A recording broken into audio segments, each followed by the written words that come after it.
is I just wanted to see what would happen if I reclaimed Winterthrone, mostly. All of the liquids stayed in the same place, so I don't need to worry about lava being flooded into the basement. Basically, what I wanted to say is that fortress is retirable and reclaimable. The biggest issue with that fortress is the dragon cave on the overworld makes my fortress unclickable, so I can't siege it with another fortress, which kind of sucks. That's my biggest issue. But Twitch chat, we're diving into game now. Can I get you guys to do me a favor real quick? Can you say hi, YouTube? Just for the VODs, of course. And for those of you just watching on YouTube, if you want to do me a huge favor, could you leave a like on the stream? Please and thank you. There is 59 of you watching and 23 likes. Let's get that like number up. And for Twitch chat, if you want to help out the YouTube stream at absolutely no cost to you, click on that link that I just plopped in the chat and go leave a like on the stream. And if you have the bandwidth, leave a tab up, because that also helps. But we are diving into Winterthrone proper now. It's interesting to know what's going on in Winterhearth, and it's also interesting to be aware of the location of our king. So let's go see if we can spot him. Shall we? Also, that game that we streamed a couple times recently, Cyclopean, is releasing today into early access. So in 3 hours, apparently. But let's go take a look. Let's see if we can spot Lead Machine. It's a fortress, supposedly.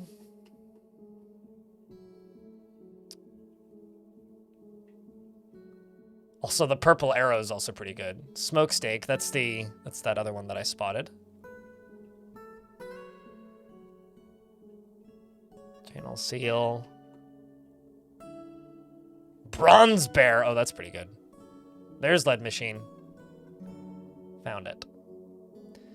So there are towers up in here. There's also these destroyed mountain halls. Why are you at war with me? It says that that's a Dwarven mountain hall. Huh. Interesting. It says that that's a Dwarven mountain hall, but it's destroyed. And we're at war with them. So there are definitely some dwarves that we're at war with. I'm looking for destroyed fortresses, because sometimes raiding destroyed fortresses can lead to wars. Like raiding this, Trumpet Circled, could help. Could potentially start a war. But I do have bad news. Also raiding this potentially as well. Filled guilds. Theoretically, raiding these locations could help. Because sometimes if it was previously a part of your faction, it'll start a war.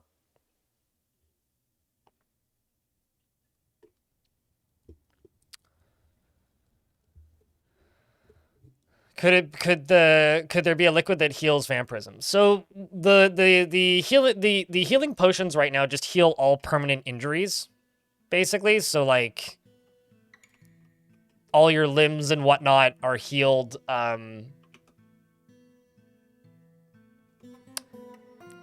All scars, all broken bones, all paralyzations, all of those injuries are healed immediately. But I got bad news. We lost a bunch of dwarves at the end of yesterday's stream. We had a pretty brutal web spitter, which I thought we'd be able to kill much quicker. And, you know, we tried, but we didn't kill it quick enough. We were able to kill it, but there was many casualties. I had 2 full squads, and, well, most of them are dead. Good news is they're not all dead. So we've got a lot of bodies that need burying, including Quendelf. And, well, there's the full list right there. Let's see, we got Onol, Silub, Zephon, Edom, Autumn, Limwell, Quendelf, Titan, rest in peace, and Zuglar, Imush, and Dakust. So we'll have to get all of that done and dusted. 1, 2, 3, 4, 5, 6, 7, 8, 9, 10. Let me just place down 10 coffins. And then I will read through 1, 2, 3, 4, 5, 6, 7, 8, 9, 10, 11, 12, 13, 14. And then I will read through the named dwarves. We'll let them build those first. Let's just read through the named dwarves first. Narc is still alive, or dead as a vampire. Dom is still alive. Who else is alive? Mortified the Penguin, Stormwolf, Zacher, Asori, Jacknarek, Amethyst, Red Fogel, Darius Cardin, Baka Glass, Fallout Rain, Transplanter Sage, UGDPY, Liam12ABC, Bone Dolphin, Anon 4, Zalvi, 404, Nika Harper, Devilish Potato, Edict, Insane Killer, Mako Darkfire, Stillentus, Whitcode, Guilty Judge. I need to remove Bomb-Wreck from the military. Who else is still alive? Walsp is still alive, and Meteorated is still alive. Bobtron is still alive. And I think that's everybody. So let's get you. What squad are you in? The Living Mechanisms. Let's get you out of there. And then retop off this squad. I need dwarves that don't have armor on, that still have use of their hands, that also aren't doing other tasks that will interact negatively with being in the military.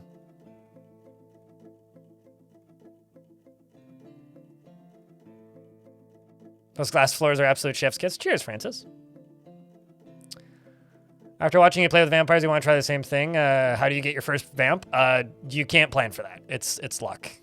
Unless like you have, either you have to make an adventurer, curse them as a vampire, and I mean there's no other options on Chowder. So if you want a dwarf, you have to be a vampire. What kind of dwarf would you like? Any tasks or beard preferences? Unless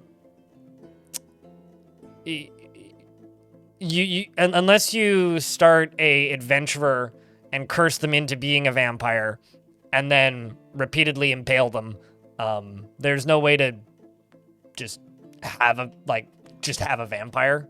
Like, how do you get your first vampire? Well, that's the hard part.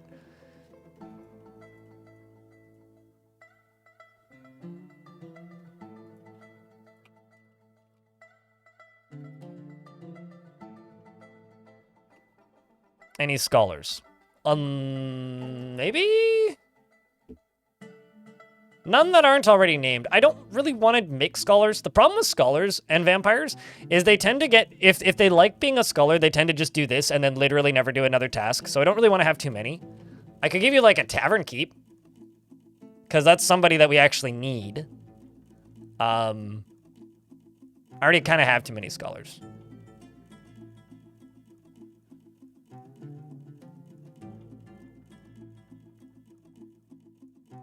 Would you like me to add another tavern keeper performer, or does one on this list work for you? It's up to you.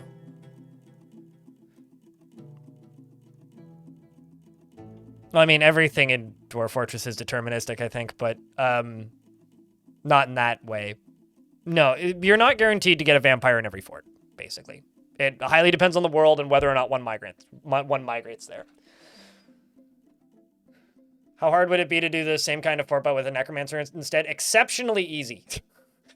Getting necromancy is extremely easy. Just raid a necromancer tower 3 or 4 times and make a library and wait. Unless you do what I do, which is you happen to raid the one necromancer tower in the entire planet that doesn't have a fucking like book on necromancy. Cole, the one with the red beard? This one?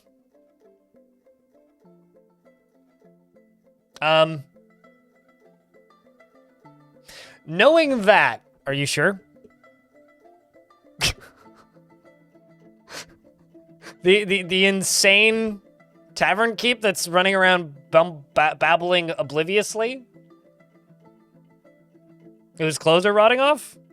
I mean, okay, I just want to confirm, you can't starve to death, so that's a positive. You can't die of thirst, so that's a positive. You might snap out of it periodically?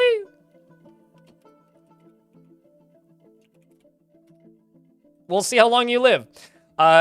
He is a nervous wreck, has a strong sense of duty, is prone to strong feelings of lust, and relies on the advice of others during decision-making. Has an active sense of humor, isn't particularly curious about the world. Hi, Clino, how are you?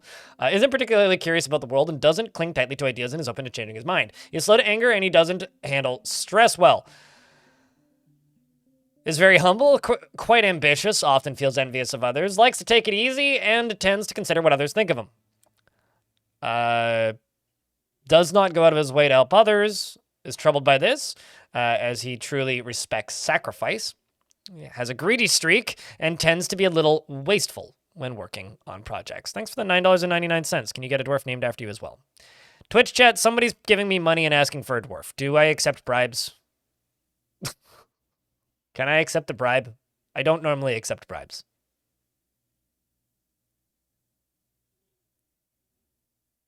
Actually, I'll do this.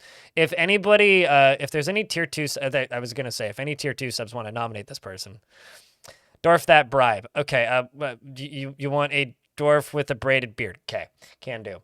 Does not go out of his way to help others and is troubled by this as he truly respects sacrifice. Has a greedy streak and tends to be a little wasteful when working on projects. Is grateful when others help him out and tries to return favors and generally acts impartially, is rarely moved to mercy and needs alcohol to get through the working day.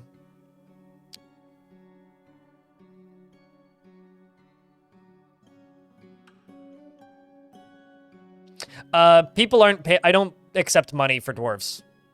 Mound Maker Kappa. That's the thing. I don't accept money for dwarves. The way we do it through Twitch is you earn channel points by watching streams, and then when you have enough, you can redeem one. I don't have an easy method to do that through YouTube, so I don't have a method to do it through YouTube. But it's fine. You're getting a dwarf regardless.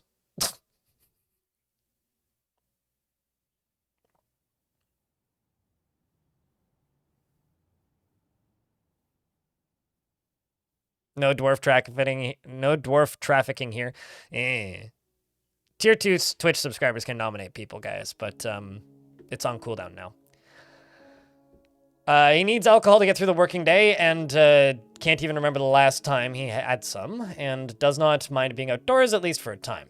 Dreams of crafting a masterwork someday, and personally believes that the acquisition of power over others is the ideal goal in life, and believes that perseverance is one of the greatest qualities that somebody can have. Is affronted by the whole notion of maintaining decorum, finds so-called dignified people disgusting, values sacrifice, and values cunning, and values a harmonious existence. Likes gypsum, platinum, and squirrel, and date palm wood, grizzly bear tooth, the color eggplant, leather armor, mini forges, and cows for their hunting moose. The words of the Umber Mountain, and the sound of the amethyst silk, and the sight of the mirth of lathering, and when possible prefers to consume wild boar, cave lobster, and blueberry wine, and one-humped camel's milk, and hard wheat flour. That's quite the streak, Peter. And prefers hard wheat flour and absolutely hates oysters. You know, word. It's very rare that I actually enjoy oysters. Most of your friends are dead. Thankfully, you still have Odom. And now we need to name Mound Maker. Double braided beard. I mean, there's a lot of, like, mutton chops, but there's not a lot of braids. This is a braided beard, so let's go with this one.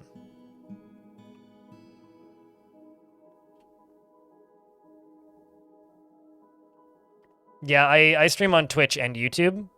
For clarity, anybody watching on the YouTube stream, I don't read the chat out loud as much on YouTube because YouTube chat's often a lot quieter. The YouTube chat's kind of the lurker chat. The Twitch stream is the primary stream. And the reason the Twitch stream is the primary stream is there's, how many people right now? I'll just grab the numbers. 181 watching on Twitch and 60 on YouTube. So, and a lot of people watching on YouTube, it's like more than half of the people who watch on YouTube don't even have the chat open. So it's like cast to a TV or it's like full screen. And it's also hard to tell who's where in the VOD watching on YouTube. So it's a lot harder to communicate with YouTube chat versus Twitch chat. So basically, if you want quick interaction, Twitch chat's the place to be. If you just want to lurk and view, YouTube might be better. Well, whatever works for you. So this one here, or just watch both. Yeah, you could also, that's also totally a viable option. Also wants to drink, like most of the Dwarfs. Is emotionally obsessive, forming lifelong attachments, even if they aren't reciprocated. Never acts without prolonged deliberation, even to his own detriment and the harm of those around him. He finds humor in most situations, is actively moved to mercy, is quick to form negative views about things, and is somewhat uncomfortable around those that appear unusual or live differently from himself. He does not often feel lustful and tends to be a little tight with resources when working on projects, and he finds obligations confining, though he is conflicted by this for more than one reason. He has a tendency to consider ideas and abstractions over practical applications, and he has a greedy streak. He generally acts with an narrow focus on the current activity, and he is not particularly interested in what others think of him, and he doesn't try to get things done perfectly. He does not go out of his way to help others and exhales sharply when he's angry. Needs alcohol to get through the working day and can't even remember the last time he had some. As you can tell, I need to give these dwarves alcohol. Personally finds the notion that one would persevere through adversity completely abhorrent, values peace over war, and has a negative view of those who exercise power over others. Has a pet sheep, which would crash my game if I clicked it, and is a member of the Autumnal Guild. You killed a dwarf in 318. You probably ate him.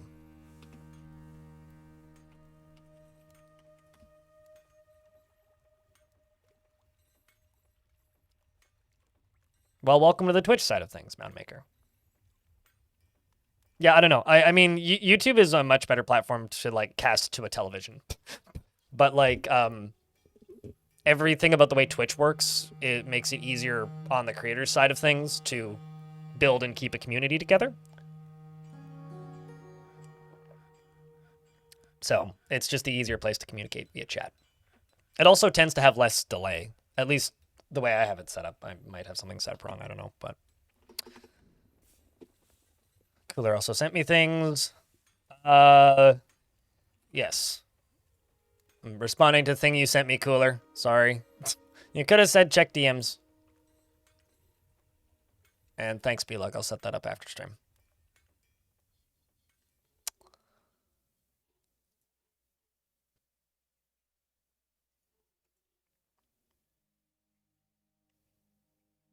You were literally Bluetoothing it to your Apple TV. I know there's a pretty decent contingency of people here on Twitch that cast the YouTube stream to the Apple TV and then type in Twitch chat.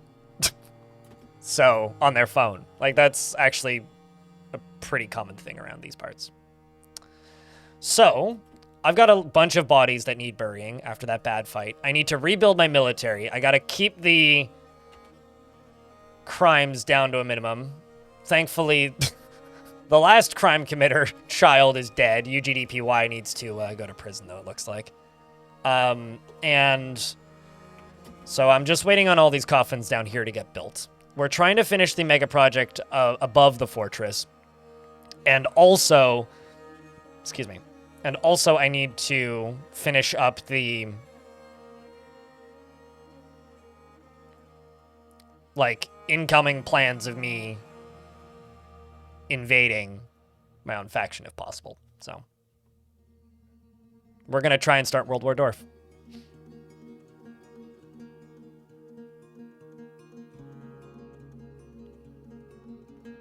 I mean, it's a correlation as much as causation, Drew. I don't check YouTube chat because YouTube chat is quiet. Twitch chat pays my rent, or has paid my rent for the last 8 years. YouTube chat doesn't. Twitch chat is busier and more active vast majority of the time. Not always, but majority of the time. YouTube chat is quieter. So it's one of those things where, like, if it was busier and more active, I would read it more, right? It is what it is. And if you can't access Twitch at work, yeah, that makes sense. It's very funny to me that, like, a lot of workplaces don't allow Twitch because video games, but YouTube, totally fine. Let's just use the burial command because that'll be easier on me. So now that that's done, There should be a bunch of place item in tomb jobs. Getting queued up.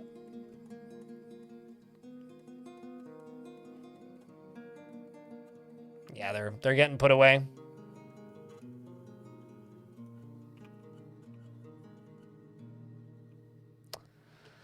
It's a damn shame, but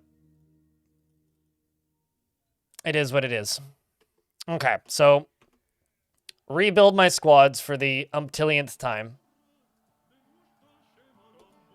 But first, it's party time. YouTube how-tos are a thing. Oh, no, I just think it's funny. Anyway, chat. YouTube folks, hit the party button if you can find it. Because I just made a basalt bed. What a curse. You make a bed in a fortress where nobody can sleep. Hi, Split. Thanks for gifting us up to Mound Maker. Yesterday was kind of crazy. Bob, yes. I think yesterday was the most money I ever made in a YouTube stream. Outside of the day that Adventure Mode Beta came out. I'm not sure which one was more. It's not really a contest, Drew, or Bob. It's more about, like, consistency. The way YouTube works is YouTube promotes streams it thinks people would think are interesting, right? When there's a big release for Dwarf Fortress, usually the YouTube stream has more people watching than the Twitch stream. But if you look at historical averages over the last 2 years or a year and a half now that I've been streaming on YouTube and Twitch concurrently, Twitch is consistently within about 30 viewers of 200, right? So it's either like just below 200 people watching or a bit above. Sometimes a bit higher, not usually lower. YouTube is usually around 50 to 60. Sometimes way lower, sometimes as low as 20, and sometimes way higher.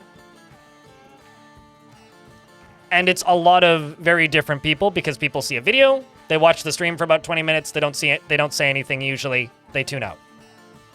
It's much more difficult to build a consistent community on YouTube, I've found, than it is on Twitch. That is happening more as time goes on, slowly. And as time goes on slowly, I'm talking to YouTube chat more because that is building slowly. So give it time. It'll get there. It's also very difficult to read two chats at once. That is part of it, you know? Like Twitch chat. Could you imagine having to read two of you? You guys have your own nonsense memes. YouTube has their nonsense memes, and I'm trying to moderate and read both simultaneously. It's... Oof. And play the video game moderately competently. So, it's like reading subtitles and reading subtitles. You don't even want to read one of you. That's fair. That's fair, honey. That's fair. Okay, so Nark, the dwarf miner vampire, has created Savas Bufut, a basalt bed, and offers it to the Firefront. What is this bed made out of? This is a basalt bed. All craft ship is of the highest quality. It is encrusted with cushioned gabbro cabochons and encircled with bands of cave spider silk and cushioned gypsum cabochons. This object is adorned with hanging rings of cougar leather and menaces with spikes of basalt, gabbro, and green glass, and cougar leather. On the item is an image of an earring in aardvark leather. On the item is an image of a mountain in highwood. You know what? I'm really tempted to just chuck it. What should I do with this bed, chat? I'm like, I could just chuck it in the tavern. That's kind of where I'm tempted to throw it. I could put it in like the military, one of the military rooms. I could also toss it into one of the temples.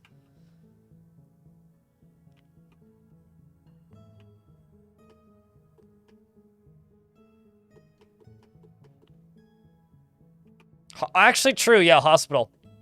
Not a bad decision, actually. That may not have even been it. Yeah, let's cancel that.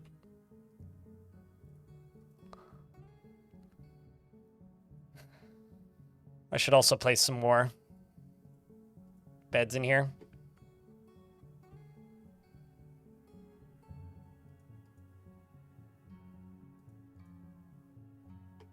just in general.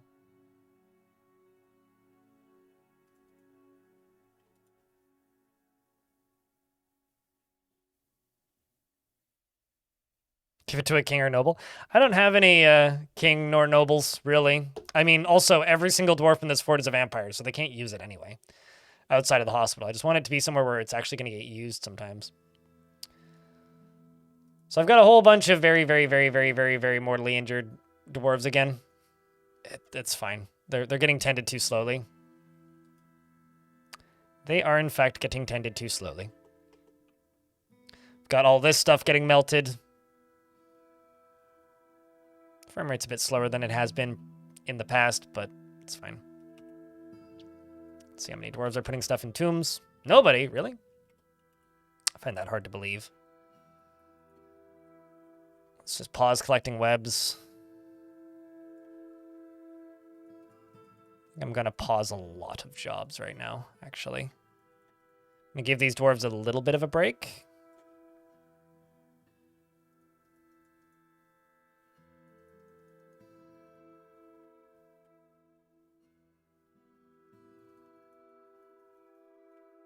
Actually, you know what? Maybe I'll... yeah, no, we're going to pause a lot of stuff, actually. I might keep, like, process plants up and running. Allow them to keep making slabs. Pause the silver rings. Keep them making pedestals. All right. So, one of the main projects of this fort for the past week, well, actually I have two, has been this down here, which I'm going to keep working on. This is going to be my actual defendable area down here. This is going to have a drawbridge all the way along here. It's also going to have granite flooring along the bottom of it. And it's going to have, on either side, this is going to both be fortifications. And then on this side, I'm going to put a combination of minecart shotguns with lava and ballistas. And we'll see how it ends up shaking up. Hopefully well and in an entertaining fashion. But I'm going to need to put bridges in here and do several other things first. So it's got a little bit of a ways to go, but it'll get there, I'm sure. And so when enemies are in this side, we're just going to start pummeling them from over here. Giant ballista arrow flashbacks? Flashbacks of what?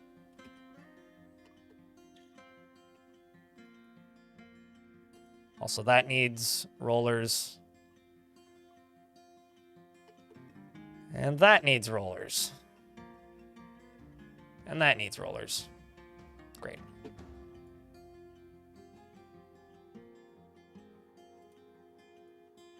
I'm just going to go to my minecart tracks real quick here. Going to take all of these... Wait, what? You're 100% full.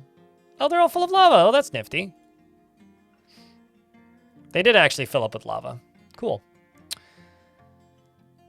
I'm just going to move all of these minecarts off of these minecart tracks. Off of the lava rails so that I can finish repairing this. And then I'll put them all back afterwards. Although I now just have minecarts full of lava, which is actually kind of useful.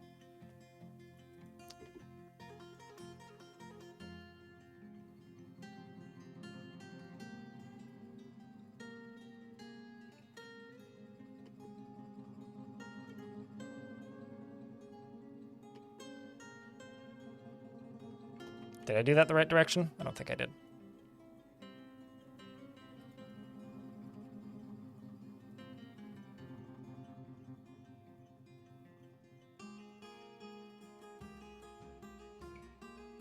So, I have very good news, chat. They fixed the bug. Do you know what bug I'm talking about?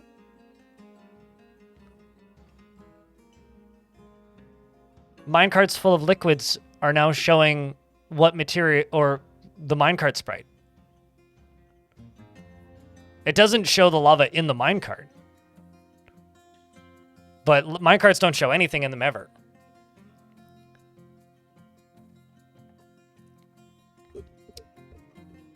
That's like one of the oldest bugs I know of in Dwarf Fortress, is just if you fill a minecart up with liquids, it goes invisible previously.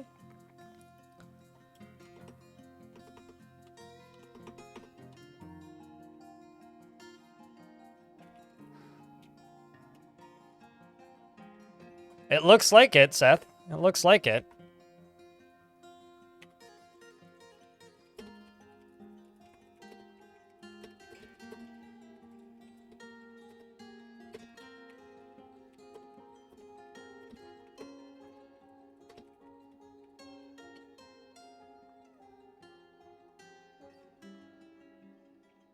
$833 magma. It is in fact a lot of magma. It's gonna be like 3 depth worth of lava, is what that is.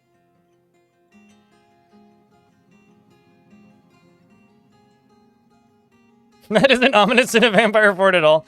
The reason I've been building upside down crosses everywhere, Kimball, or Drew, I guess is probably what I should call you, is because somebody in YouTube chat said that they were gonna unsubscribe because I accidentally made an upside down cross. I made this trench, which went all the way down to here, and then had this cross, and then was intended to, like, continue going in either direction, like, kind of continue stretching, essentially, with time. But they were just like, there's an upside-down cross, unsubscribing. And I'm just like, all right, well, I guess I'll put upside-down crosses everywhere. I'll commit to this now. So now I've got that one there. I've got this one here. I've got this one here. I've got this one here. You know, it's perfectly normal stuff.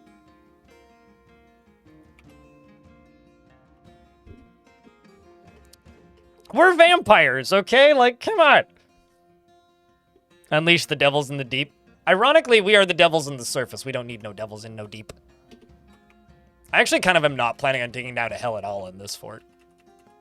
I am, however, doing this.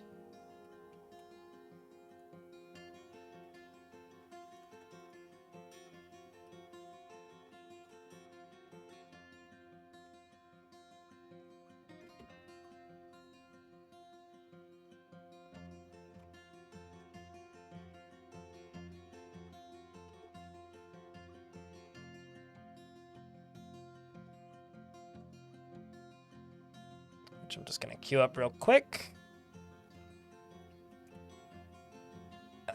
All the way around. All the way around. All the way around. All the way down. Now, the idea here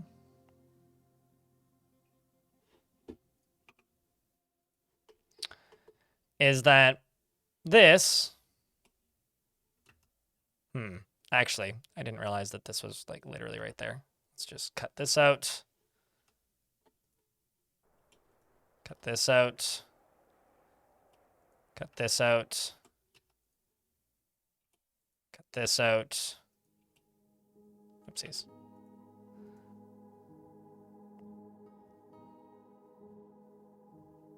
Yeah. Of course, I did this very effectively. But the idea here is that I will channel all and chisel all the way around this, then replace this with glass floors, partially, and then build up. That's what I would like to do. So I'm going to start building walls around this as part of this. What do I have for blocks? I got the most andesite probably in Gabbro, if I had to bet. Yeah, it seems like it.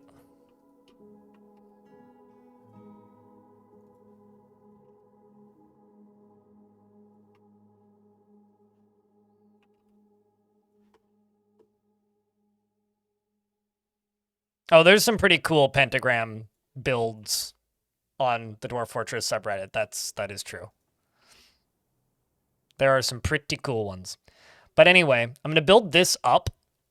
And so I'm going to have a tower kind of popping out of this hole that I'm digging up here. And then I'm going to fill this up with lava. Because down here, this over here, has been built up to here. And I'm going to continue building this up.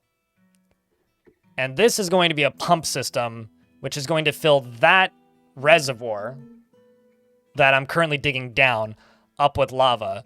So this fortress is going to have a tower coming out of the top of the mountain full of lava with a library in it? Can you dig down and deconstruct?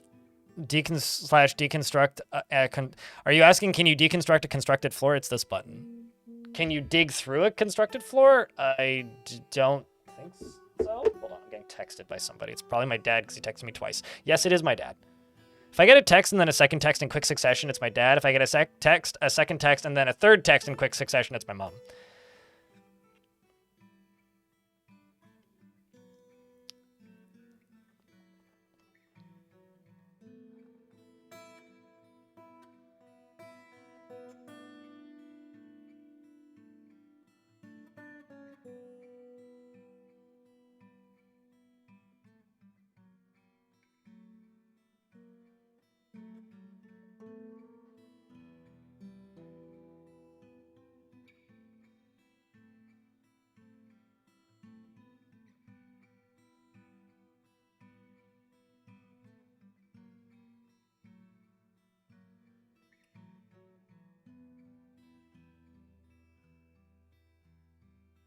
Okay, sorry.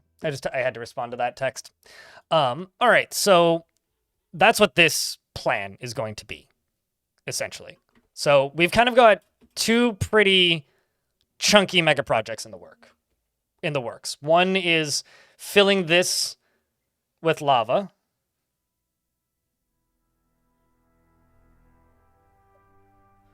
And then the other one is building that like ballista minecart shotgun structure in the basement with the final and actual goal of starting a civil war. Are we still doing a vampire fortress? Yes. And I'm trying to total this faction. I just get one text and then hammer calls. Wait, yeah, like, here's the thing. The only people in the world that actively text me are my mom and dad. And they both are very good at texting me while I'm streaming. Never any other time, only while I'm streaming. That and I get all of these lovely texts from a bank account that I don't have that claim my credit card needs to be paid. I just deleted a spam text. Some migrants have arrived despite the danger. Yep. Despite it indeed. Welcome, High Master Siege Engineer. I keep getting Siege Engineers, which is nifty. Stream snipers there. You know what's funny? They are. My mom usually keeps the stream up. My mom used to always subscribe with Prime, but then she got unsubscribed at one point and couldn't figure out how to resubscribe, and so like just kind of stopped. It's fine, but because she couldn't figure. Oh no, she got logged out and couldn't figure out how to log back in and doesn't know what her password is and can't figure out how to like redeem it and or something like that. Stray goat, stray llama. Okay. Just slaughter all those for the leather.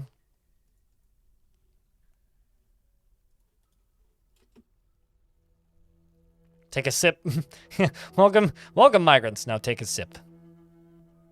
It's not take a seat, it's take a sip. I should have plenty of water available, but we'll see.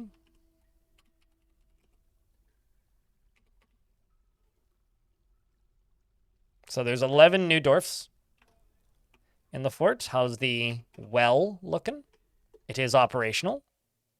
It's not that full, so I think I'm actually going to forbid it currently. And I'm just going to get the wampies filling it real quickie. Sorry about, like, being horrible about reading chat, but, like, 3 large projects and text messages. Let's get caught up. Are other liquids you could fill it with? Blood, perhaps? So the only liquids that fill the way water fills is lava and water. It's just the two that do that. The rest of them just become puddles and pools and will evaporate or be cleaned up unless they are submerged in water. When you reclaim a fortress, they get removed. Now that might change in the future, but at least in the current... Unchowder is tantruming. At least in the current game, that is the way things work. If that makes... I don't know if that makes things clearer or less clear, but... In the current... In the current iterations of Dwarf Fortress, the only two liquids that pool the way and flow the way water does is lava and water. A giant lake of soup would be nice. You know, it's funny that you say that. So, like, if you go somewhere where If you settle somewhere where it's raining weird liquids, like water, or like, not like water, and there's also a lake or something, the lake will get so mixed up with those liquids that it's impossible to get rid of it. I always return to this one fort because I think it's hysterical and also very grim. I had a fort called, I can't remember the name of it, but it was settled on a lake called the Stupid Lake. And I didn't name it that. That wasn't what we called it. Like, you know, in the overworld, when you hover over something like this is the Jade Oceans, right? This is the Water of Trusting. It was literally called the Stupid Lake. Like, this is the Lake of Malice. That was the Stupid Lake, was the name of it. And the Stupid Lake, it was on a map. The Stupid Lake was a terrifying biome. And my fortress was on an untamed wild biome. So it was a split biome, 2 biomes. And the haunted, or the terrifying biome, I think it was terrifying. It was either haunted or terrifying, one of the two. The evil biome, the Stupid Lake, had evil rain. And the evil rain gave the dwarves a permanent syndrome, which made them dizzy and drowsy. So, virtually incapable of completing any task. They would start... It basically gave all of my dwarves narcolepsy. And they would try and, like, start working at a workshop, and then they'd cancel the job reason drowsy. And they would just do this constantly. And they would sleep way more than most other dwarves. And I played that it was, I think, maybe the only fortress I've ever straight up rage quit. I got so irritated with it because, like, there was almost nothing I could do. Whenever new dwarves would walk into the map, somehow one of them would trip it. And even though I had them burrowed as far away from that goddamn lake as possible, no matter what I did, the entirety of the population would slowly just get infected with this stuff. I tried to build, like, decontamination chambers. I tried to, like, set it up so that they'd be able to avoid it, but somehow they would all just get infested. And it was, you know, you say that you want a lake of soup. You can have a lake of soup. I don't think you actually want a lake of soup, man. Also, sunbursts comes to mind. I think Clino already got you with that explanation on tantrums. Any fun ways of cleaning up Goblinite easy? You were thinking of making an area where the floor is just bars and in hopes of items and corpses and falling through them. So when you say cleaning up Goblinite, you mean, do you want to get rid of it? Primary biomass? Do you want to turn it into usable liquids? Like, what do you mean when you say clean up? Because if you want to get rid of it, pour lava on it. That'll get rid of all of the chunky bits that you don't want, like the bodies and whatnot. It'll burn up all the nasty clothing that you don't need. And it'll get rid of everything that isn't lava safe, so everything but iron and steel. And then you just have to melt it down. The second thing, like, the other thing you could do is just have a big old stockpile right next to it. As far as bars go, I don't think... Do falling items fall through bars? I don't think they do they? I know liquids do. But if something is falling, I don't think it falls through bars. You could put a big old drawbridge beneath everything and drop it down.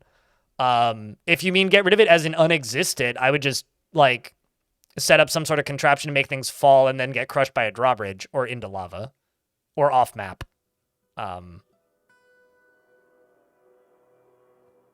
You know, I haven't used a trash compactor in Dwarf Fortress in maybe a year. Like, I can't remember the last time I used a drawbridge to crush trash. I usually just do this. I make a minecart, which dumps into lava. So this is set up just like a quantum stockpile, and it just dumps straight south.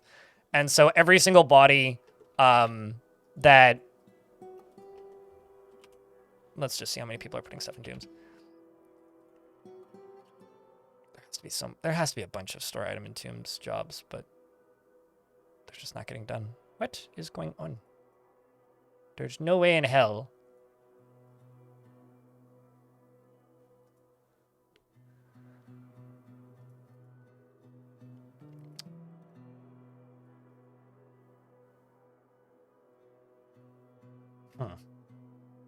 Anyway.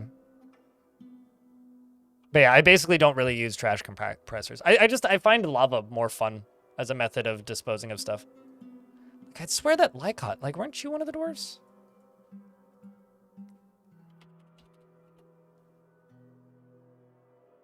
Well, maybe they did all get buried. I don't know. Like, I find that kind of hard to believe.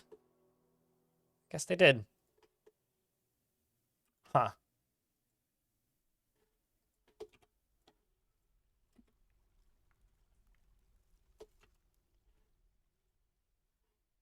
Let's just toss you.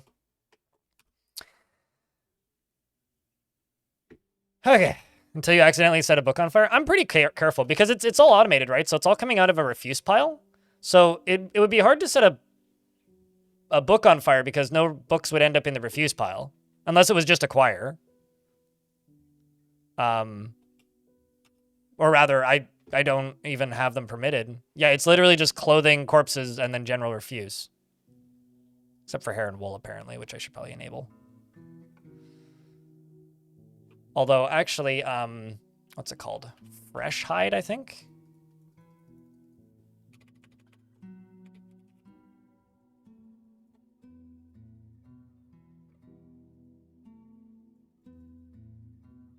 Is that under, like, skin or something?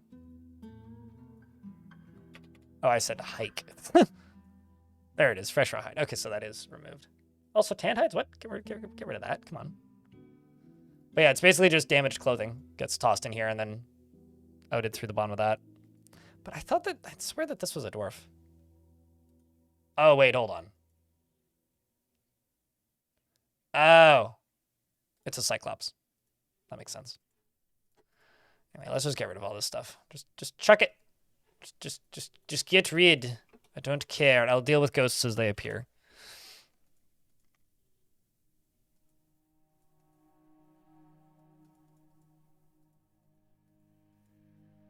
Of which we have none currently.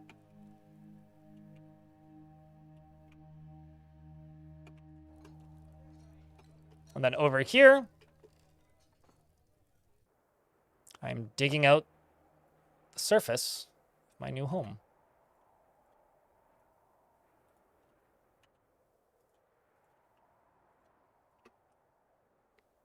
Oh no. They have screwed up. Dwarves, you screwed up. Well, I screwed up, actually. I screwed up my designating.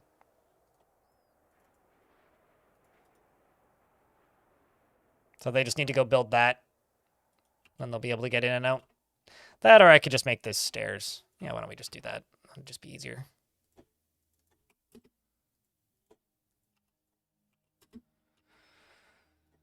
And get rid of this.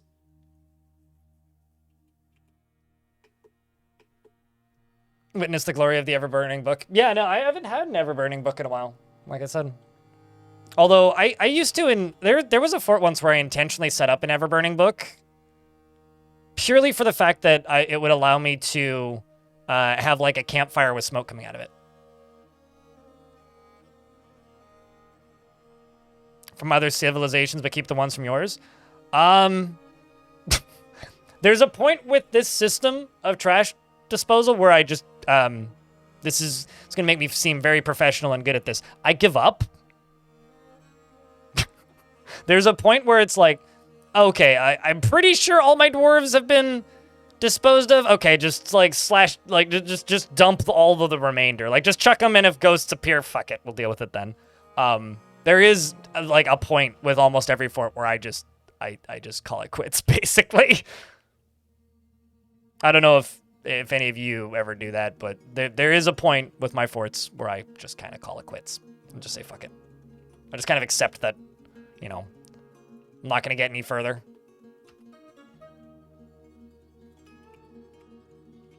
What? Come on.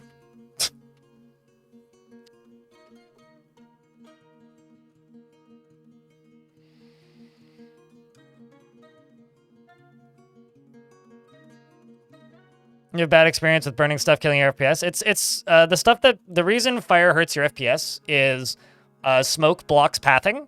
So if a dwarf is trying to path through smoke, they can't, and that wrecks your FPS.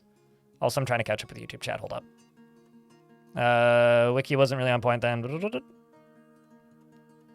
The wiki is on point for a lot of things, but it's also out of date for a lot of things. Like, we really need to build up a consortium of wiki editors. I don't know how I can encourage people to update the wiki, but like the wiki is very important and needs updates, and it gets a lot of updates, but like many things, could always use more updates. Like, every wiki could use more updates. Not only that, but accurate updates.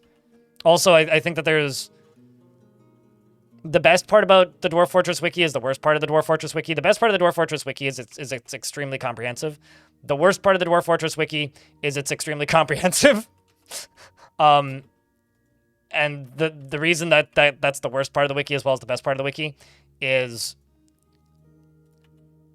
if you are inexperienced with Dwarf Fort and playing it for maybe not the first time, but like reading the wiki for the first time, there is a non-zero chance that you will end up reading a page for an older version of the game and not realizing it.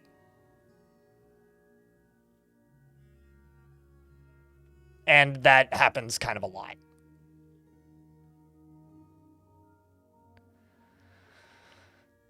Every time you see something inaccurate on the wiki, you second guess yourself and just assume you're insane. Yeah, same kind of, actually. But then it's like multiple cycles of madness that then kind of ends with me going, wait, what? What? What?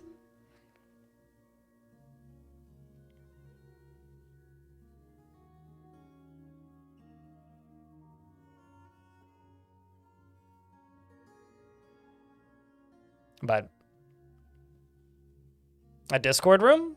I mean, we could just do that in the Dwarf Fortress room, but I don't know. We could make like a wiki editor's room or something. I don't know. There's a lot of things that I need to do a better job of maintaining and managing. This might sound bad. I'm kind of banking I have no internet for a bit when I move. Like, I'm kind of hoping I have no internet for a little bit when I move, because if I have no internet for a little bit when I move, I won't be able to stream. Like, I'll still have internet, right? Like, I have 100 gigs of data on my phone, so I can, like, just use my hotspot and I'll be fine. But if I have no internet when I move, then for a good chunk of time, I will be kind of stuck doing nothing but just, like, thinking and planning for work stuff, which is very useful because it's when I actually come up with ideas. Like, a lot of the, like, progress I make on a lot of projects is usually done during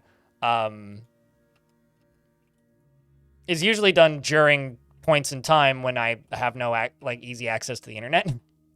So because of that, that would be a good time for me to actually plan and get ahead on a lot of things. It would also be a good time for me to edit videos, because then I wouldn't have access or as much access to being able to stream, so I just sit there and edit for a while. Anyway, I'm kind of hoping that ends up the case. Blind's gonna go off grid. No, Blind's gonna like get really mad and fire his ISP, which he's in the process of doing. My ISP is terrible. Don't rot. Canada has a lot of internet problems. It's the easy thing to say. What's up, Empirical, by the way?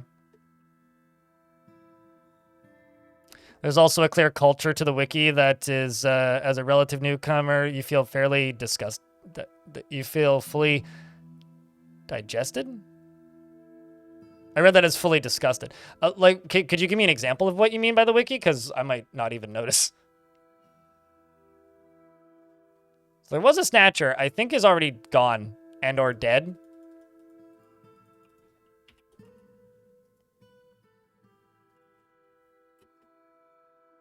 Man, you've been here a lot of times. 1, 2, 3, 4, 5, 6, 7. 7 times. Uklastmib. That's a weird looking word. Stone, are you around? Hey, chat, could I get, or else some mods, if there's any mods lurking in the chat, could I get a shout out for DJ Empirical? Does stream the Dwarfs too.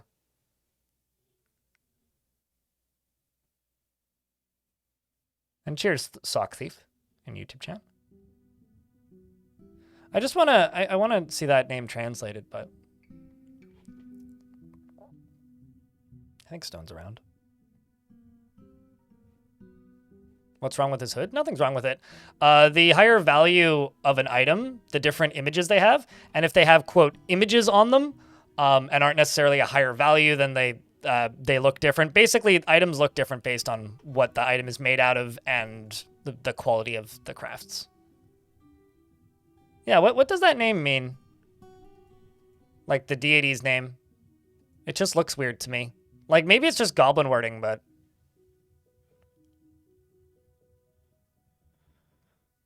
Oh, also, I don't think this is a hood. Yeah, this is a cloak that you're seeing, not a hood. So, in the beta branch, cloaks now show on heads. Like, he's also wearing a hood, but that's a cloak, I think, actually. Like, on the beta branch, there's a lot of little changes to, like... I mean, we also see kids' faces, but, like, most of my dwarves don't have cloaks.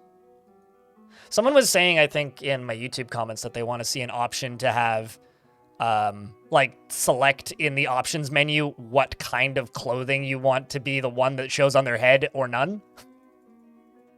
Sort of like, you know, a lot of MMOs allow that. Frothmite? So is that goblin?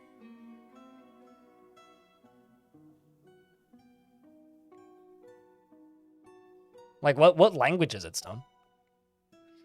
Start pressing the button again. I took a look on the tutorials and didn't see it, but is this Magma X minecart X quantum stockpile disposal is something I never saw before. Maybe you could do a quick tutorial on it. I have a tutorial on how to do a quantum stockpile. It's called the perfect quantum stockpile, Seth. Make a perfect quantum stockpile, attach it to your trash pile of choice, and make it dump over lava. It's basically just that tutorial, but slightly, but like the place, instead of dumping it into a another stockpile, you're dumping it into lava. That is the only difference. Yeah. Like, it's literally just, this is a stockpile, it's linked to this minecart, and this minecart dumps directly this way when an item gets put in it. That is all it is. I want to say there's like a short somewhere of automatic trash disposal, but I don't know. Also, out of curiosity, because I live in Canada, so I actually don't know, because this doesn't really affect me in the same way. Is TikTok banned in the US? I can't find, like, concrete statements as to whether or not it is or not. Everything says something different. Almost. Yes or no? Not until 1925. Not until the 19th? Okay. 2 days, supposedly. Got it. Because, like, I thought it was supposed to be banned on the 10th, and then, like, it then changed, and then it was the 16th, and it's like, actually, no. So, like, I don't know. Yeah, well, okay, but, like, let's be realistic here. Devices should be banned in government. Like, I'm gonna say to YouTube chat, like, it's banned from government devices. Like, devices should be banned in government. Like, they should not be allowed to be sitting there texting while they're fucking doing important shit, like, you know, government.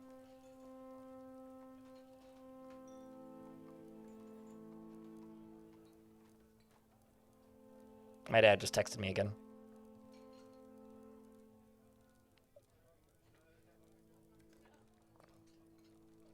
Okay.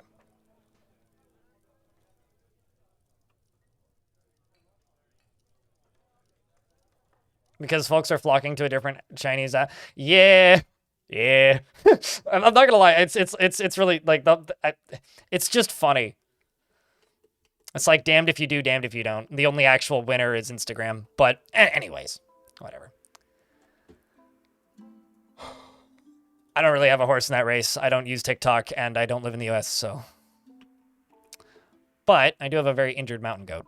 Why is there an injured mountain goat in my fort? Stab, just put it out of its misery. Finish the job, please.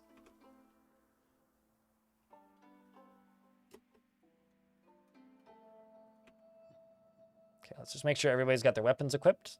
They do. They do. So, I'm kind of tempted to make, like, a worm squad, which is just, like, all of the dwarves that are paralyzed. Emmanuel Popa in the YouTube chat has gifted 10 memberships. Twitch chat, can I get a round of beers? And also we're in an ad break, so I'll pause. Can I get a round of beers? And YouTube chat, you may have just been gifted a membership, so do check.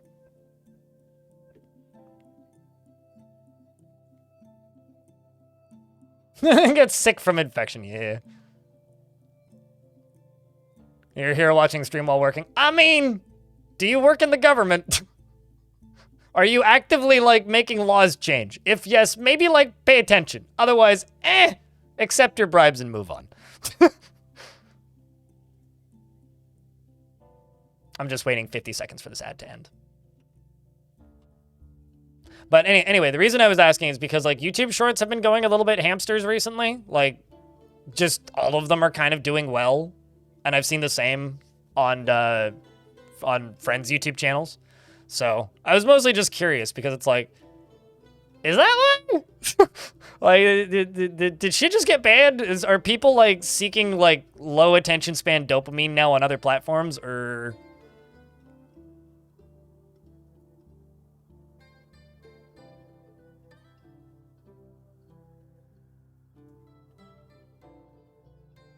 Had a training meeting at work about bribes. From that, we learned that lobbying is not bribes.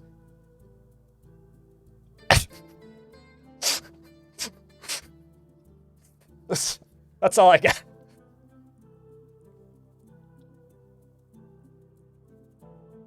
I mean, like, just... Anyway.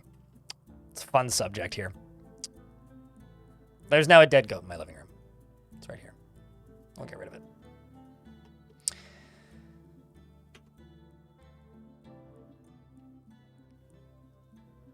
Let's see if I can fill that squad out. Dodok, do you actually like your job?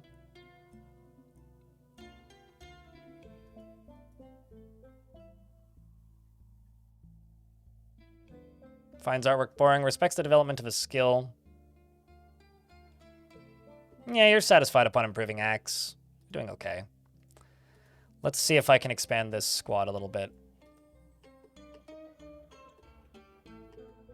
I've got so many perma-injured dwarfs. It's actually a little funny. What do I have for cloth? Okay, I've got a lot of silk. Let's do silk cloaks. Everybody in the fort gets a silk cloak. We'll do 200 of them, and I'll just do them manually. Because I'm not able to keep up with my cloth demands because I'm bad at this video game. Yeah, that's fine. Let's click this. Let's just do that yearly. Emmanuel in the YouTube chat. Thanks for the... I don't know how much that translates to in dollars, but thanks for the super chat. Jack, can I get a round of beers and whatnot? Because YouTube's keeping the stream funded today. Cloaks need to come back. They never left. They never left. Let's also make silk loincloths annually.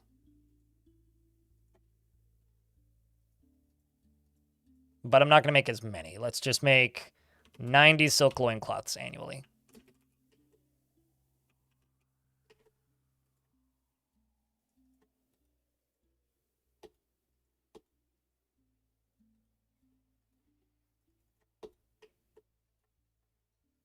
Just unforbidding these tasks.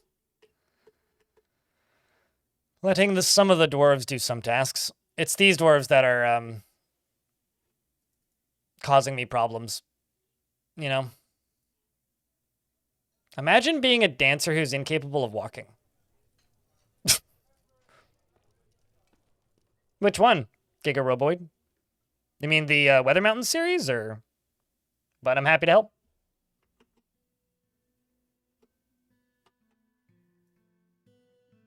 Thanks for the 20 bucks, it looks like. Roughly $20 Canadian. Emmanuel. Thank you.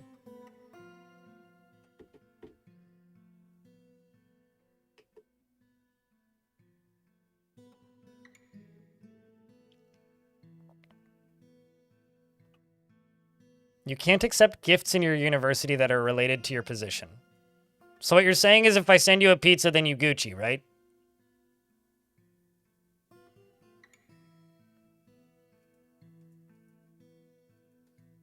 But if I send you a mug that says world's best job description, like whatever job that person has, if they get a mug that says world's best at that job, would that consider being related to their position? I'm being very semantic here, but I'm actually kind of weirdly curious.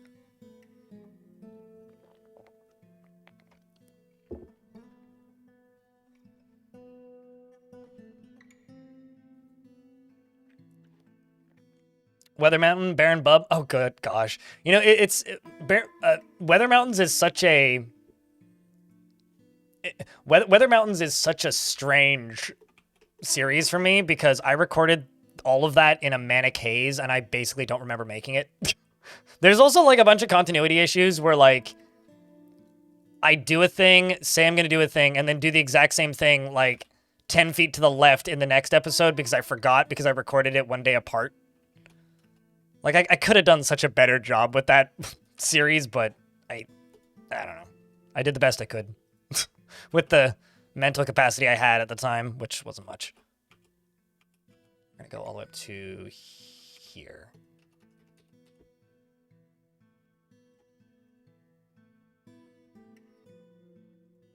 But I'm glad you enjoyed it. Glad it was helpful. Really helped you get into the game. Yeah. The other big regret I have with that series is that I kind of jumped some people into the deep end a little quick. I probably shouldn't have, like, started off with, like, and this is how you redirect an aquifer. Because to me, things that I consider easy, like, I guess, are really difficult concepts for some people.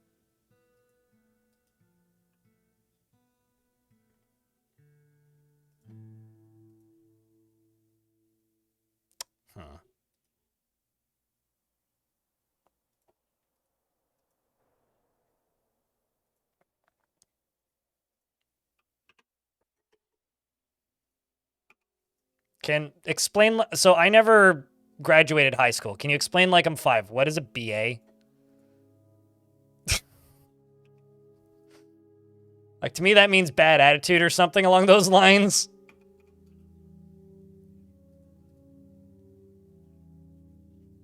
Bachelor of Arts. Okay.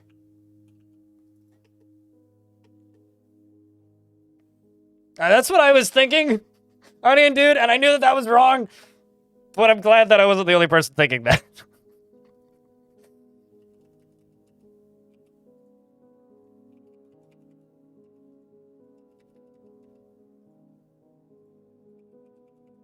That are bananas.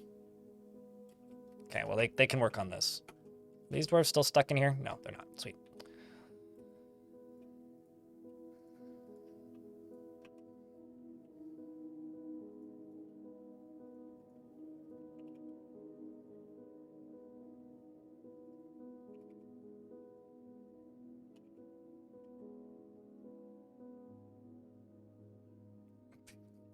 Biblical Antichrist. No, that's a... No. I was gonna say that's not a real thing, but... You know, honestly, if I was told I could get a job title that was Biblical Antichrist, I might actually go for it.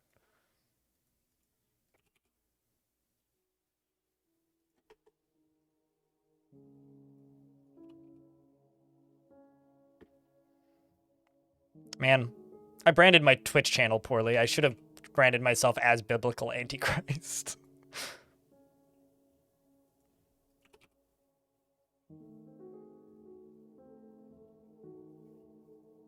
For shits and giggles.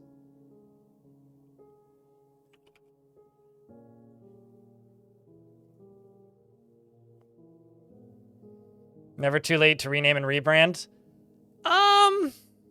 Yeah, I guess. I kind of don't agree with that, but yeah, I guess. It kind of is to a degree because I've spent, like, if I were to rebrand or rename, I would rename my Twitch channel to just Blind and drop the IRL. But I don't think I will ever rename or rebrand myself entirely. And just the reason for that is because I have spent a very long time networking and handing out business cards, and people know me as a certain handle and look for me as a certain handle. So yeah, it's never too late, but I've seen a rebrand like that, not unexist channels, but certainly give them a big hiccup. So yeah, you can, but it's not necessarily a good idea, I guess.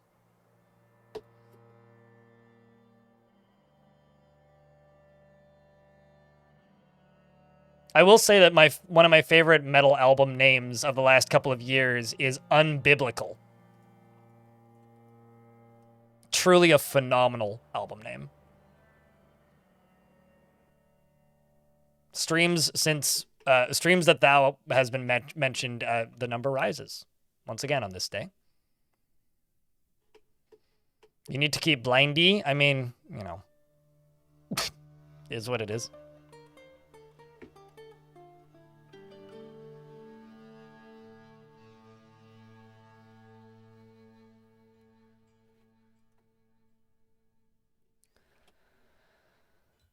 Here comes more of this. This is going to take a little while for them to dig out, but they're working on it slowly. Gonna also need to make more glass pump tubes and things. Let's just dig all this out as well. Just gonna lower the priority a little bit because I don't actually need it that high.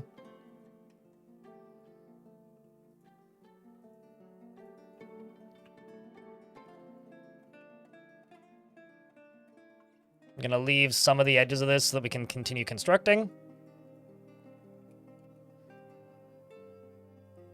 Kind of like the jagged edges on this side, even though it kind of ruins the symmetry of it. But so chat, what are your plans for this weekend, if anything?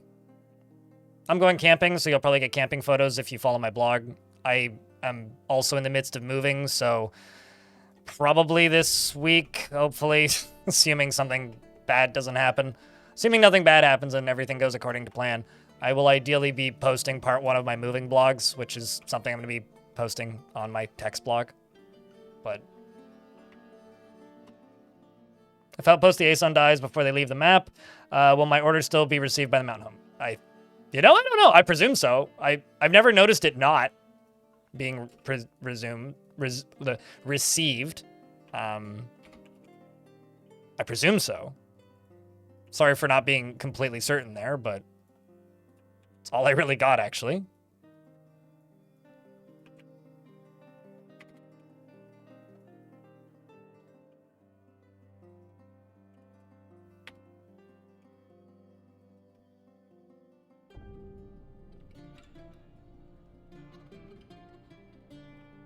Doing a crap ton of laundry on Sunday. Yeah, I have to do one final batch of laundry before I pack everything.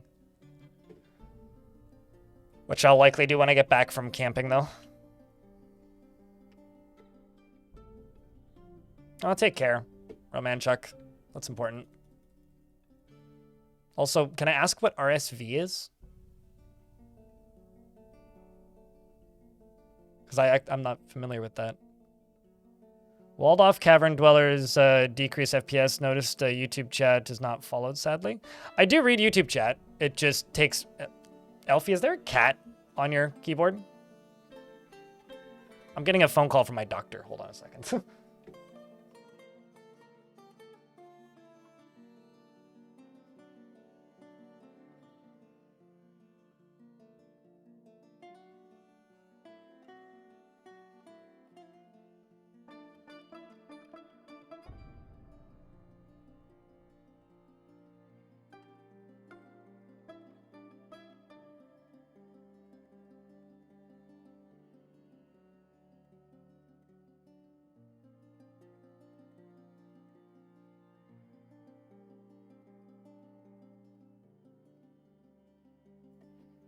All right.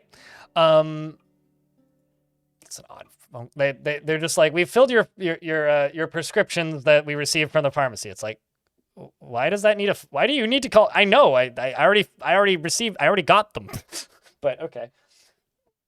Sorry, YouTube chat is red. I just don't read it as consistently because Twitch chat's busier. But Cavern Dwellers, I actually have them completely disabled in this fort. They do decrease FPS. They decrease FPS because there's so many of them by default. If you want to adjust the numbers of them, I'd very much recommend that. You can change how many of them walk into the map down here. This number, Cavern Dweller scale, and Cavern Dweller maximum attackers. I do have some turned on, but I literally haven't seen any. So they're probably in the caverns somewhere. But I turn them down so that they're like a surprise when they pop up instead of just like a constant problem, because the defaults are 10 and 50. So Cavern Dweller maximum attackers is 50 and per attack is 10. But what that means is per tile that touches the edge of the map, you can have up to 50 Cavern Dwellers in that tile. And the default map is 4x4. So 4 tiles by 4 tiles.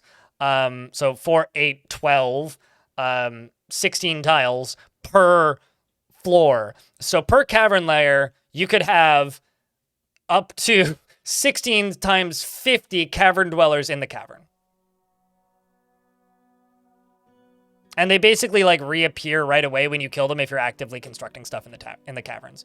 So for me, I just have them disabled. Because I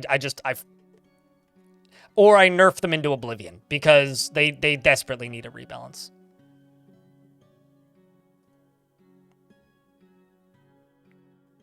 There, and they annihilate a Forgotten Beast every few seconds. What I would do is, if they're causing you frame rate issues, if you're using DF hack, I would exterminate them. But if you're not using DF hack, I would just set them so that very few of them actually appear, and then you'll have much less of a problem, and they'll slowly die off, and your frame rate will recover. Yeah, they need a rebalance, Jesse. I don't mind the agitated wildlife so much, but I think it's a bit. I do think it's a bit still a bit intense. They did rebalance it in the beta branch, but I haven't noticed a difference because I haven't played in that branch yet.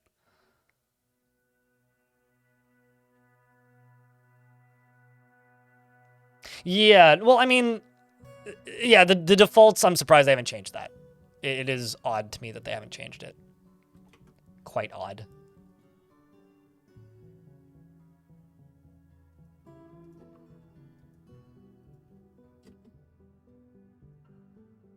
Why are we all using... Okay.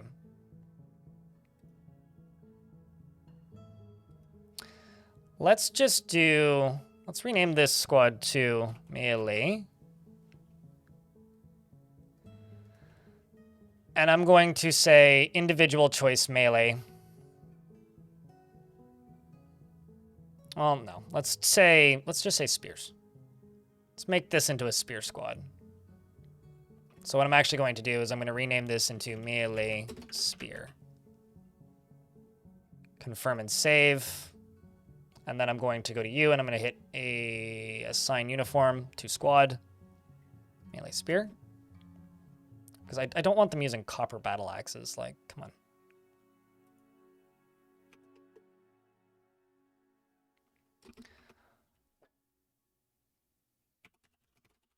This command, exterminate. It shows you what's alive. You type in exterminate and then the name of the creature, and it'll kill that creature. It's a cheating command, but if your frame rate is gone, it's a kind of a way to fix that problem very quickly.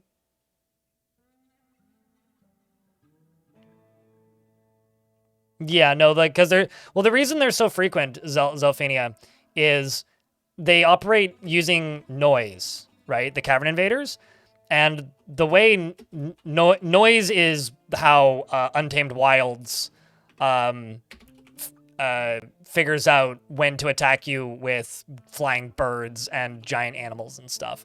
Noise is produced when dwarves are building things, chopping down trees, digging. Even though it doesn't bother dwarves, it used to for a very brief period of time, but then was disabled due to being, like, busted. Noise is what attracts invaders.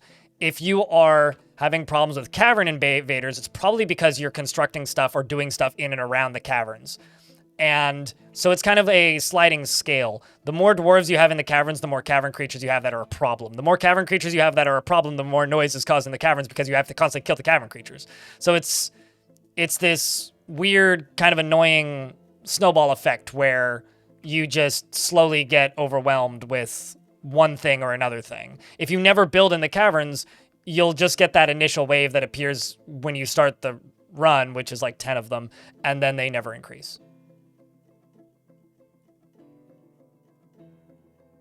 If you're chopping down trees on the surface, that's what's causing you to get destroyed by agitated animals. If you're new to the game, you shouldn't be playing in Untamed Wilds, like at all. Like the warning is legitimate. Like I've been playing this game for thousands of hours, and I find Untamed Wilds to be a bit annoying and tough to deal with sometimes. Not necessarily difficult per se, like it's not making the game unreasonably challenging or anything. They're just really annoying. Like, yeah, like that's the easiest way to put it. They're just really annoying. Dwarves are slowly digging through this. Okay, so I'm going to... Oopsies. Go up along here and just place blocks just so that it looks nice. I'm being way too fancy with this fort because I can. Speaking of like Untamed Wilds and things, I've played a lot of forts in Untamed Wilds maps recently. So one of the reasons I'm being so fancy with this fort is because I can actually get away with doing all the construction stuff that I want to do because I'm not threatened by random animals attacking me when I construct stuff. So I'm kind of going a bit over the top of what I would normally do, just purely because I can. Like, literally, because I can.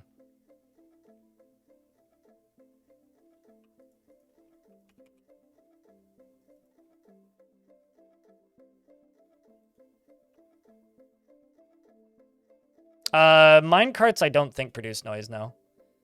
Digging, constructing, and workshops, as far as I know, do. Like, to the point, and the only one that affects dwarves is digging.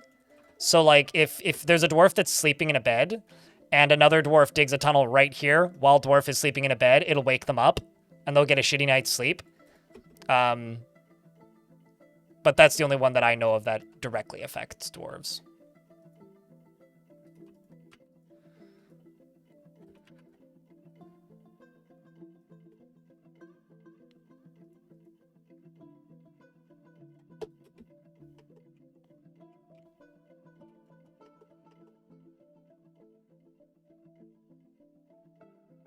Yeah, it's a feedback loop. Fortunately, the biggest issue with the agitation system was fixed, which was fishing used to be considered the equivalent of chopping down a tree per tick. So in an Untamed Wilds map, it's like chopping down 15 trees in a year is enough to begin wildlife agitation by the default numbers. Unless you're also doing other things. But trees are the worst thing. But because fishing was considered a tree per tick, essentially what that means was they needed to fish for 15 seconds and you'd get attacked by wild animals. Which was very funny, I'll admit, but not exactly great for gameplay.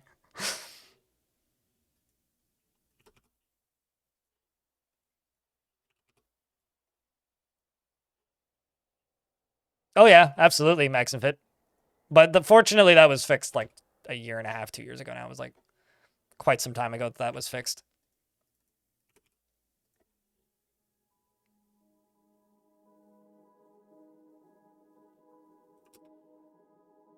But that was why I lost and how I lost my first fortress in this version. So this flooring, this stone here is all going to get dug out or just replaced with glass at some point. I'm going to need to probably just remove these 2 hatch covers and build these stairs up another layer. Oh shit, you guys are probably all vampires. I can let you out. Sorry there, dwarves. Would any of you make for good military? You dream of raising a family. You dream of raising a family. You dream of crafting a masterwork. You're a child. You dream of mastering a skill. He does not really value skills related to fighting. Well then. How about you? You want to practice a skill? Dreams of mastering a skill. Seek short-term rewards. Aiden, welcome to the military.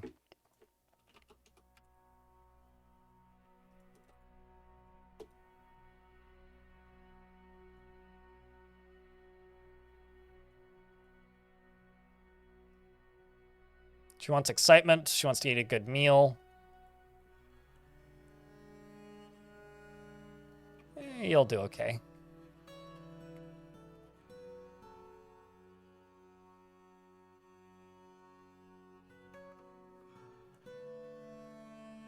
Then let's toss somebody random in the last spot.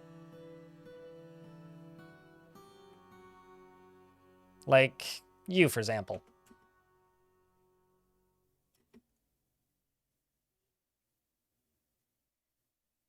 Random dwarf, please. Completely random? Did you?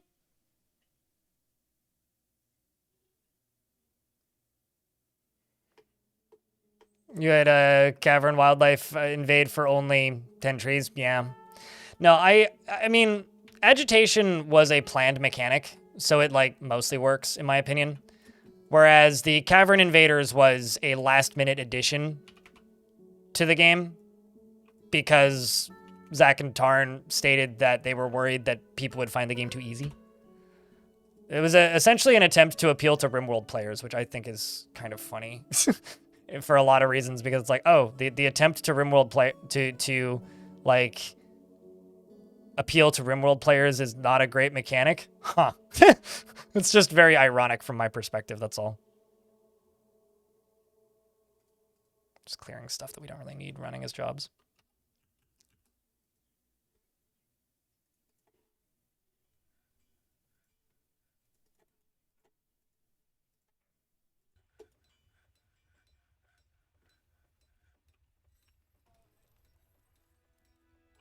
So, truly random dwarf.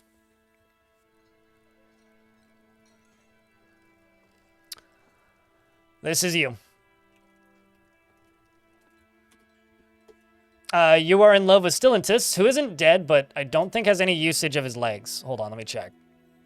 Yeah, okay. Wait, no, it's just his sprite was invisible. Okay, so why was your sprite invisible if you're... Oh, because you are naked. You just have a cloak on. That's all he's wearing. He cannot breathe and he cannot clothe himself. Well, rip. At the very least, he's not dead, right?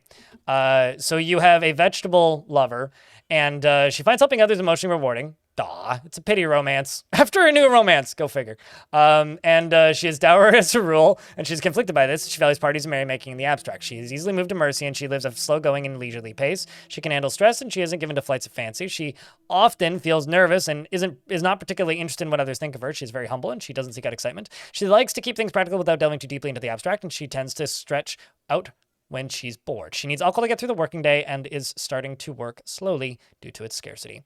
Dreams of crafting a masterwork someday, and personally is affronted by the whole notion of maintaining decorum and finds so-called dignified people disgusting.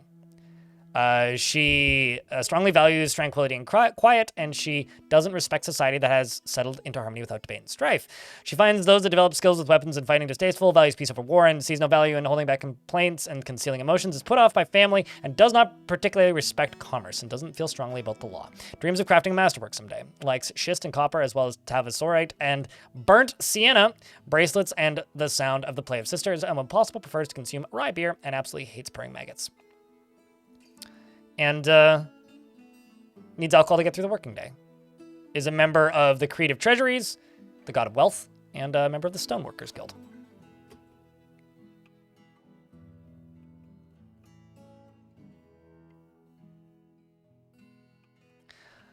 I mean, they don't even need diplomacy, really. They just need to function a little, not more predictably, but more logically, right? Like within what the game can reasonably provide, right? And as long as they function within the game's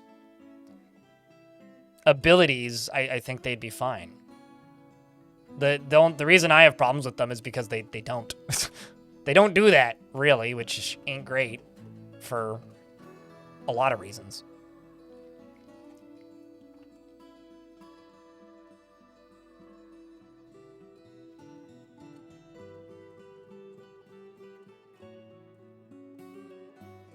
You would hate purring maggots as well? Yeah. Don't we all?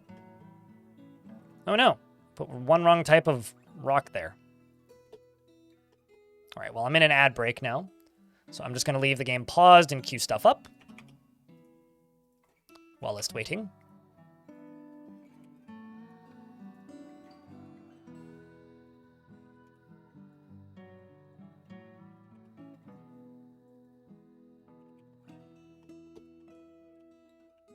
Have I tried building a fort on a beach? I don't think that there is a biome in this game that I haven't built a fort on at some point in time. So, yes.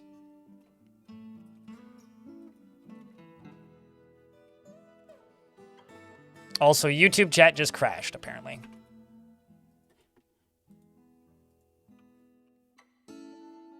It's okay, I've uncrashed YouTube chat.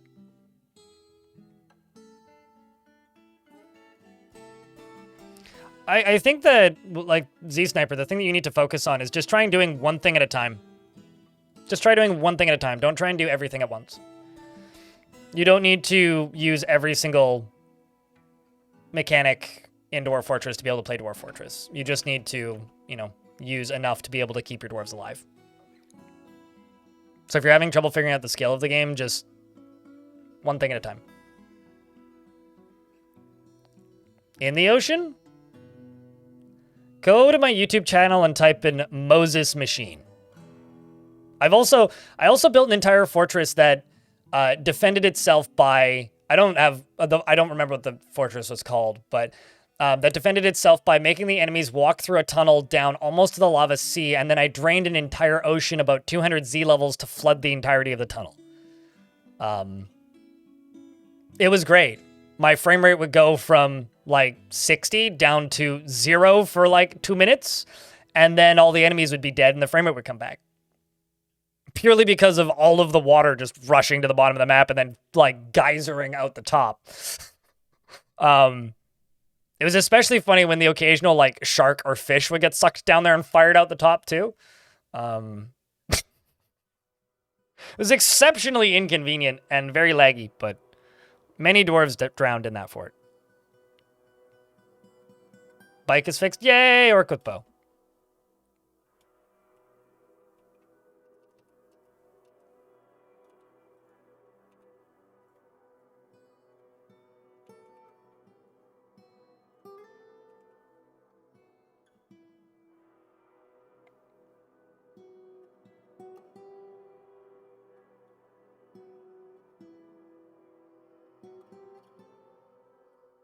And it feels great. Well, that's a bonus.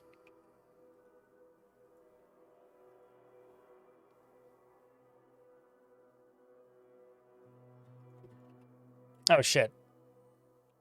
I've got this entirely backwards. Cool. Good on me. I should have seen that a while ago. It's okay. This is easy to fix.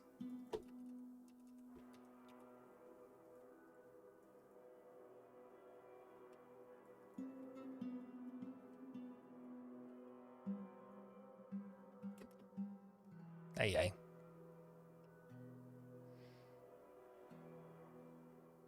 From that water pressure, do they disintegrate? If they hit a wall, things don't get killed by water hitting them, but if they hit something because water hit them, that can kill them. So, like, do they disintegrate? No. But I have killed goblins with water pressure by causing them to hit a wall after they get hit by water. A bookbinder of mine has claimed a magma glass furnace. That's a bit annoying. What do you need? Wood, apparently. Lots of wood. Shining gems, cut gems, bars of metal. Okay, I'm expecting raw green glass. Yep.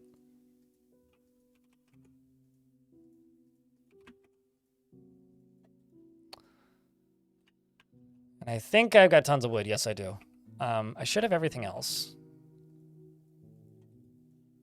Yes. I'll cut a gem just to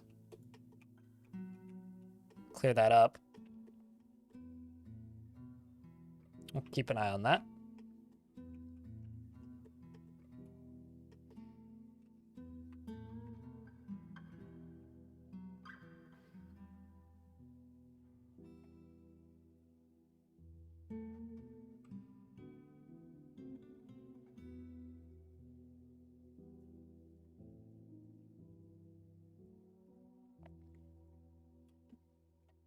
Just going to get all this dug out because I'm going to need this to be walled off for when I channel down through here.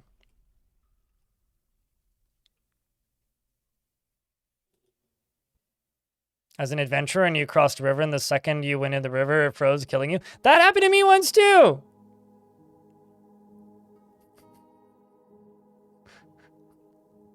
It'd be cool if vampires died to running in water. You know, like, from an adventure mode perspective, maybe.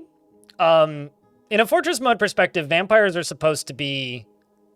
I mean, vampires are going to be moddable very soon, but... From a fortress mode perspective, that would be a problem, because if a vampire got injured in your fort, and then they got taken to the hospital and cleaned with water, that would kill them. So that would be bad. Can you get shell steel? What the hell is shell steel?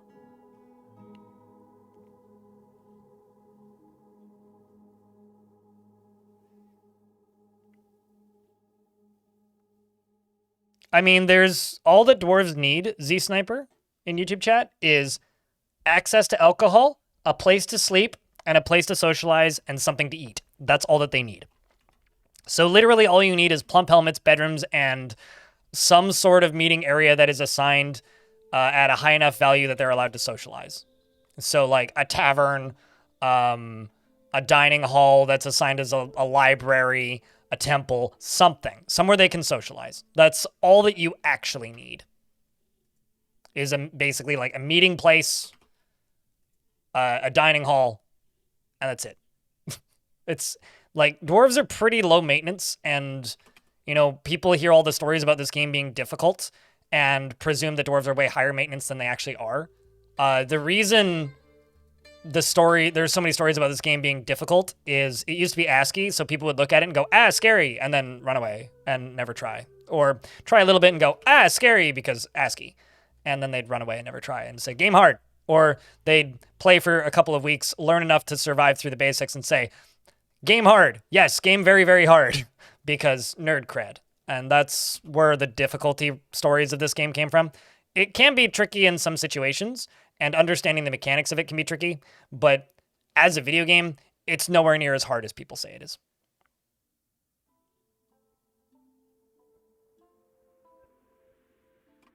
I mean, I'm not using any mods right now, because technically DFHack is a RAM editor and not a mod. It's like unlocks dev tools, basically. But, like, I don't have any of the assists or quality of life stuff turned on that DFHack provides. So, this is vanilla. That's what you're looking at. Yeah, because RimWorld is, like, an intentionally mean game, right? I mean, the way I've always described RimWorld is the friend that doesn't let you play with any of his toys and then gives you them one at a time, but occasionally punches you in the head and takes it back. Whereas Dwarf Fortress just gives you the toy box. And, like, that is what it's like to play Dwarf Fortress for me versus playing RimWorld. Is, like, one of these is a friend that I get along with who, like, I enjoy hanging out with, and then the other one is RimWorld.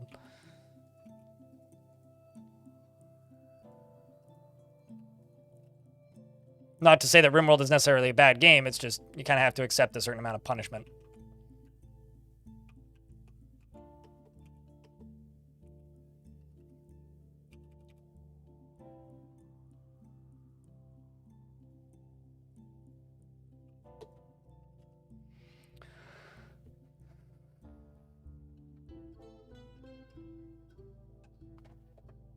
Because its progress isn't slowed by research? Oh yeah, true, there's also that.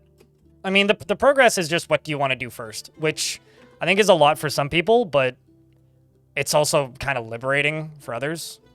Like, I get annoyed when games like this have a research tree because of the way Dwarf Fortress works.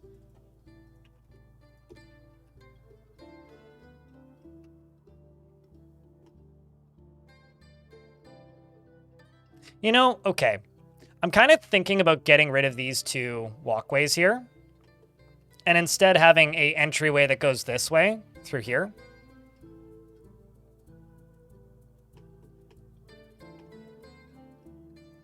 Or maybe this way as well. Like these two. But then you wouldn't be able to get up and down if I lock people in the well.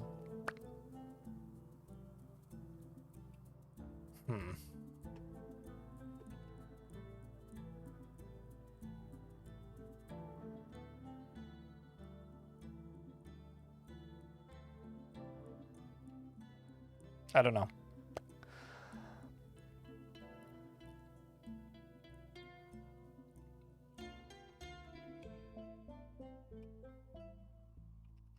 I'll figure that out later.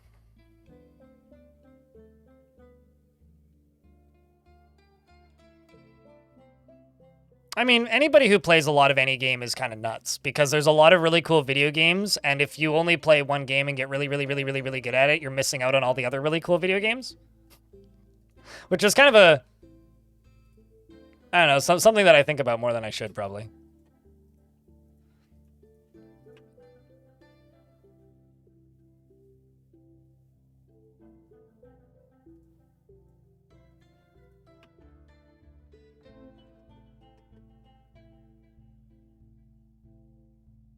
You had like 200 cave dwellers on a 4x4 map. I've had 450 before. So, yeah, it checks out. Andesite's what I'm looking for, not granite. Andesite.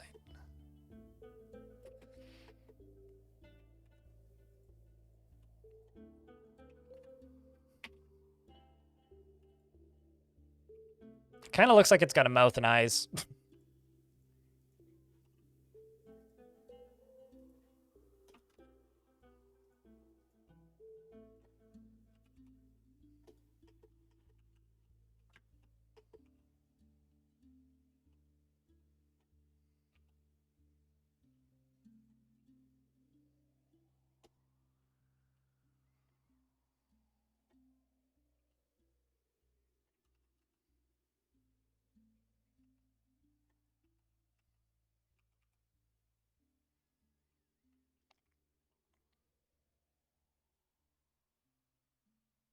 Your dwarves are dying because they're tired from killing the entire population. Yeah, no, I mean, exhaustion is the biggest threat to any dwarves' long-term health.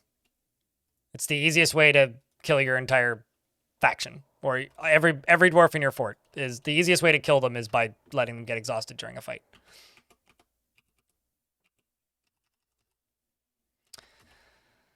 All right, well, the dwarves are all running up to here, I presume. Yep. Getting that done. Nope, don't use glass, just use andesite.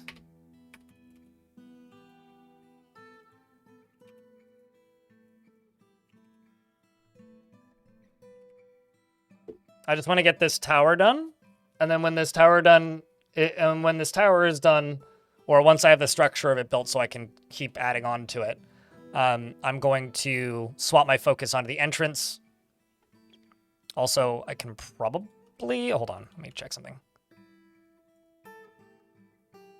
Looks like all the rollers are done, actually. Well, I should reassign the mine carts then.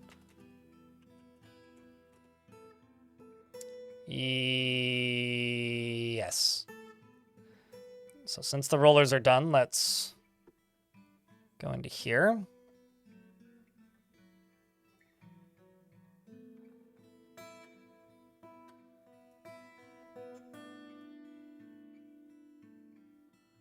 So I could sell lava then, although it might burn the traders because it might spill when it's sold. It's also a kind of a fun thing.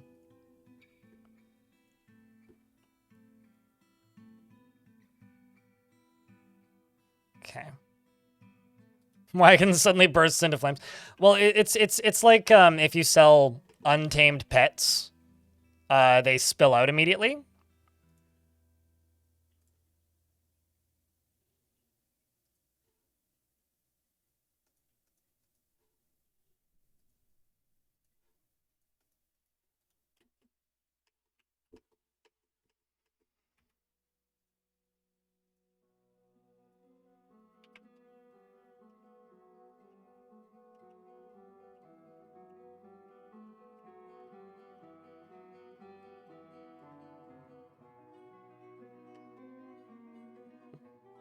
Do I actually want them to have access on this side?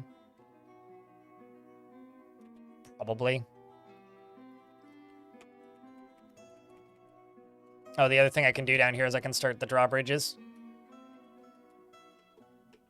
Because this, well, then I'd need to get flooring in here. Let's see if I can. I have 3 granite blocks. Okay, I gotta make more rock blocks. Am I making rock blocks? Ah, they're all paused.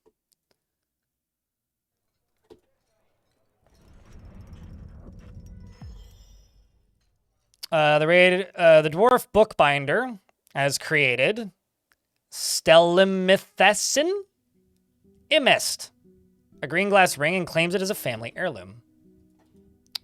I will check that in a sec. Just unforbidding all these tasks. Being a bit cautious about overworking my dwarves right now. You know you've been playing a fort for a while when the game starts to slow down. When you open up the stockpile. Start asking foreign traders, did you bring nethercap wagons? Only nethercap wagons can take our treasures.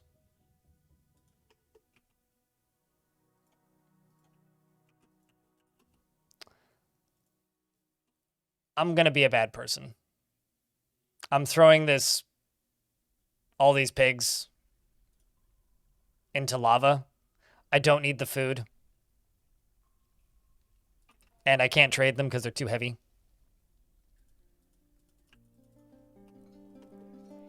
Okay. This is a green glass ring. All craft store ship is of the highest quality. 1 second. I will read that wall of text in a moment. It is encrusted with round rotile cabochons encircled with bands of radiant cut green glass gems, and this object menaces with spikes of green glass and obsidian and coconut palm. On the item is an image of spin dwellers, not spindle. The amazement of prisms, the copper helm, and cheetah leather. On the item is an image of Char Scald, the languishing manor, the tetrahedrite ring in high wood. On the item is an image of nethercaps in lime wood. On the item is an image of dwarves in gold. Oh, it's all good. I just needed to finish reading what I was reading before I could read the thing that you want me to read. It's going all right. Lanix, yourself? The RimWorld talk, you're a lover of that game. I also have some soft spots for RimWorld, even though I don't play it anymore. But you stopped playing it because each DLC kills the FPS and the TPS? Ticks per second? What's TPS stand for in this case? And the main dev seems to refuse to accept the core of that the core of the engine of their game had to be updated to use more cores, but the more memory efficient, and even with the community making mods that prove that the core engine wasn't strong enough to the amount of things happening, was just 2 DLCs, and they tried to throw in a massive third one.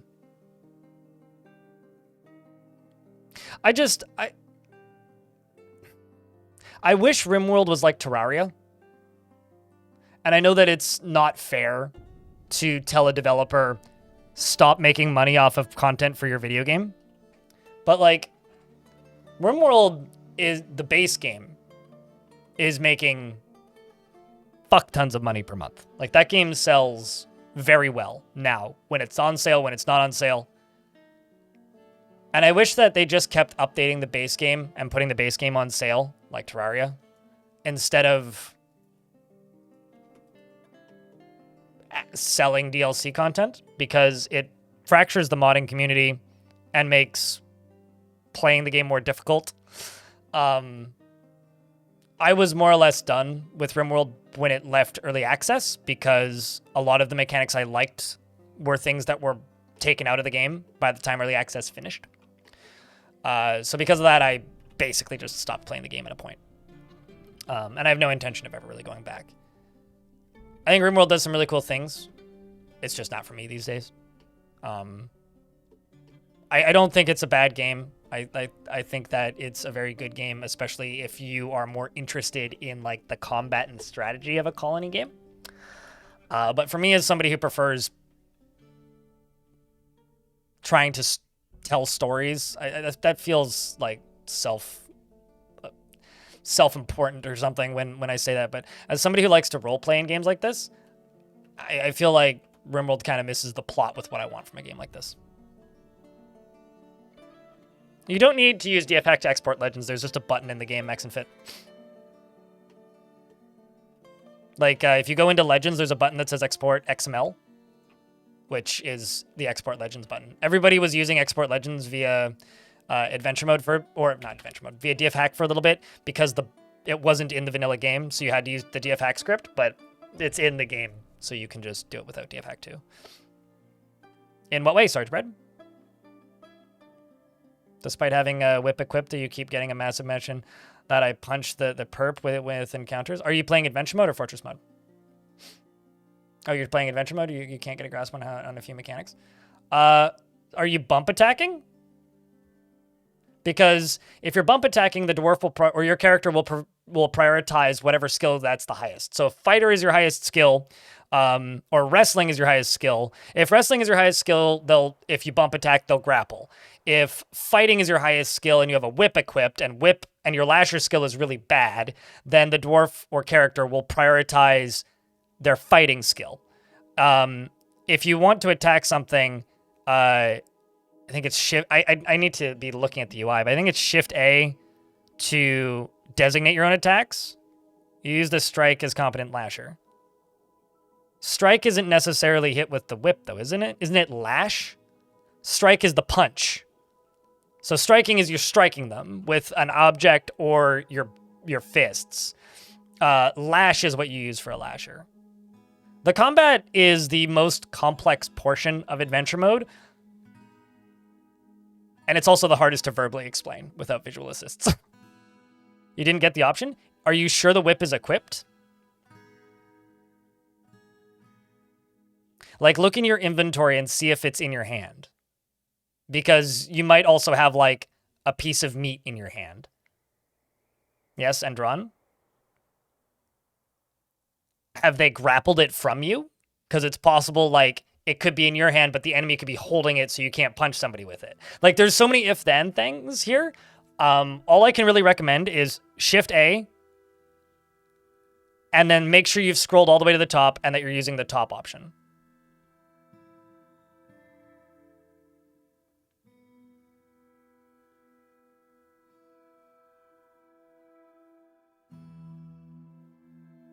What's funny is people who say that Randy Random is like Dwarf Fortress have never played Dwarf Fortress.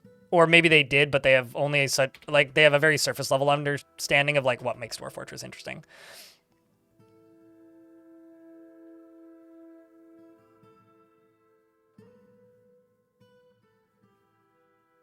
I mean, maybe you're just really good at punching things. If you're winning, who cares?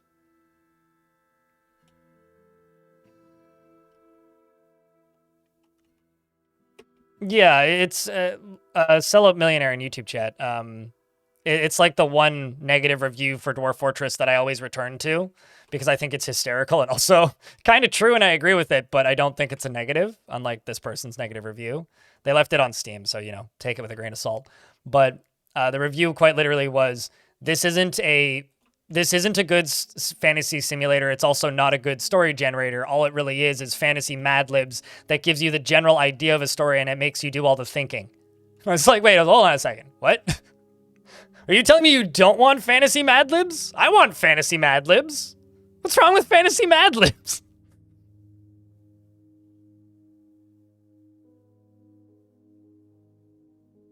So I don't know. I don't like just sitting here and like speaking negatively of RimWorld. Unseal Seth, I have my issues, and you clearly have pretty similar issues to me. So I hear you, but like the majority of the issues I have are just I wish it didn't market itself off of Dwarf Fortress so much. You know, like the very first time I ever heard of RimWorld was Tynan self-promoing his game in the Dwarf Fortress not Dwarf Fortress Discord, in the Dwarf Fortress forums way back. And it's like, so to me, in a lot of ways, RimWorld owes a large portion of its initial success to the Dwarf Fortress community. And that also plays back into Dwarf Fortress's success, right? Like RimWorld being successful helped Dwarf Fortress succeed as well as it has. But it leaves a sticky taste in my mouth. It's like the greedy second cousin kind of thing that is just like,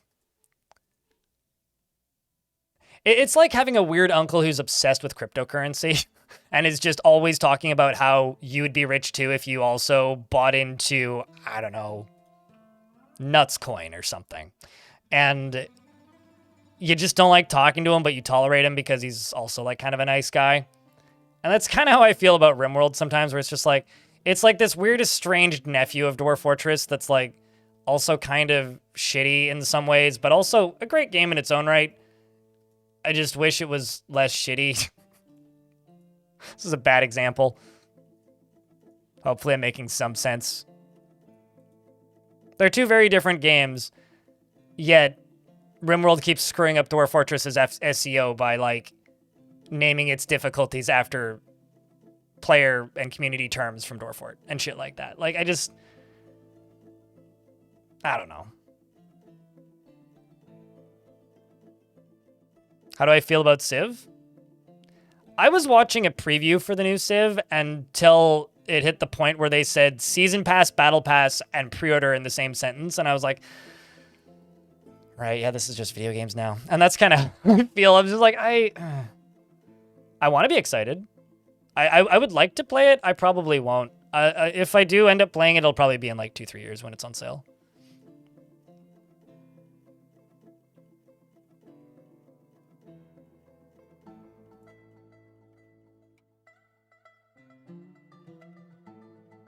That part bothers you too? Yeah. I don't know. I don't think I played enough of the last Civ. I really liked the last Civ, but everybody that I knew who I used to play Civ with, like in online multiplayer, because I used to ages ago have like a crew of people that played Civ, fucking hated the last Civ, and they all just kept playing the previous one. But I liked the new Civ enough that I wanted to play that.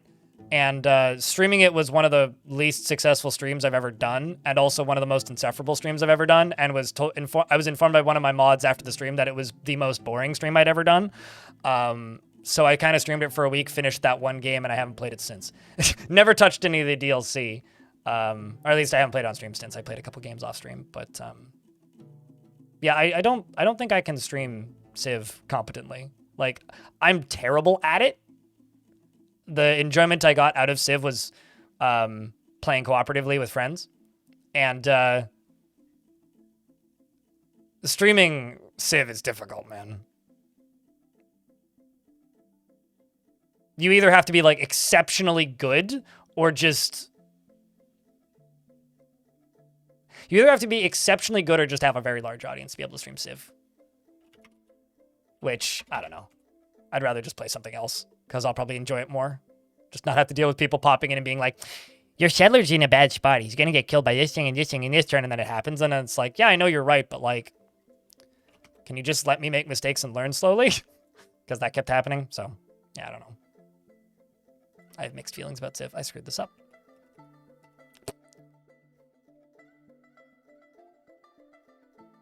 I like Civ. Civ's fun. I hope it's good.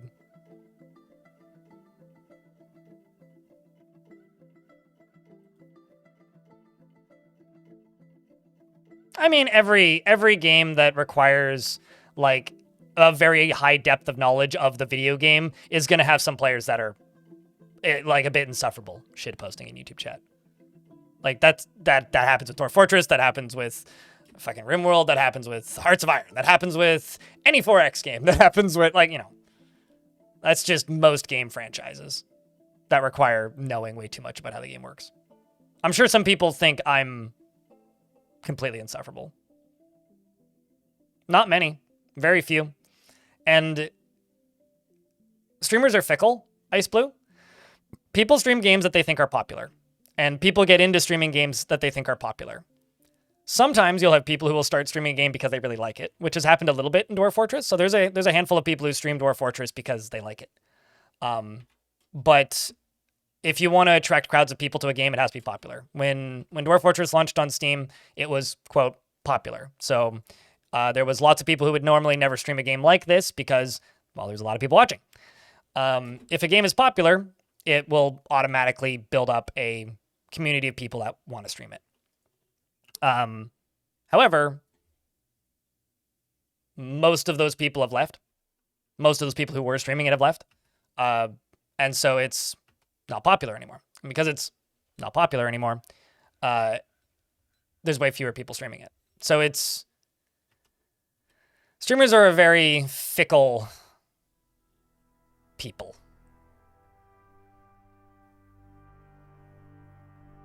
You know, that's the thing. I can't even play Total War. I definitely can't play. I like Total War games, and I like setting them to easy and just schlockily playing them. But that community was worse than Civ. Unironically, that community, not only is that community worse than Civ because you're bad at the video game, even though you're playing on easy, but you're also bad at the video game because you're playing the wrong one. That was actually like maybe the worst backseating experience I've ever had. Because what do you mean you are playing Total War Saga Britannia because it's brand new and you got it for free and you don't happen to own any of the other Civ games? Or not Civ games, Total War games. You should be playing this one, this one, this one, or this one, but make sure you have this DLC and this DLC, otherwise you're playing the game wrong. Okay, so then a couple months later, I tried streaming Rome 2. Why are you playing this? You should be playing Warhammer. Warhammer's better. Have you heard that Warhammer's better? By the way, have you tried Warhammer? Did you know that Warhammer exists? Have you tried Warhammer? Warhammer's way better than this. Why are you playing this? You could play Warhammer. Have you ever heard of Warhammer? Did you know that there's a Warhammer one?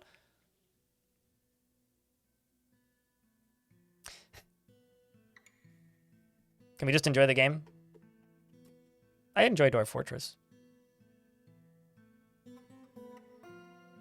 Tuber Sheezy thinks your wife thinks I'm insufferable? Please don't inflict me on your wife if your wife thinks I'm insufferable. Your wife is more valuable than my stream. And you should spend time with your wife. That or just make sure that you have headphones on. It's okay. I think I'm insufferable, so. Have I tried a game called Stellaris? I have streamed Stellaris. I thought it was really boring. Actually, Stellaris was a weird one for me because it wasn't to like people being annoying in chat. I just didn't like it.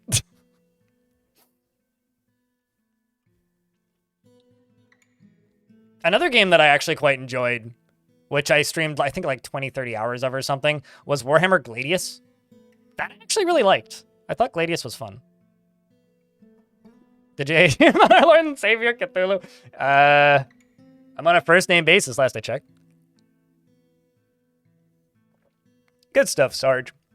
I don't know. I maintain that Rome Total War, the first one, is my favorite Total War. It's the one that I enjoyed playing the most, and you want to know why? It's the only one I've never streamed. The reason the first Rome Total War is my favorite Total War is because I played it in a universe before I streamed, before I did this, and I played it offline and never watched any videos or talked to anybody about it, and probably played it terribly, played on easy, and played as the Spartans a bunch, and listened to Disturbed, and it was a great time. I think when it comes to like RTS games and stuff like that, or 4X games and RTS games, I enjoy them when I don't know that I'm bad at them. Have I tried Star Sector? I've owned Star Sector since it was called Starfarer. I'll play Star Sector at some point. It's on the list of I'll play it at some point. It's a very big list. Or rather, I'll go back to it at some point because I played it when it was called Starfarer still.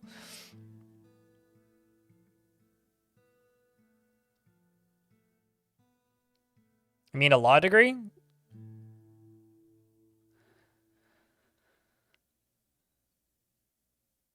I don't know what you mean, Gonley. Is this like a funkily... Chat, can you translate this to me? What is more worthy? Being a lawyer, getting a law degree, or getting a good hunter's squad? Like, what is harder?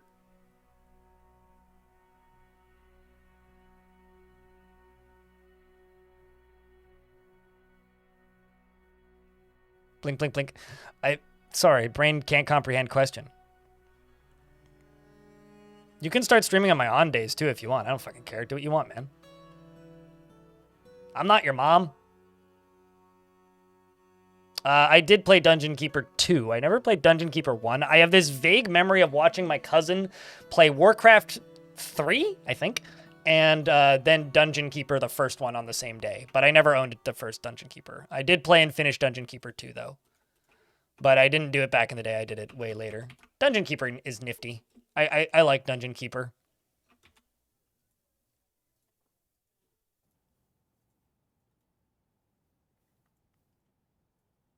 Classic, if you will.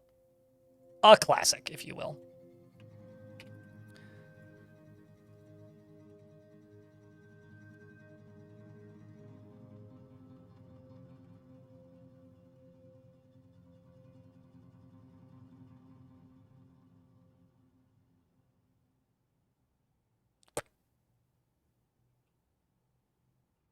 I guess I did kind of screw this up again. I like screwed it up, unscrewed it up, and then re-screwed it up. Because this should just go straight up here. But that's easy. I just build that and then deconstruct that and place this. Okay. And then this right here just needs one right there. Okay.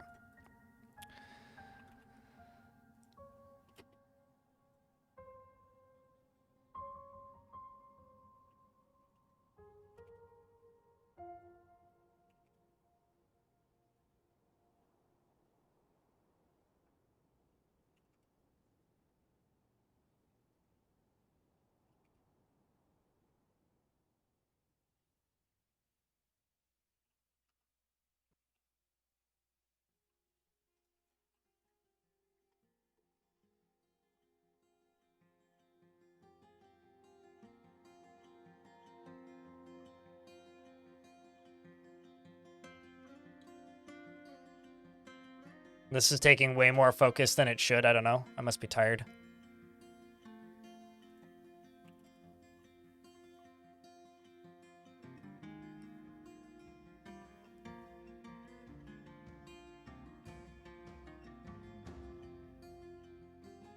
Oh, I see what I've done here. I get it.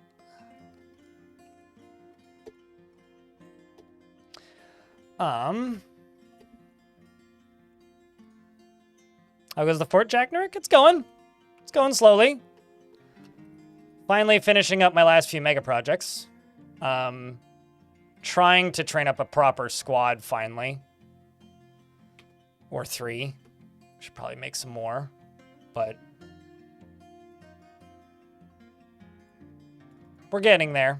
We're getting there. We're getting there.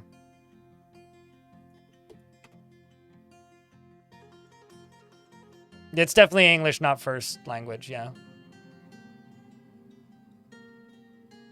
Are you almost getting a law degree, but you just play dwarves and you're like a bit addicted to it, and I have no clue what you're doing, but it's fun. If you need help making a Marksdwarf squad, what I would say is I have a video on, or I have a YouTube channel on how to make like ranged dwarves. So if someone can grab it and link it, that'd be great. But ranged dwarves are not that difficult. And I would, I guess by that logic, presume that it's easier for you to get a law degree than to, you know, make a Marksdwarf squad and dwarf for it. It's not exactly straightforward. I think training them is the hard part. Actually, like, making it's not hard. But you right here. This is just going to go this way. But that being said, playing Dwarf Fortress isn't useful or important information in your life, so. Actually, I should make this a little bigger. Just go all the way across with this.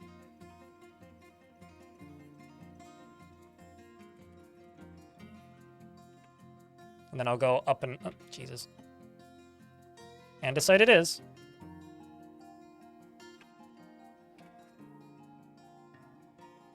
Okay, so what I'm going to do here is you, you, you, you, you, you, you, you,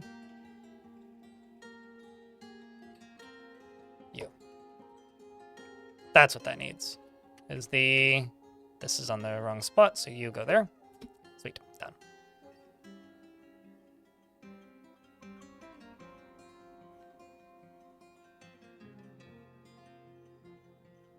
Your English isn't that bad, but your choice of words makes it very obvious that English isn't your first language. I don't think anybody's making fun.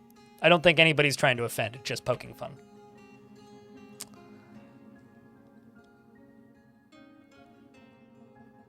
What are we building right now? I'm building a pump to fill this reservoir around this tower thingy up with lava, is what I'm building.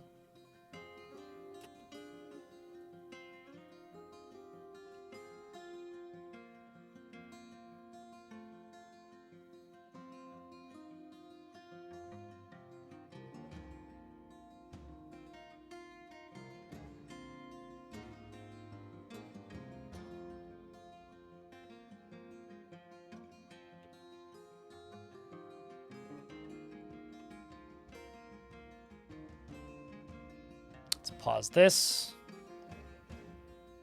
Deconstruct that. Then also this too, right? Yeah, both of those. The elves have arrived to trade.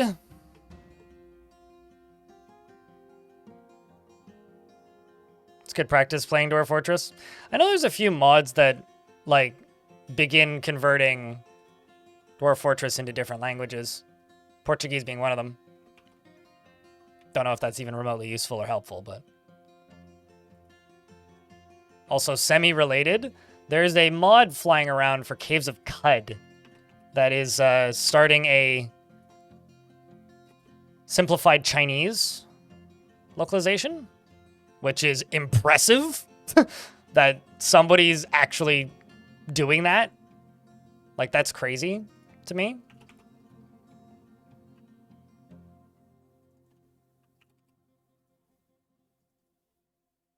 English is a weird language, yeah, and games that are programmed around English are very hard to make not English.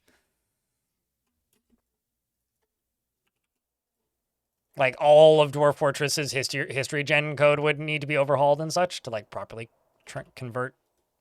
Like, full translations for games like this is not an impossibility, but exceptionally difficult.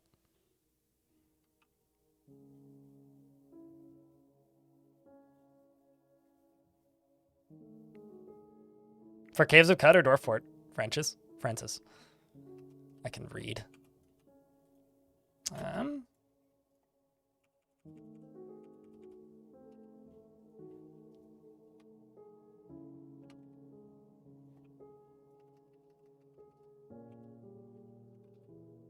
I'll build those stairs up.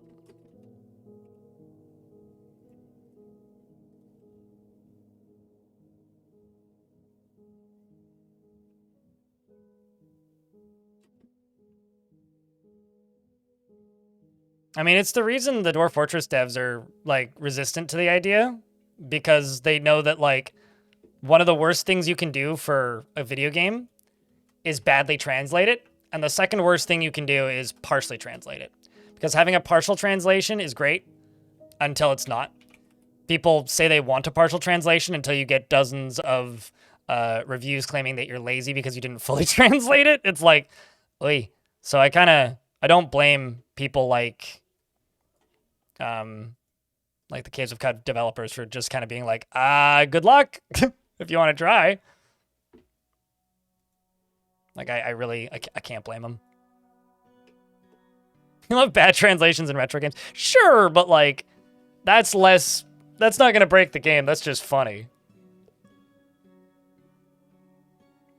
What's funny about old games like that, though, Oldion dude, or Old Ani dude, is that was done by a person. Like, these days, it's just Google Translate, right? Really, Avento? Oh, that's interesting. What's the goal of this fort? Like, what are you seeing? The goal of this fort is to, at this point, start a civil war in the faction and end the world as much as possible. And I'm giving myself until adventure mode releases. Oh, hey, we got another marriage. Zuntir, the Mason, and Ushrir have gotten married. I think this fort's had more marriages recently in a fort than I've seen in a very long time.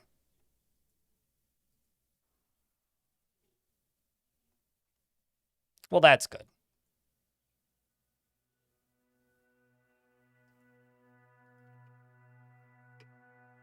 You have dyslexia and you're from Norway? Okay, no, that's fair. Norway's a cool country, though. Literally and figuratively.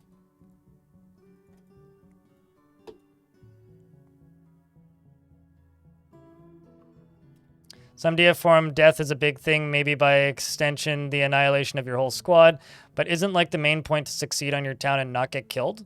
Like, I feel like I might be a bit scared of getting wiped out anytime. Maybe I should accept that in the game that you can reset at any time and it would be easier. What do you think? How do you approach the game just 1 week into it? Dwarf Fortress is not a game about keeping your fort alive, right? It's not like, I mean, man, we just finished talking about RimWorld. It's not like RimWorld where the goal of RimWorld is to build a base and stay alive as long as possible. The world keeps going in Dwarf Fortress when your fortress ends. So if your fortress dies, say you're like, my fortress is right here. It's behind this cave, but I swear it's there. If you build a fort here and then this fortress dies, I can then go into the same world and build a fortress over here. And if some of the dwarves stayed alive or didn't die or somehow managed to escape the fighting, then maybe they'll show up as dwarves in my next fort. Maybe I don't like this faction anymore and I want to play as a different faction. Maybe I built a really, really big vampire fortress. Foreshadowing. That did a whole lot of evil things, like killing a lot of dwarves in that world and starting a bunch of wars. Also foreshadowing. And then you play as a different dwarven faction in the same world and then attack your old fortress, right? The game doesn't end when your fortress dies. Does that make sense? And that's the thing that you need to remember, is the game doesn't end when that particular playthrough ends. So you play a fortress, like what Dwarf Fortress was when it originally released, back at the very beginning, was it was an arcade game. The original pitch for Dwarf Fortress in 2002 was it was an arcade game where you'd see a fortress, right? The fortress would fall to some unimaginable threat, goblins, demons, monsters, and then you'd play as an adventurer.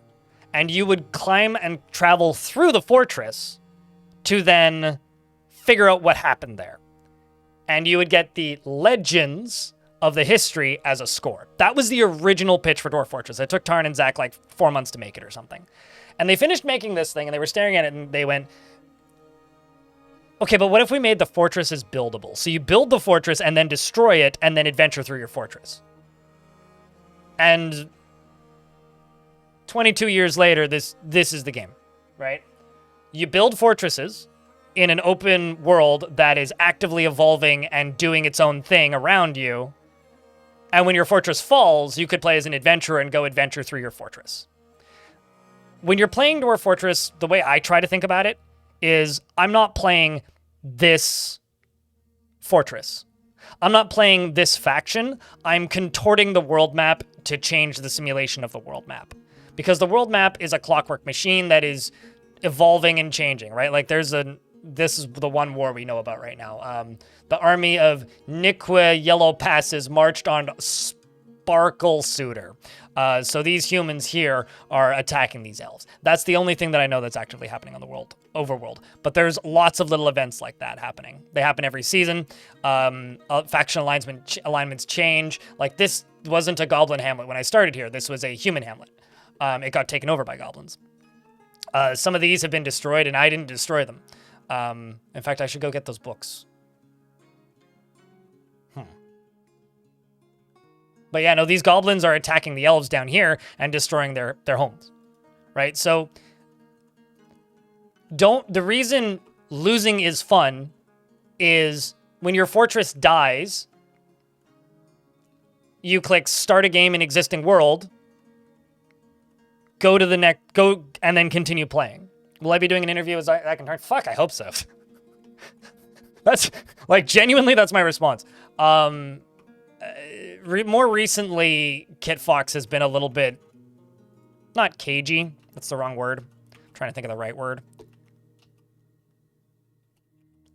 Trying to make me be more professional and make Zach and Tarn be more professional, maybe is a better way to put it.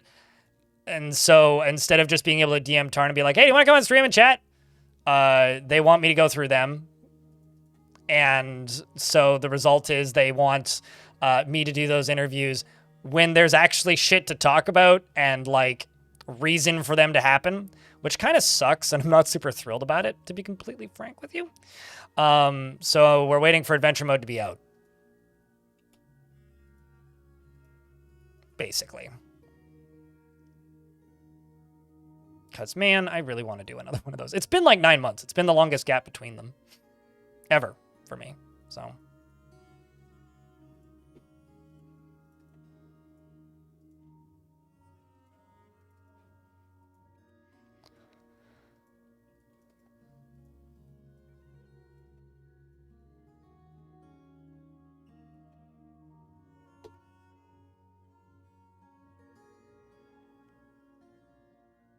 Yeah, and the reason like I'm so excited for adventure mode, Gonley, is like some people look at adventure mode and they go, "Oh, why would you want to play as one character when I could just build a city? That seems boring." The reason it's interesting isn't because it's like a open world murder simulator. It's interesting because it's another way of interacting with the simulation from a different perspective without having to build a fortress. When did I start this fort? In the year 20 years ago in game. About a month ago in reality. Like, and what was it? Like end of December, I think we started this fort. It was like shortly after Christmas. But yeah, Dwarf Fortress is a game. It's a very, very, very, very, very slow overworld map simulator that you can interact with in 3 ways. You can read about it in Legends. You can poke it directly in Adventure, and you can play directly in Fortress. And there's no other game that really has that combination of things, and that's what makes it special and interesting. Because nothing really is doing what Dwarf Fortress is doing.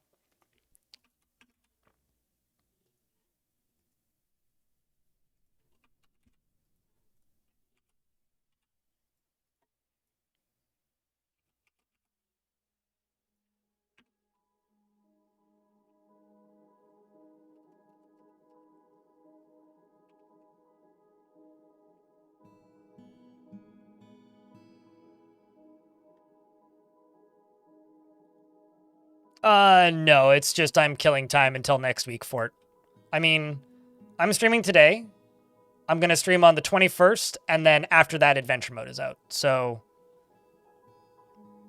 because I won't be streaming on Wednesday next week because I will be at a doctor's appointment during my normal stream time. So I'm not as available the next few days to stream as I would like.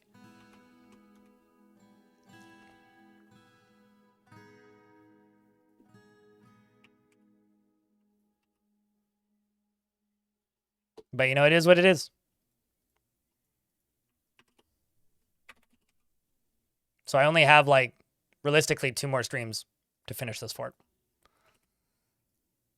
Maybe 3 if I can cram another one in there.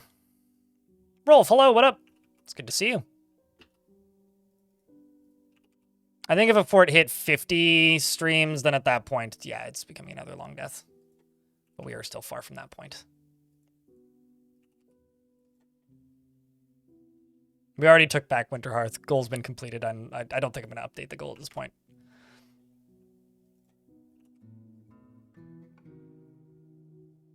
Three days to finish this fort. What is this Majora's Mask? I mean, it's the life of a internet panhandler is what it is.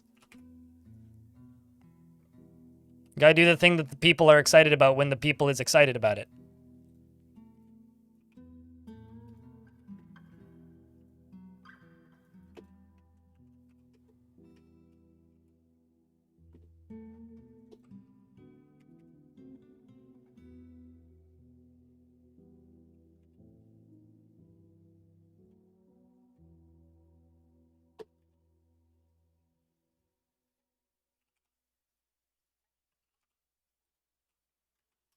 Okay, so now what I need to do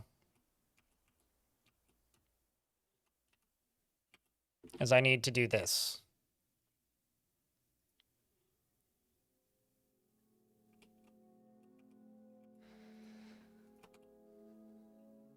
Oh boy. What blocks do I have? Oh, I don't have a lot of any blocks. Okay. Am I not making rock blocks? No, we're making rock blocks. I'm just not making them quick enough. All right, well. You thought that is already a possibility? On the beta branch, it is. On the main branch, it is not. So when I say what do I mean? So what do I mean when I say it's out? It's leaving the beta branch on the 23rd. Unless, for some reason, I'm Mandela affecting myself into thinking it's the 23rd and it's actually the 24th. I'm pretty sure it's the 23rd.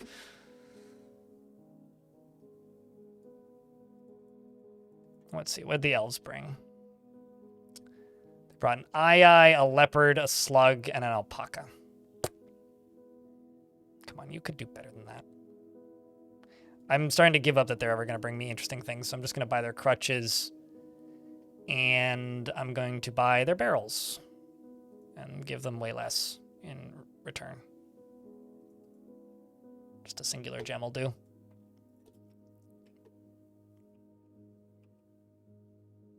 Was that a ghost? It was a ghost. I'm not seeing things. Oh, maybe I already made a memorial and then never placed it. Highly plausible. Plausible is now a word. Don't mind me.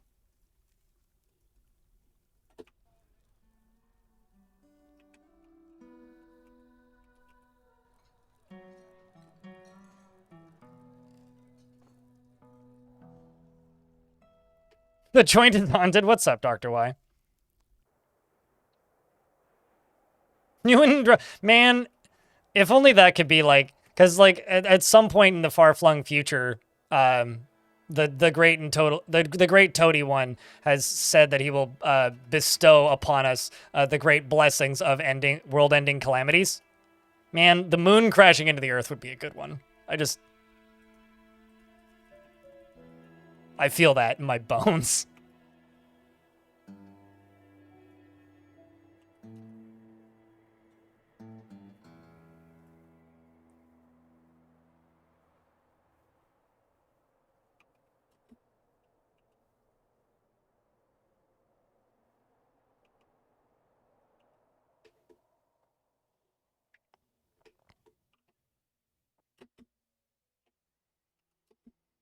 Okay, so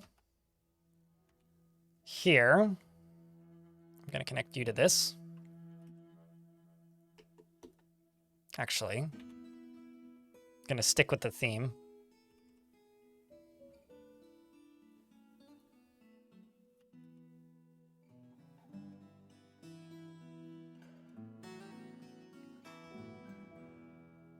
Let's also deconstruct that and put some flooring in there.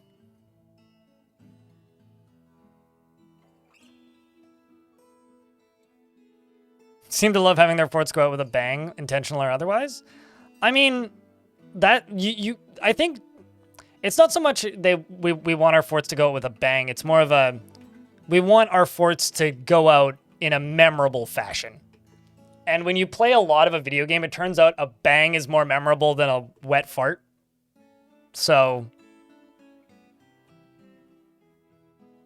am I preparing tutorials for adventure mode? Yes. Not fast enough, actually. I shouldn't be streaming. I should be editing right now. It's less of tutorials and more of a tutorial, prop maybe two. I already have the quick tutorials, and those are already relevant. I want to do a big getting started guide, and I want to do a combat tutorial primarily, and then like some sort of finding the fun video. Do I need help? With what?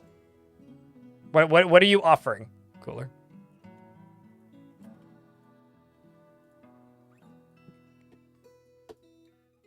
Right, actually, I needed to put floors there. We're in an ad break. Also, by the way, for reference, Cooler does the vast majority of the art around this channel. So, most of my thumbnails, with the exception of the large videos where Goblin Art has done some of them, and all the emotes, which Cooler was now gifted. Chat, can I get a round of beers for Rolf? Gifting a subscription to Cooler. Thank you very much, Rolf. You're very kind.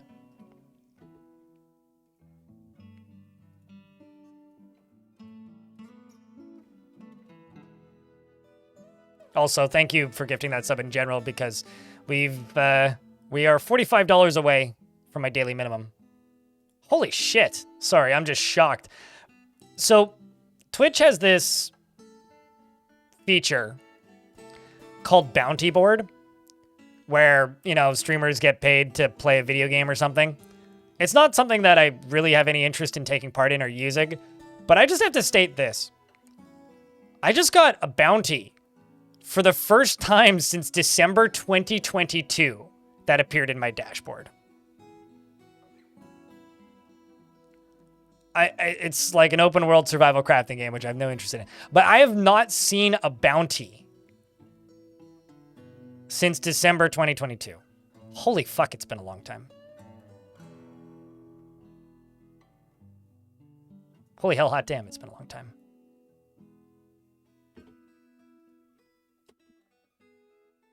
Hot bounty in my area. I mean, the last bounty I did was actually the most memorable thing ever. I got paid 250 bucks. Approximately. I can't tell you the exact amount because contracts. I got paid approximately $250 to shop on Amazon Fashion for 15 minutes. It was fantastic. We just went and read reviews of leggings. It was a great time. Definitely a good use of their marketing money. Yes. Don't tell them otherwise or they'll figure it out.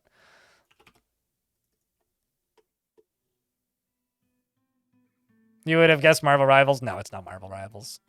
I haven't heard of this game. I have heard of Marvel Rivals, if that says anything. Well, actually, it's for a game called Stratanova, I can tell you. I'm not going to play it, but... I'm presuming it looks like... The screenshots make it look like an open world survival crafting game. It might not be. Let me go look it up. Now I'm kind of curious. Tim Sim, thanks for the 5-pack of gift subs. Helping me hit that daily minimum.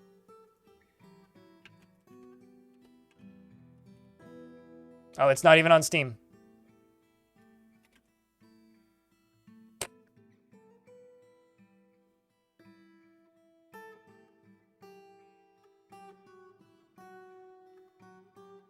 Well then. Wayne, thanks for the Prime for a 9th month. That's almost a hype train. Almost. Not quite. The max dwarf count above 200? Oh yeah, all the time. It's actually above 200 right now. It's at 250 currently. But I don't really recommend you do that because the game doesn't really change much with more dwarves. It's just kind of... It's a bigger... The biggest threat to your fort's safety is your dwarves. And so the more dwarves you have, the more at risk your fort is at any given point. I mean, if that's compelling to you, then go nuts, but it's not something I really focus on. Ice Blue! Thank you very much for the 5-pack. And for the hype train. Because that's now a hype train. Appreciate you greatly, man. Thank you so much for helping keep this channel funded. Let's just go over here and I'll just plunk this in. So the lava can just flow through that.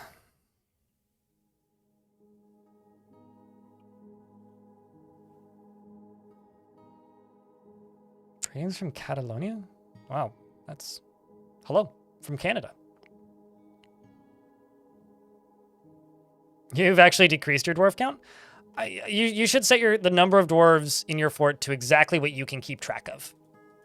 If you can keep track of the number of dwarves you have the right number. And Ice Blue, thanks for the $1.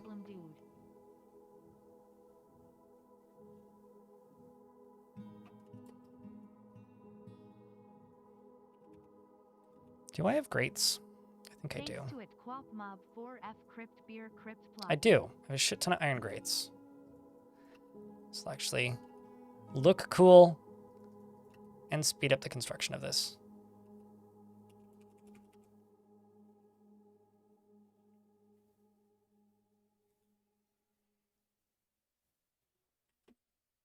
Hold on, am I going crazy? Also, Diamond, thanks for the 43rd month. And Wayne, thanks for the 9th month. Darren, thanks for the $1. It's now a level 4 hype train. Thank you very much. Oopsies. That tool shouldn't have been selected.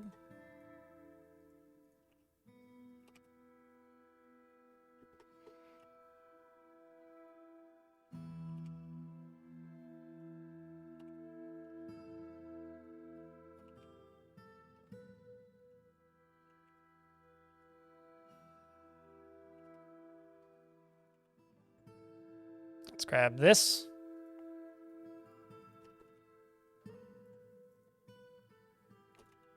And then let's go all the way along here.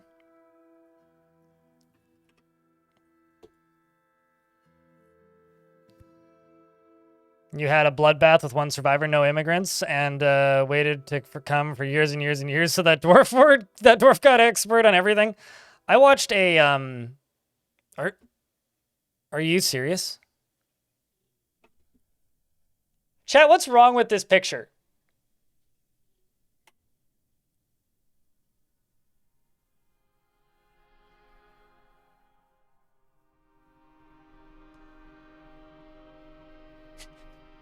She's trying to fish in my fountain. This is like the fishing in the toilet meme. Well, they're all vampires over 8,000. Alphabetic rabbit, or apathetic rabbit, not alphabetic. Thank you very much for the tier 1 subscription. And Ice Blue, thanks for the 10 bucks. Ice Blue 220 cheered. But like she's just like getting super happy-defied by constantly being splashed by waterfall. So you know what? It works for me. Hey, she's happy.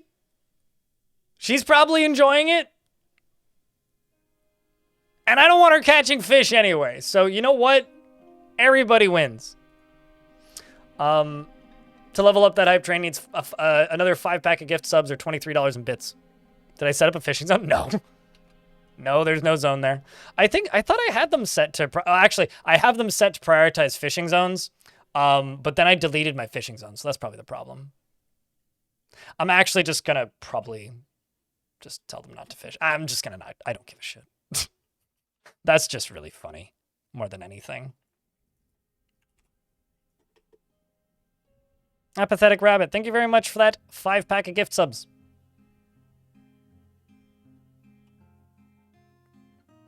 Which skyrockets it past the needed level. Cheers, dude.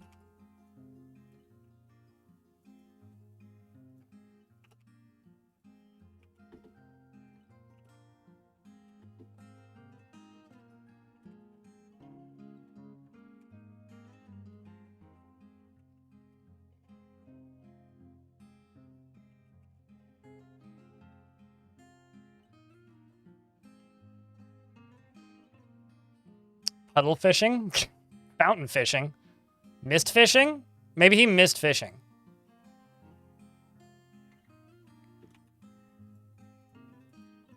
It would be really... You know what would be funnier than anything? Is if that dwarf successfully caught a fish. Because it would imply that not only did they catch a fish, but they also... Somehow we managed to transport a fish into my fountain via bucket. So if you, Doran, if you successfully catch a fish...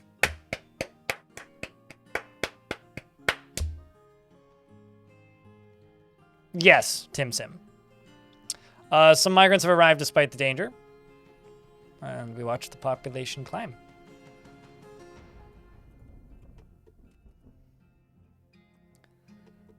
Oy vey, that's funny.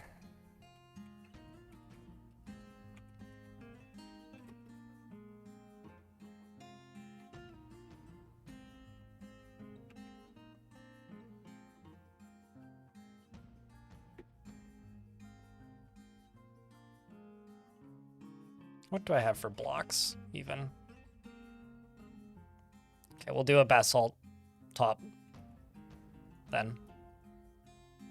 Because then I can start building underneath it.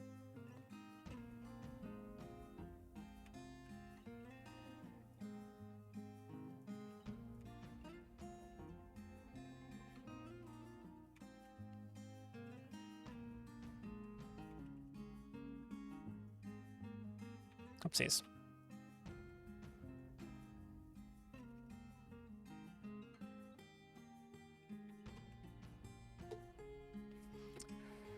man. Doran is adorable.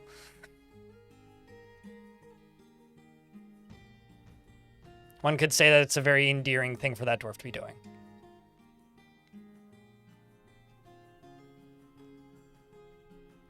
Recreating a dungeon? Like a real-life location? I don't really like doing one-to-one things. Something I have considered recreating, though, is for a while I've been teasing and promising, which is a mistake. Don't do that. Don't ever promise people things, because then they expect things. A video of Boat Murdered. Like, people want me to read the story of Boat Murdered, which I also want to do, admittedly. But it feels wrong to do it without footage of Boat Murdered. And yeah, sure, there's footage, there's like the screenshots of it, but there's no video footage of it.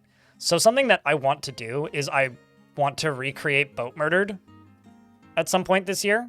It's one of my project plans I'd like to do.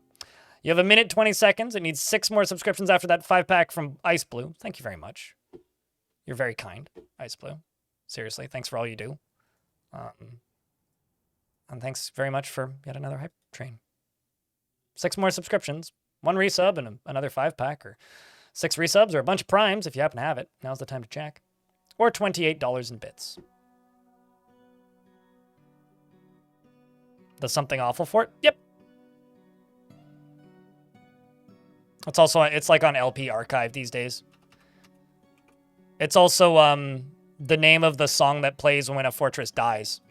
So if your fortress falls, the song that plays is called Kogan's Son, which is what Boat Murdered translates to.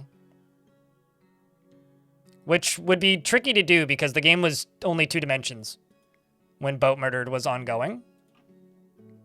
So I would have to manage a fortress and basically make a Dwarf Fortress stage play within Dwarf Fortress, which I think would be really fun. And I would like to try doing that. How full is the well? It's 4 of 7. Oh, that should be enough. But let's just chuck some buckets of water in here to top her off. Thank you very much for the hype train, chat. 2 boat, 2 murdered. Special edition.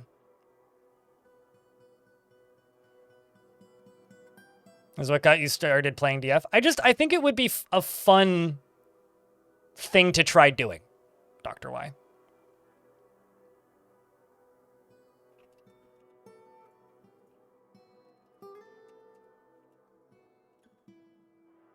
I should actually select the material.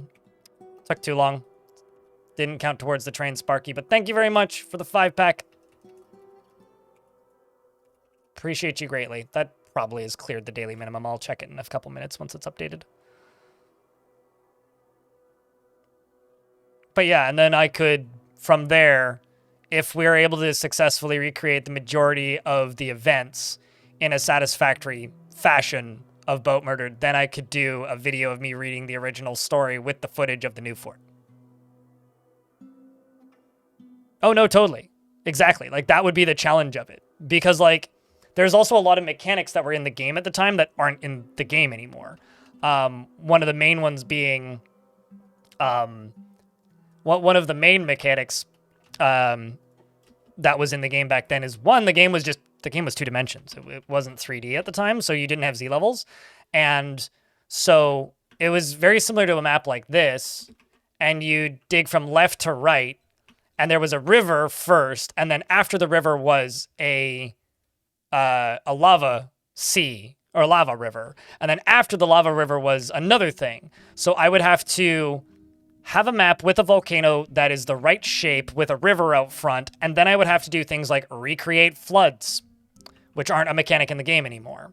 I would have to basically build pumps and pump water and lava into the right location and then cause a flood to happen. And I don't know.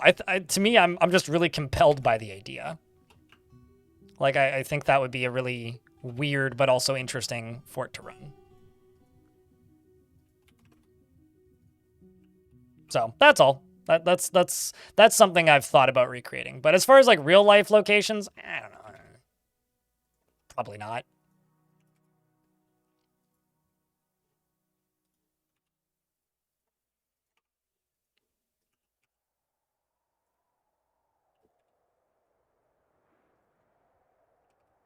It's a ramp. I need a floor.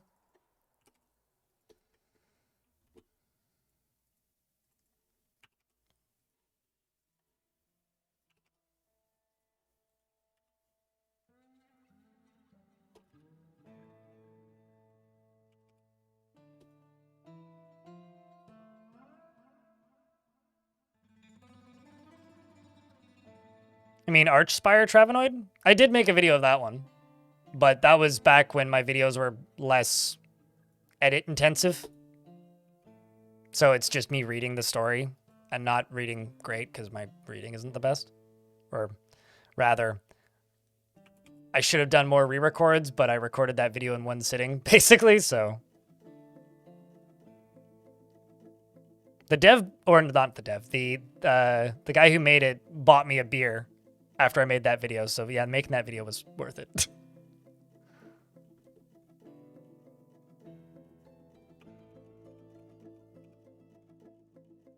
Friend of the channel, one could say.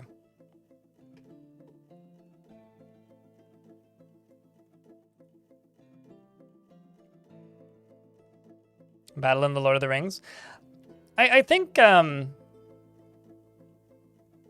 I'm much less likely to try and recreate something from Lord of the Rings.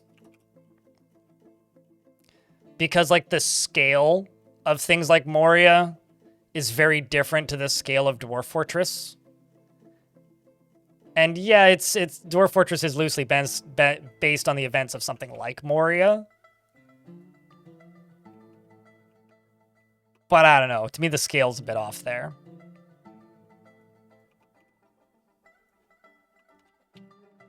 I don't know, Chad, have you ever tried to recreate something?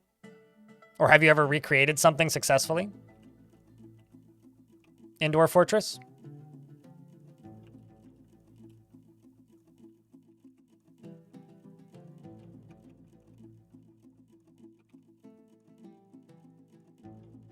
You've tried, but with little luck.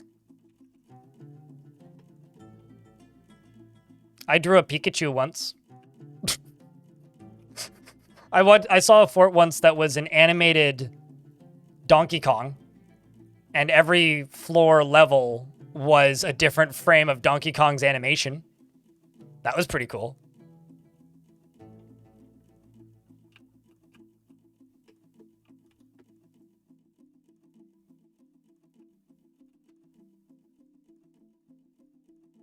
Now that's art. Oh, totally. It was really fun watching them go up and down through the Z levels. But this was years ago, back when the game was still ASCII, so it looked quite a bit different than now, but...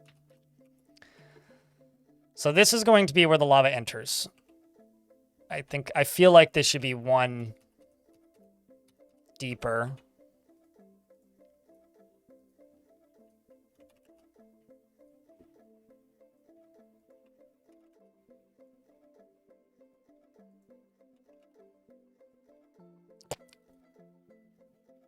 Like I should have another layer of wall before I fill this up with lava. But we're getting there. Can it run Doom? Can Dwarf Fortress run Doom? No, not, well, I mean, could you recreate frames of Doom? I mean, that would require more artistic brain power than I think I have.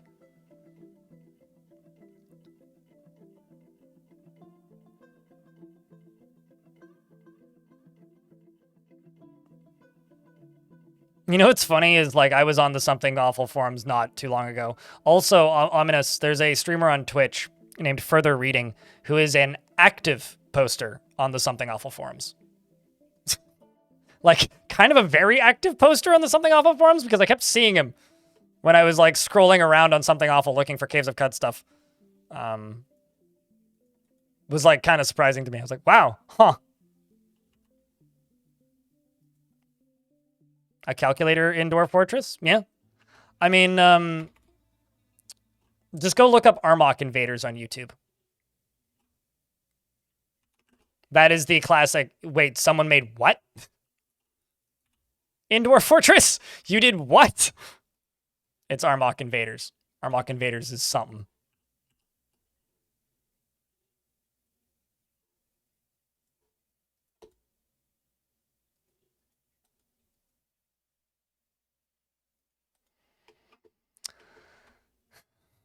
Someone I used to chat with quite a bit also made a calculator in Roller Coaster Tycoon.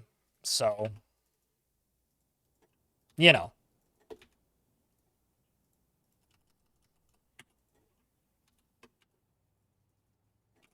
It's funny how many video games people have made calculators in.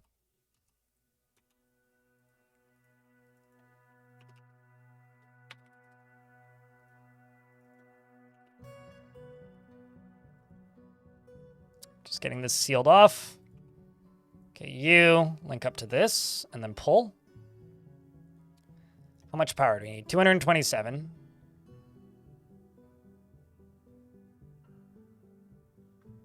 That should be fine. I have enough power for this. Once this is hooked up and this is disengaged, though, because I don't want this to auto-engage when I hook it up. And then this will dump lava into here.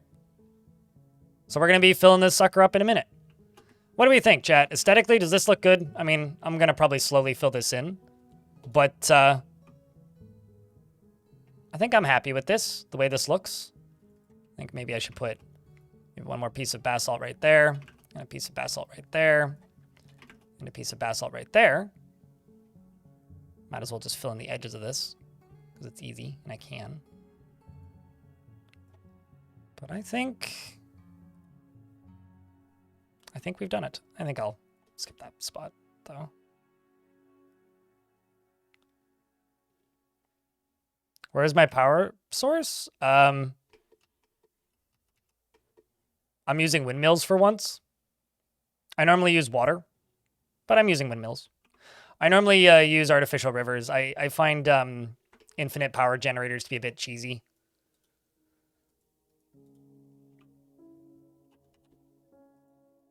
Like, they're just too good and also kind of annoying to maintain, because I also find they tend to freeze and or evaporate, which I find really annoying.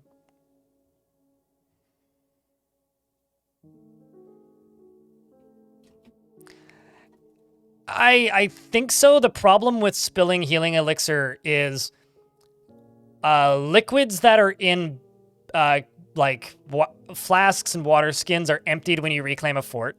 Liquids that are in a barrel are exceptionally annoying to get out of a barrel. Although Chad has said that there's many methods. There's been methods over the years, but they've all been tedious and annoying. And if you pour liquids like blood or beer or basically anything, oh, okay, hold on.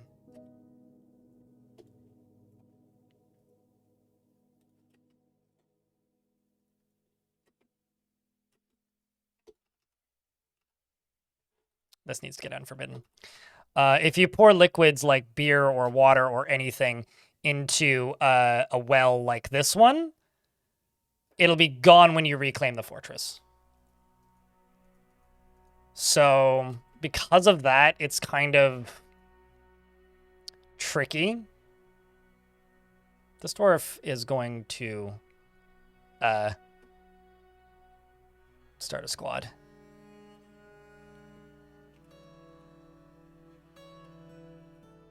About you? About you? Tough, agile, and strong. Doesn't care if others take the time. Okay, so you won't... Wait, actually, how do you feel about excitement? Stubborn. It's quite ambitious. Takes no pleasure in his talents and accomplishments. Little time for forgiveness. Could be considered rude. Doesn't care what others think of him.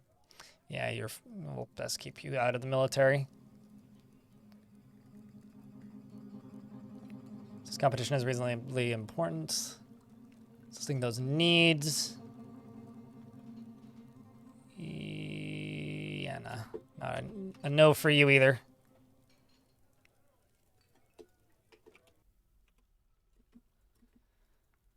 You're coming here to go drink. You're a proficient Marks Dwarf. Ooh, I do need a new Marks Dwarf.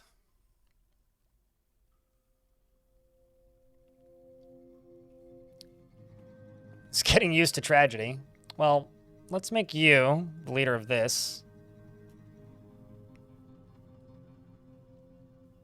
You. And you are going to be equipped with not melee weapons. We're going to give you crossbows. And I'm going to set both of these squads to train. I'm going to go over to here. I'm going to say first one, you train there.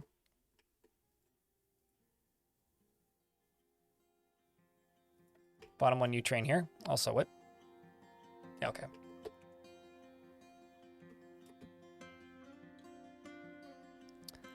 Time to go get your stuff there, Dwarf. Go pick up your equipment. You're a vampire, you're a vampire, you're a vampire. Are they all vampires? All but the Glazer. Glazy Dwarf.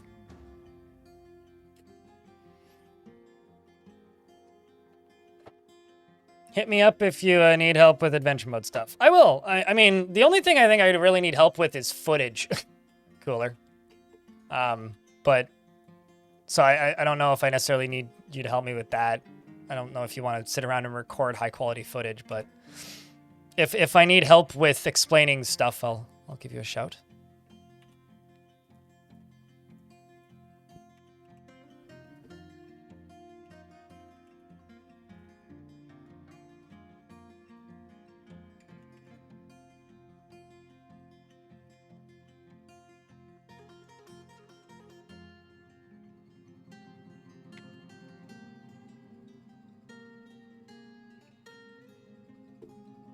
And then let's also go here.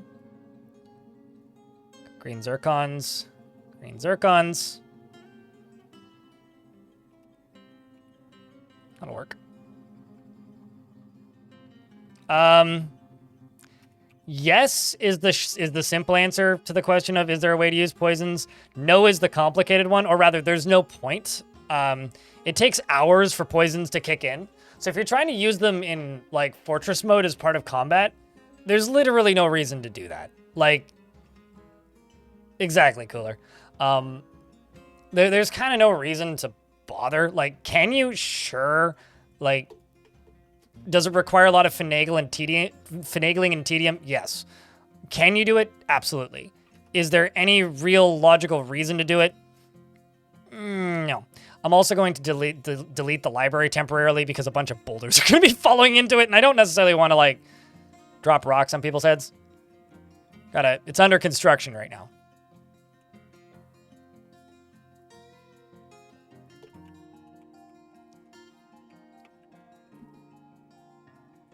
Wow, that was a... You know, sometimes just, like, if you have tendinitis, it kicks in. I just had the weirdest kick-in of tendinitis where it, like, went around my head twice. Like, I feel like it sounded like I just got abducted by aliens. It's a weird fucking sound. Jesus.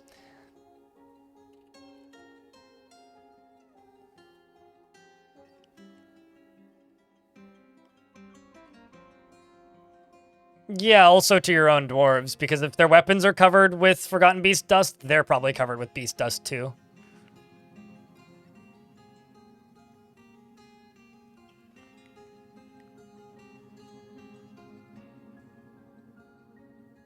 That won't work, Travenoid.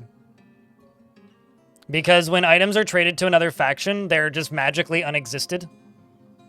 The game isn't that persistent.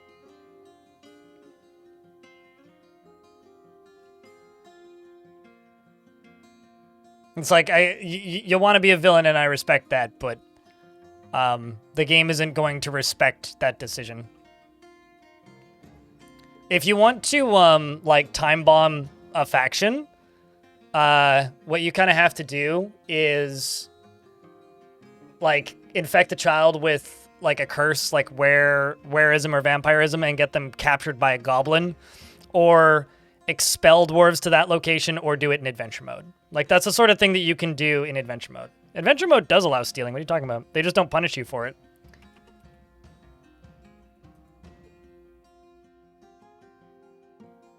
Artifacts are not magically unexisted. No, they appear in the location that it's being sent to.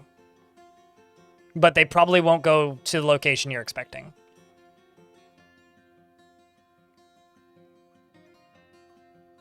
Although,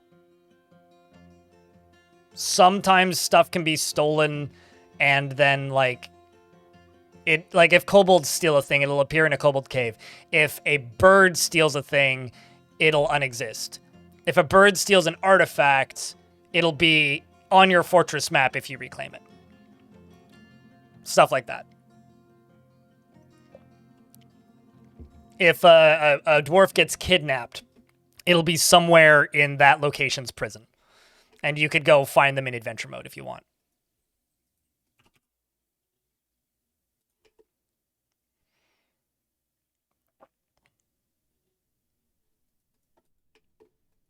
But they're basically like the discussion cooler is like, is it possible to infect, like, is it possible to poison food and then sell it to the humans or something?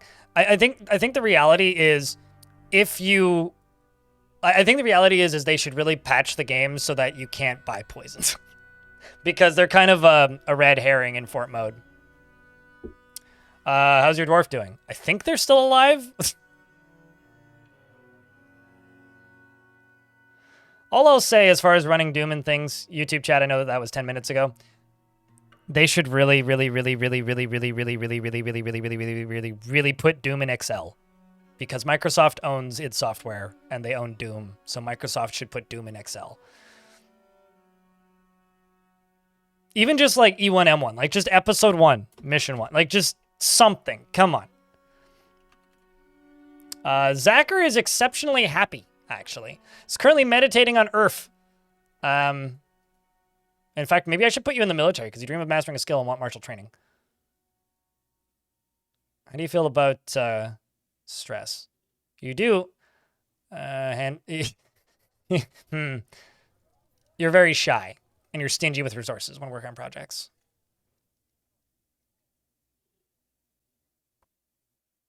Can I put you in the military, Zachar?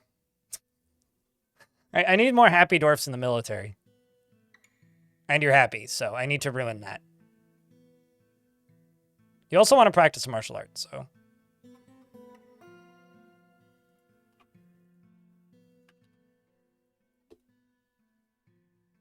Go learn the talents of a Mark's dwarf.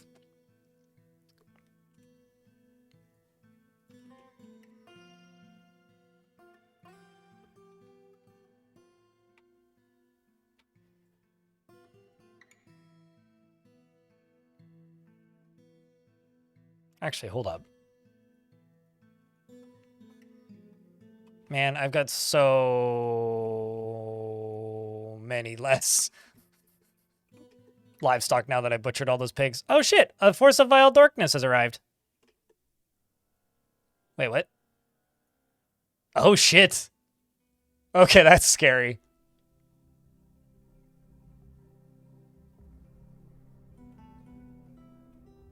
That's real scary, actually. And then they immediately left. Oh, wow. Okay. I don't want someone to make Doom in Excel cooler. I want Microsoft to port Doom to Excel. Because there's tons of random hidden stuff in Excel. And I want them to port Doom to Excel. Like, making Doom in Excel is not what I'm talking about.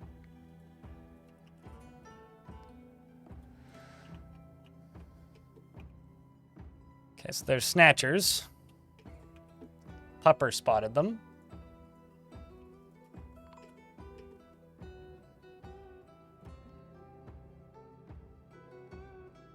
You've never been here before.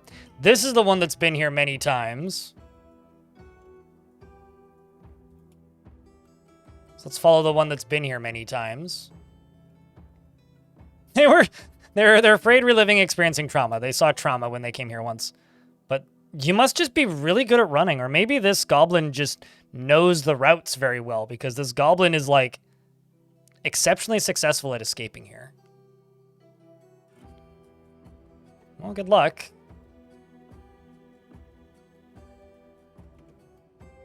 Squads return.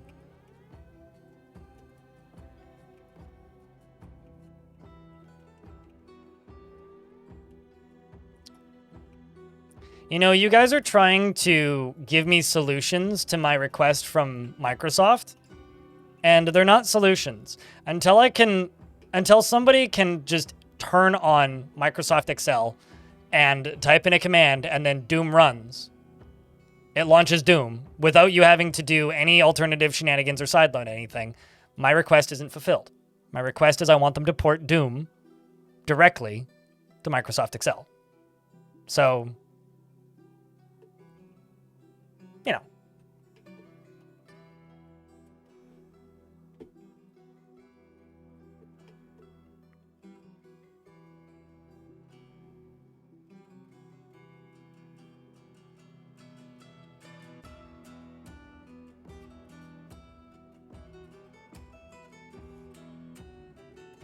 Come here to die. That goblin just enjoys witnessing their friends die.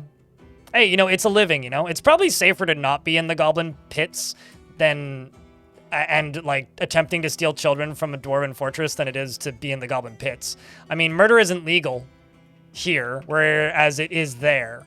So they're just constantly at risk of being stabbed to death by their own overlord most of the time.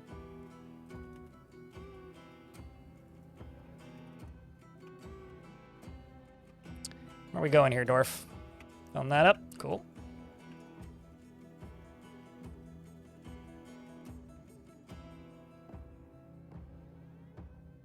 I saw a meme about the right corner of Excel being found, and it's possible to put the text in that box and then print to eat all the paper. Wait, does it print grids on all of the paper, or does it just print blank paper? Like, what does it print? That is like the most someone spent too much time on a YouTube video pitch that I've heard in a while.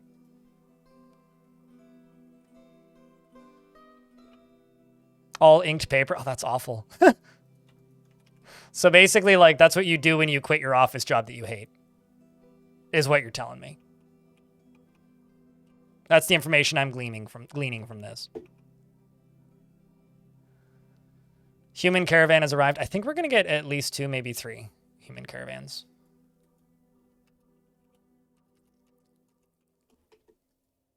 This is getting hooked up.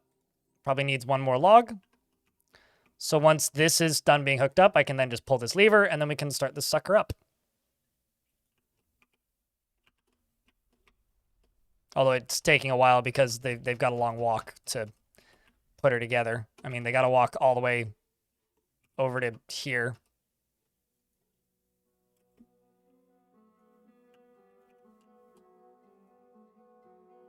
There you are. Let's go, Narc.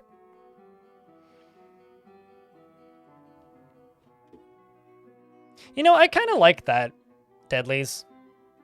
I kind of like that it doesn't...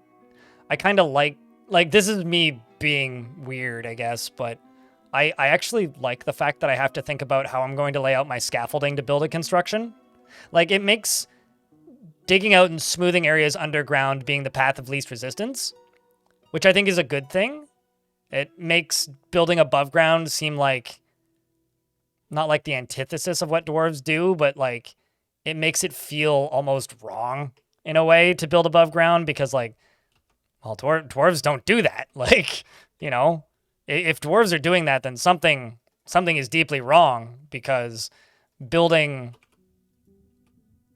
like above ground like that is just so complicated and challenging. But yeah, I get it.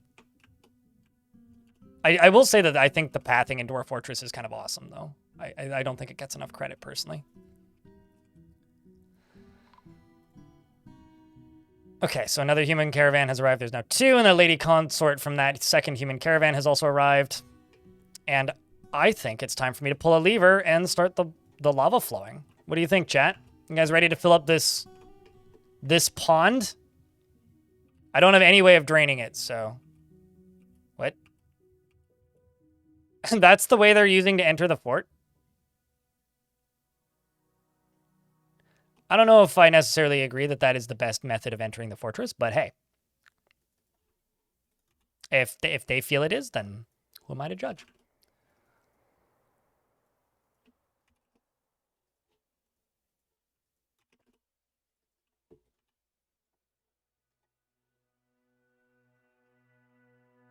Oh, that's the level with the window on it. I got it.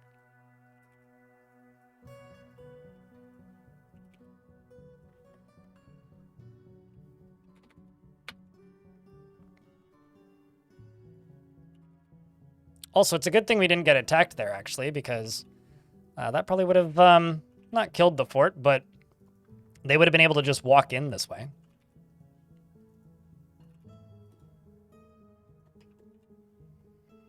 Which would have been bad.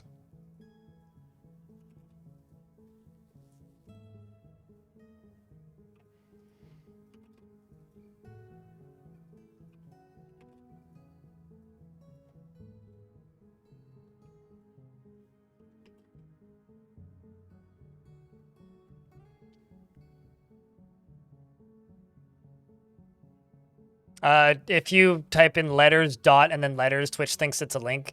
Twitch chat under the hood is literally just IRC, which isn't exactly the smartest chat in the world. Yuvesh the Glazer. So Yuvesh the Glazer hasn't slept yet. Okay, you are hungry and drowsy, though. I was going to say, are you, like, not actually a vampire or something? So, Yuvesh has chosen death. Mayhaps I can save their life. Nope. Do I lock them in here? Or do I let some lucky vampire eat? Goddess Todd, thanks for the 25th month. Welcome back.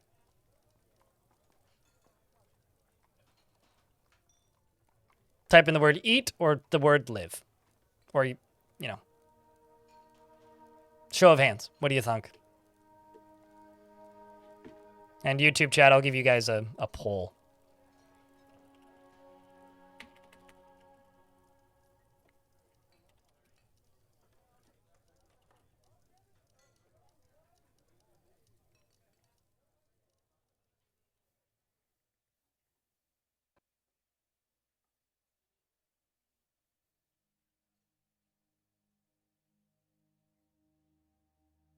Let them eat cake. Do I have to rename the dwarf to Cake?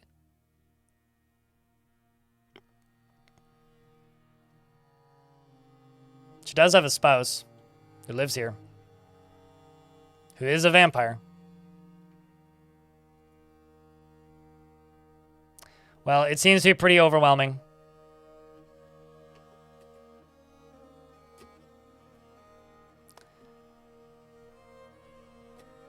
Seems Mebseth got it.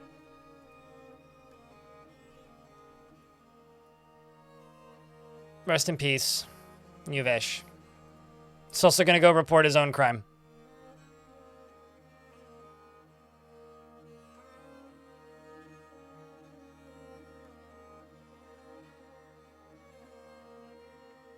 How about we rename this dwarf to Cake? Because that one's dead now, so it's too late. Oops. Also, the Vampire Fish Dissector and the Vampire Siege Operator, Moldath, and Odom have been married. Congratulations.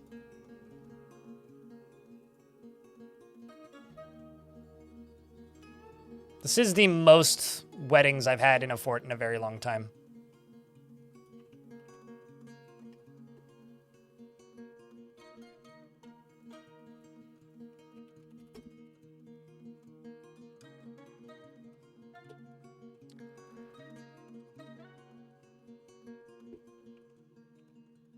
The dead dwarf counted as a wedding feast, I suppose.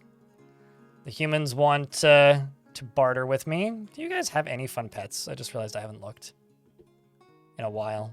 Or at least maybe not at this faction. Nothing giant. Do you guys have grizzly bears?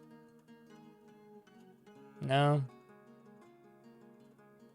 Well, that's unfortunate. Fine then. Let's just say bring me... I'll just stick to bring me wood. Just bring me logs. Those are useful. And here I'm going to say bring clothing.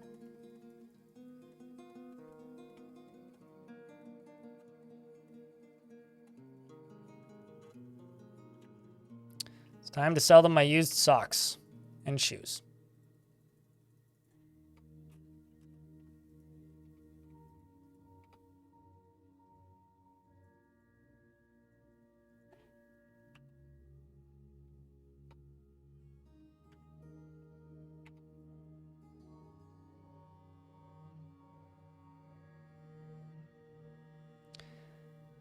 And the last thing I think I'm going to do is actually bring items, armor.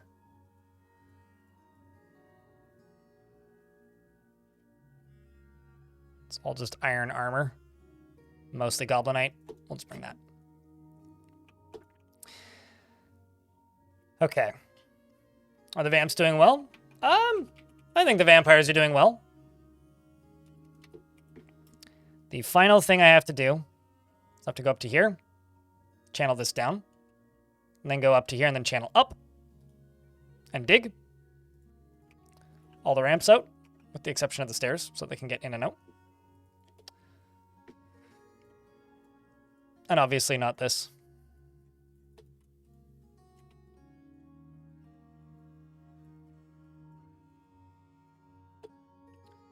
And then I can start the whole thing up.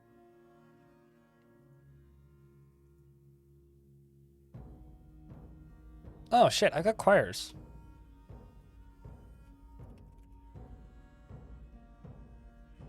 Like, a bunch more than I realized I had. I think I'm going to make silver book bindings.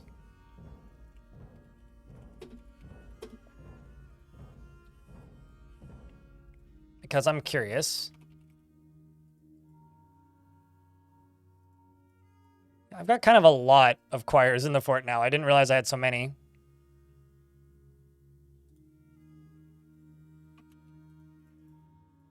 Yeah, kind of quite a few. I should bind those books. But Rambo Ambo, yeah, I would say that the dwarves are doing pretty okay. I mean, there's been some calamities, some worse than others in this fort today, and there's been some well, okay. The last calamity was right before I started today, so the last calamity was at the end of the last fort. But right now I think things are kind of going okay-ish. Certainly could be going a lot worse. Of course, they could also be going a lot better. But the fact that everybody's vampires in the fortress hasn't collapsed yet, in and of itself, is kind of a miracle. So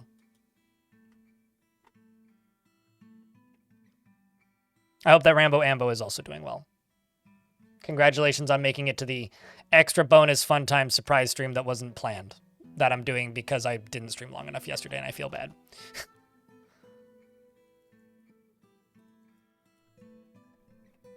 Is basalt lava safe? I know I could just go check, but also apparently my mayor forgot a demand. Apparently my mayor had a demand that I didn't fulfill and they forgot about it. Whoops.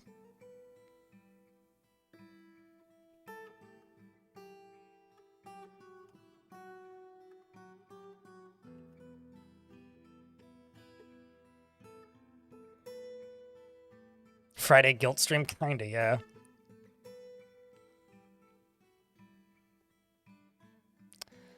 So if they're lava safe, then I really should transport all of those out.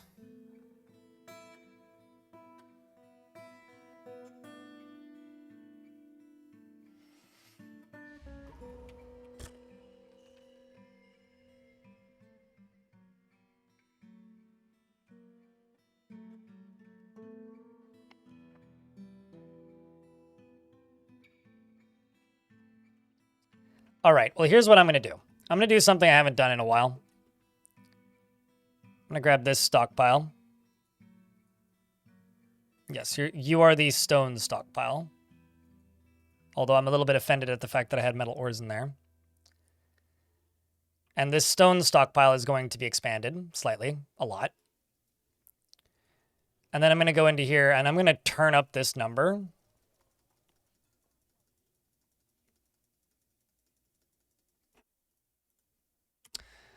And I'm going to go here and I'm going to type in wheelbarrow. I need more wheelbarrows. So let's go here and type in copper wheelbarrow. And just type in 40. I've also got an artifact that's beginning. And I'm going to bring some traders over. So what's going to happen is every single dwarf, basically, they're already doing it, is going to go store an item in stockpile. We're just going to put all of these boulders into here. Is what's happening. So I'm just going to clear this out. So that I can actually just have them in the fort. Instead of having to forbid them. Then we'll fill this up. You're crying over what? Oh, like the giant stockpile? Build a temple and put some altars and smooth the floor and engrave to push the value, but the temple, it doesn't end the petition. You have to click on the petition and accept it. And they won't accept it until you hit the value that it needs to hit. So the first level is 2,000, and if they ask for a temple complex, it needs to be 10,000, unless you're playing on hard economy, which just makes the value higher. And then you have to assign a noble, which is a green button. A green button appears, and then you have to assign somebody to be a religious figure attached to that temple. Once you've assigned the religious figure, then it'll work. Until then, it won't.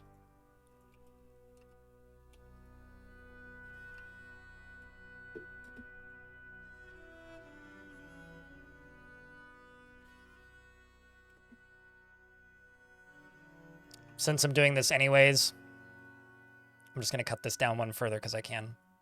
And I want to. I will make sure that the stairs are not getting destroyed in a second.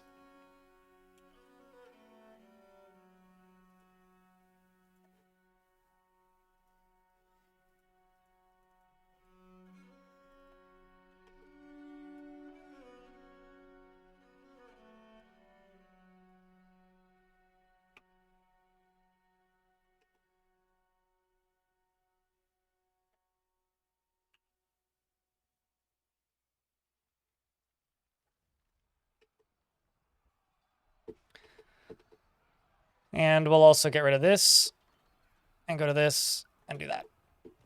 What's fighting? An eagle. Okay.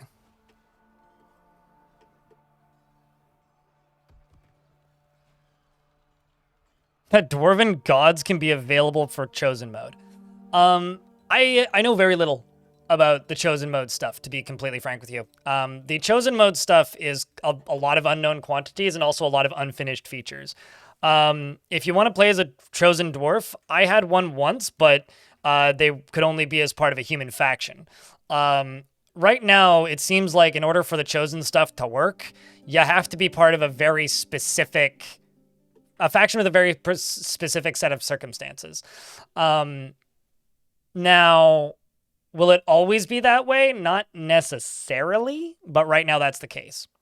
So because right now that's the case, I think the reality is if you want to play as a dwarf but also be a chosen, you should just make sure that you play as a human faction, would be my advice.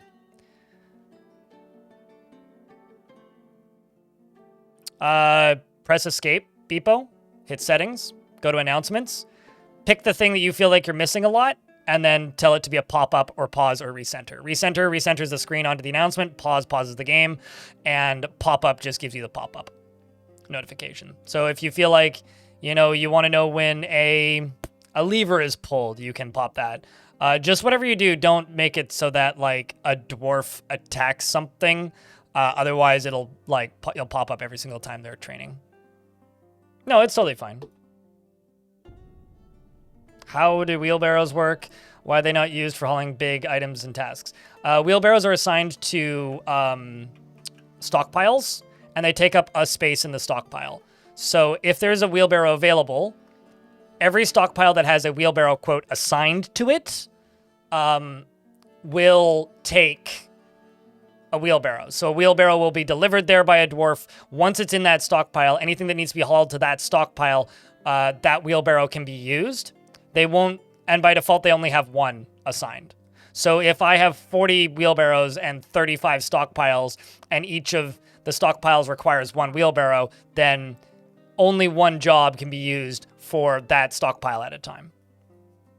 But these are all vampires, and they're also strong that actually I'm looking at them and how quickly they're moving and having A wheelbarrow might be kind of redundant, actually.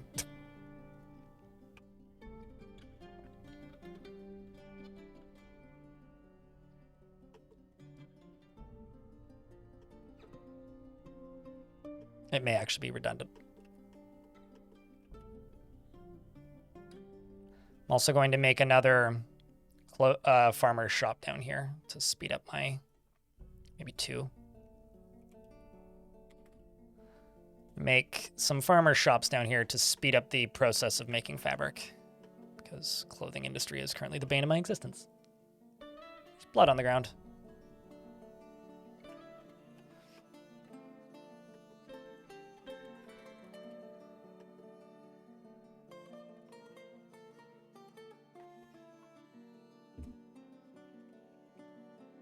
Yeah, so all these dwarves are just hauling boulders. Greg and then some, hello!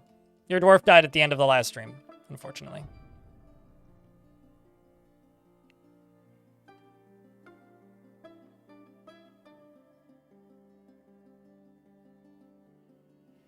Okay, so once this final layer is dug out,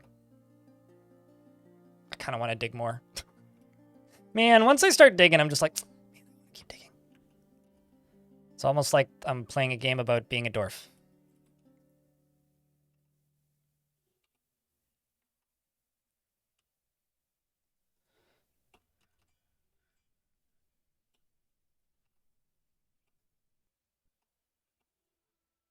It's almost like.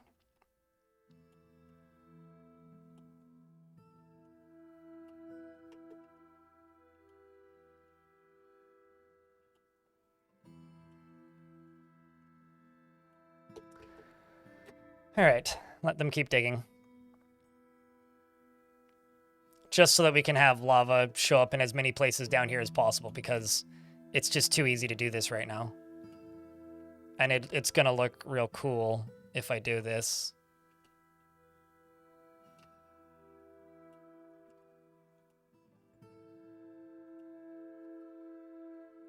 This is the problem with big projects in Dwarf Fortress, is you start making a bunch of big projects and then you realize, oh shit, if I do this way, it'll look 10 times cooler. Like, it's gonna just be way more interesting to look at if I do it this way.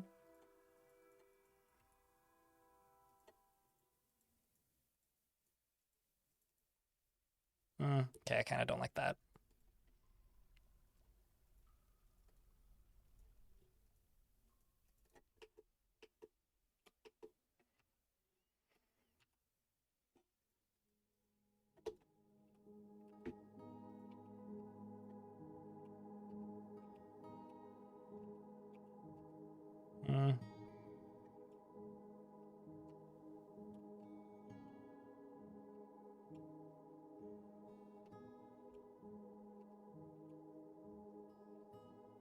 This is ridiculous. I should stop. Greg, you should stop. Know when to stop. Know when to stop. Know when to stop. Know when to stop. He says. And then he doesn't. There's an ad break running, so you guys can't tell that I'm not stopping.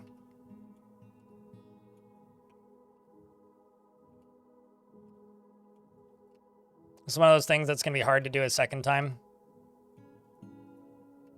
Okay.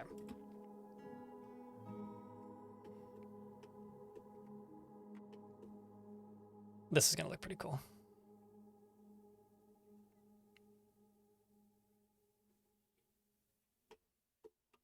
Okay, so like hauling will be way quicker if I dig through this wall right here. Just need to fill this in after the fact.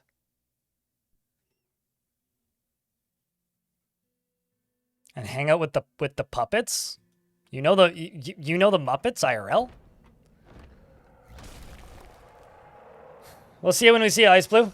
Take care of yourselves. Puppets, not puppets. Okay, got it. Shoutouts to spell check. Puppers. There you go. Pro tip, Ice Blue. Go into your contacts on your phone and make a contact with no phone number in it. And write the word puppers. Then your phone will think it's a contact and a name. So because your phone thinks it's a name, not only will it not autocorrect it, it'll capitalize it. Which is why I've had a contact in my phone for years that just says fuck, so it doesn't autocorrect to duck. Good times. Although apparently you can just like disable that now in like autocorrect, but also, chat, can I get a round of beers for Greg and then some? Keeping that sub alive for 3 months. The Forgotten Beast, Asmir, Bekera, has come. A gigantic quadruped composed of ash. It has mandibles and it squirms and fidgets. Oh no! The Twilight of Secrets. Well, it's going to keep its secrets because it's going to die very suddenly. We're going to roadkill this.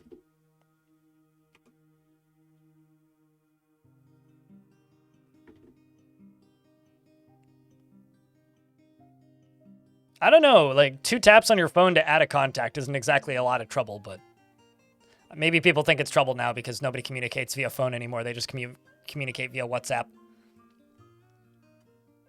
Nyonk. Well, that was easy. Well done there, Dwarf.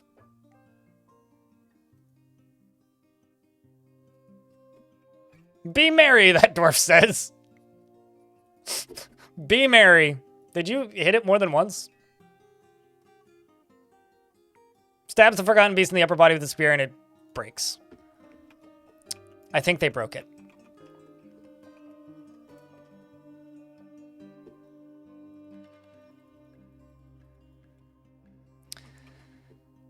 All right. I know I kind of teased that I was going to start filling this, and now I'm just, like, not doing that because I'm instead, like, continuing to dig, but, I mean, come on. That's all I got to say is, I mean, come on.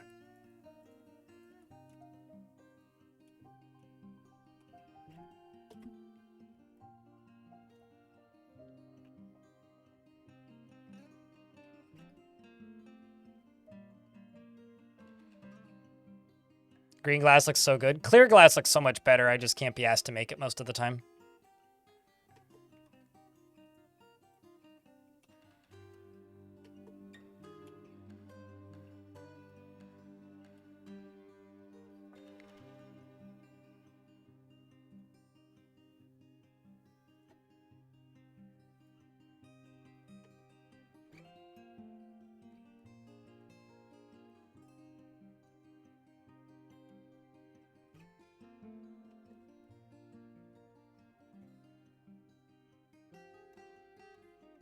It's all andesite, but I'll just make this out of granite. It's fine. Not a bad migrant wave, too.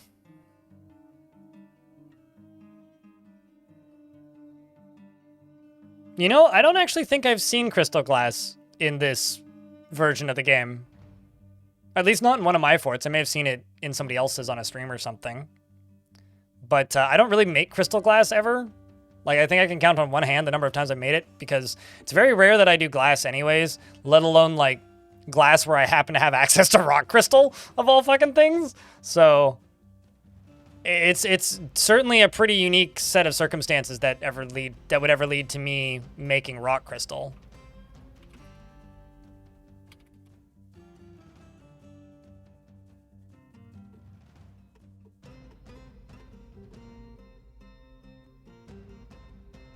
It's just more pretentious. It probably I've always just assumed that it would look the same as clear glass, but you are correct in the pretentious bit.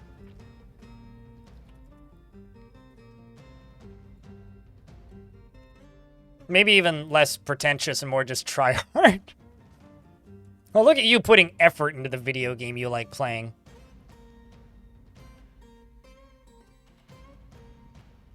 It looks a bit different. You believe you used it once. Well, if you're making crystal glass, you might as well make clear glass as well and have the comparison, because the process is already half done if you've made one of them.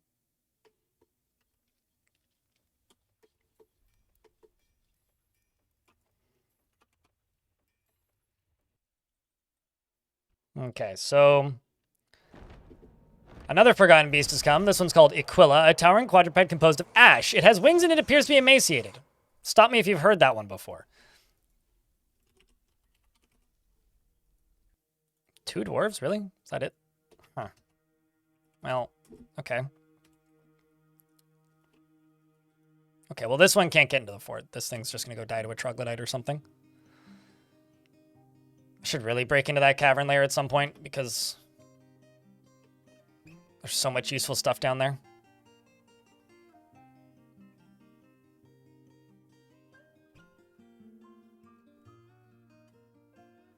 Okay, wait, like...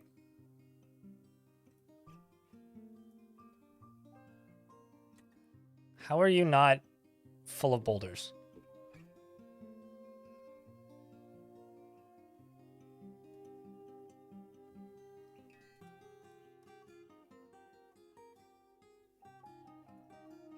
Stockpile 23. What stockpile is this? Stockpile 25. Oh, I just realized I fucked up.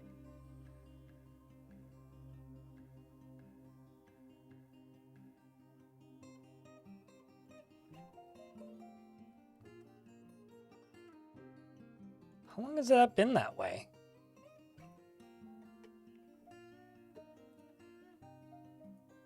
Okay, no, never mind. I didn't fuck up. Well, actually, I sort of did.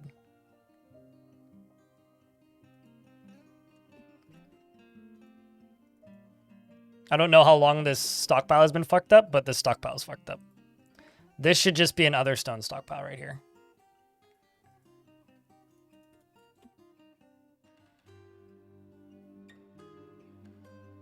Because they are using the minecart and just redistributing out. This is all one big stockpile instead of two. So now it's working as it's supposed to. Man, I feel like an idiot.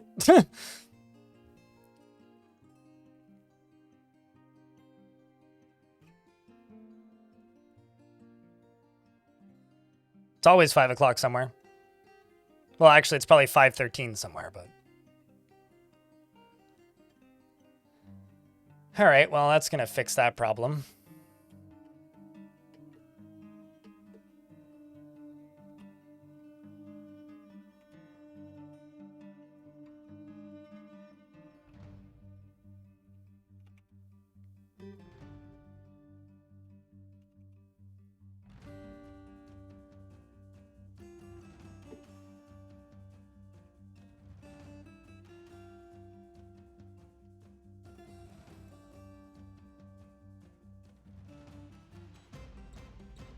All right. Well, it's going to take a while to haul all that out. Yeah, okay. So you missed the 5 o'clock somewhere then YouTube chat. But it's 5:08 when you type that in. But now it's what, 5:15? Anyway, enjoy your burr if that's what you're doing, YouTube chat.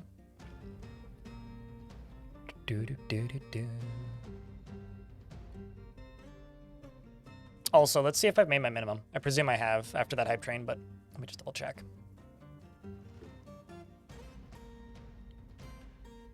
Yep, we've cleared the minimum. Cheers, chat. Thanks for that. And combine that with the YouTube stream and the super chats from earlier today. We've done well today, so thank you. You've made this extra stream worth it.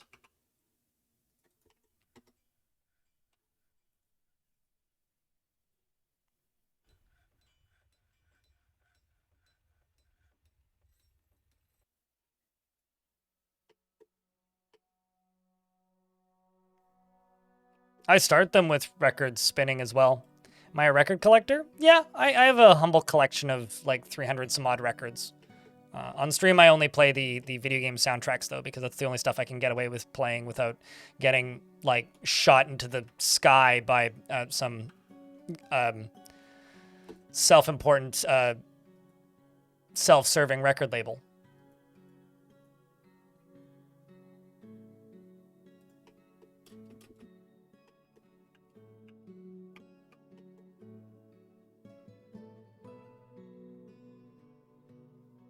Yeah, well, I say humble because it's nothing crazy. I mean, a lot of the records I have are used. I got a bunch for free.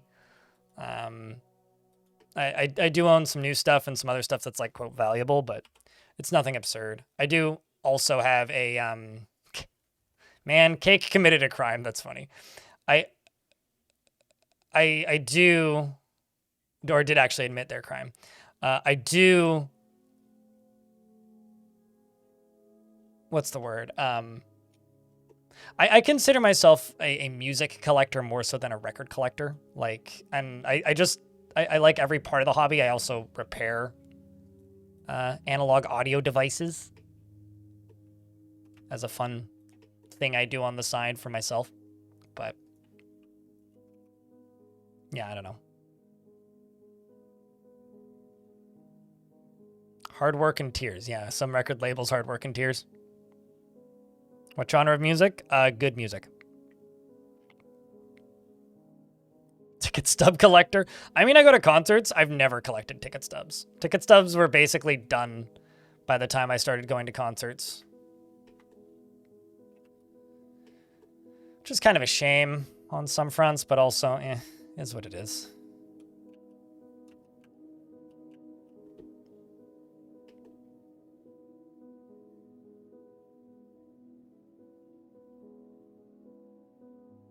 This right here should have no bins in it. I feel like I've done that a couple of times now. This should also have no bins in it. Ay, ay, ay.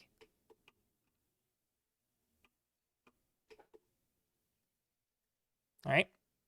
Both the newbies is now vampies. Welcome to the fortress. Now go grab a boulder. There's rocks to be hauled.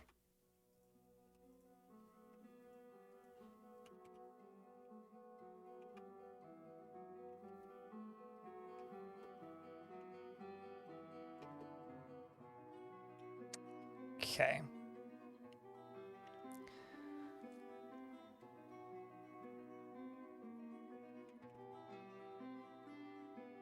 Let's do stones. There's 865 basalt. I'm going to set these all to be dumped, but I'm not actually going to dump them. I'm going to go down to this, and I'm going to get rid of that dump zone, which is the main dump zone. And I'm going to do this the old-fashioned way.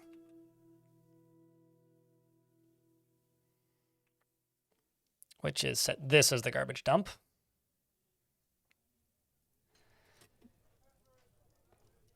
And I'm also going to remove all the dump trash from there and just say remove all of the dump from there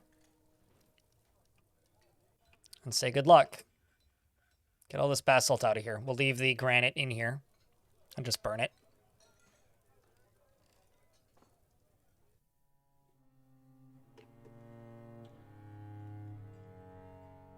Some records from your wife's parents and grandparents, and they treated records like they were used CDs, like we used to treat used CDs. Oh yeah, no, totally. I mean, your concept of the value of something it's a personal thing, and everybody values things differently. So if some people, like I also have CDs and I also have tapes. And when I say tapes, I mean cassettes. And I treat them all maybe too well for what they are.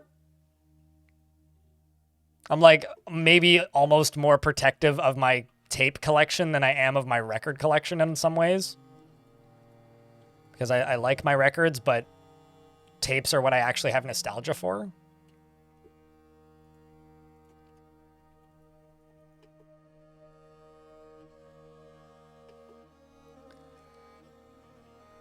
Well, this is going to take time.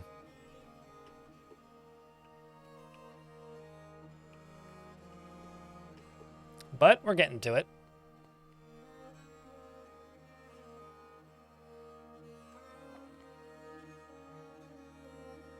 Stacked and stretched. Yeah, that makes sense.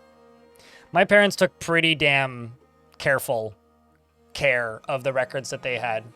The problem was, by the time I inherited their record stuff, none of them were really left. Wait, what? Jasper never got buried? Wow.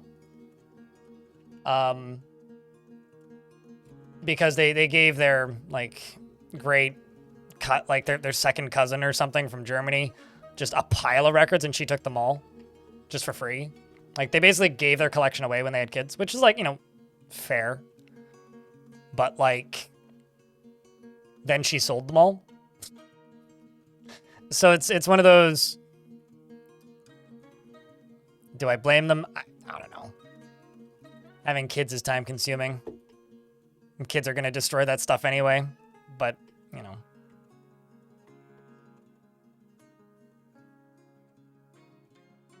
I mean, you got them as like, oh wow, this is me in the 2000s about the CDs. Yeah, no, totally. I mean, I treated a lot of CDs I had as a kid as shit, like shit. Like disposable trash too. It's called growing up, you know.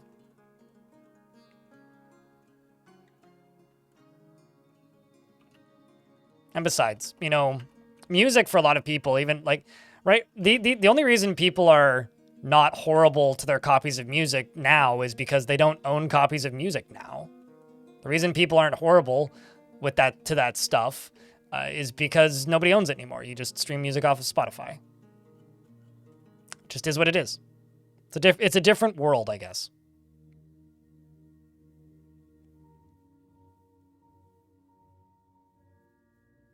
Your family kept everything? Yeah, I mean, keeping everything has its own problems, but I've been trying very hard to not get into film cameras, so don't tempt me. But like, I'm not even saying that as like a joke. Like, I need to not have another vintage electronic hobby because I already own 3 point and shoots. Like digital point and shoots, like late 2000s. I have a Nikon that was made in 2011 and a Canon from 09. One which I bought used at the thrift store for not much money, and the other one was free. And I really like them because they're just plug and play. You plug it in and load the photos off. Like they take micro SDs. They're great. I like them if I don't want to bring my phone somewhere but want to be able to take photos. You know, over 10. I don't actually know how many tracks I own. I know how many records I've bought through Bandcamp. My Bandcamp's popular there, or public if you want to go look at it. The Bandcamp is more up to date than my Discogs, though. My Discogs is like kind of really out of date. It's also linked beneath the stream. But quick question: are you planning on playing the Dark Ages mod? I don't really have any interest in it.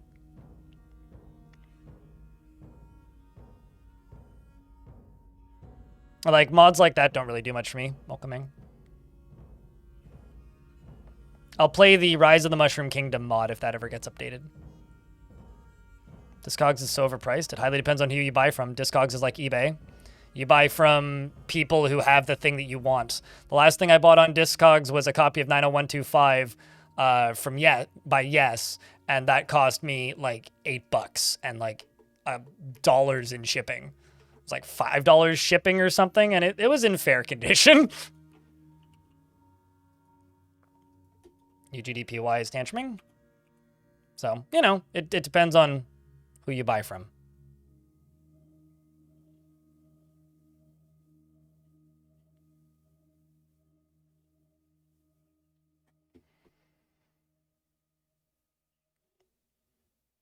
Yeah, the thing that I really kick myself about is my parents had a really, really, really nice stereo setup. They had a really, really, really nice amplifier. And you DJ, so Bandcamp is essential. Fair enough. My parents had a really, really nice amplifier, like it was a really old Pioneer, and I have the manual for it and the receipt from when my dad bought it, but my dad sold it years ago. Really nice Pioneer amplifier that's like $4,000 now. A really nice tape deck, and a really nice like receiver amplifier, which they used as a radio. And a really nice set of 4 large realistic brand speakers. And I really, really, really wish they didn't get rid of that stuff. And I really, really, really wish that me and my sisters didn't blow out those speakers. Because, man, what I would give to have those speakers now.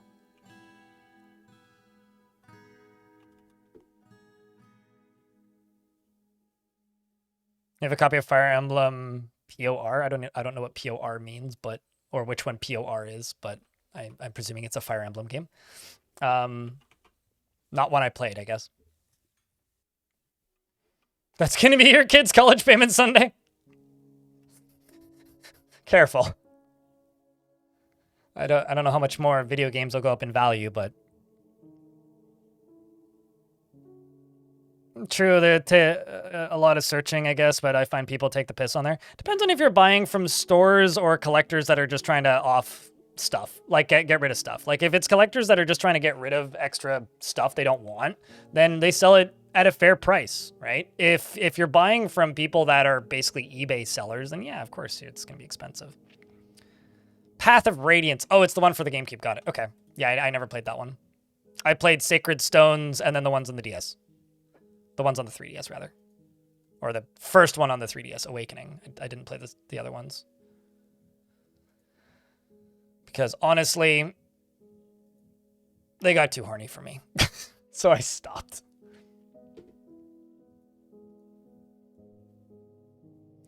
All right. So it looks like the basalt is all out of here. I'm going to go into here now and forbid all this. It's finally time for me, little old me, to see if I can send the fire in here and fill this place up completely.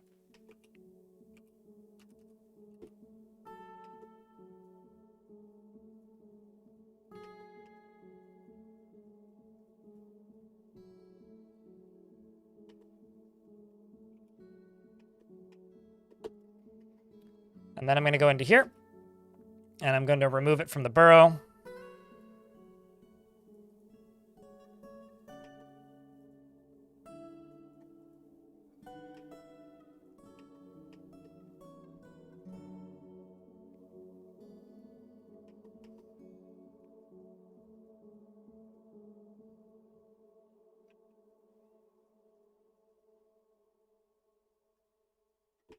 And then I'm going to go up to here. Okay, this can all stay in the burrow, but this needs to go.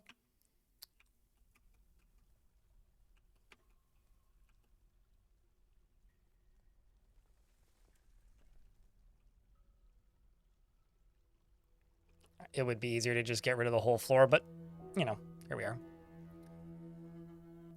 Okay, now let's just make sure it's not going to leak. Just need to get these done. There's a few over here I got to forbid.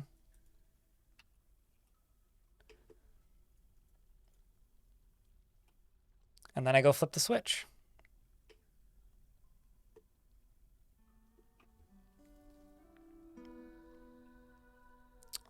I have a complete in box Super Mario World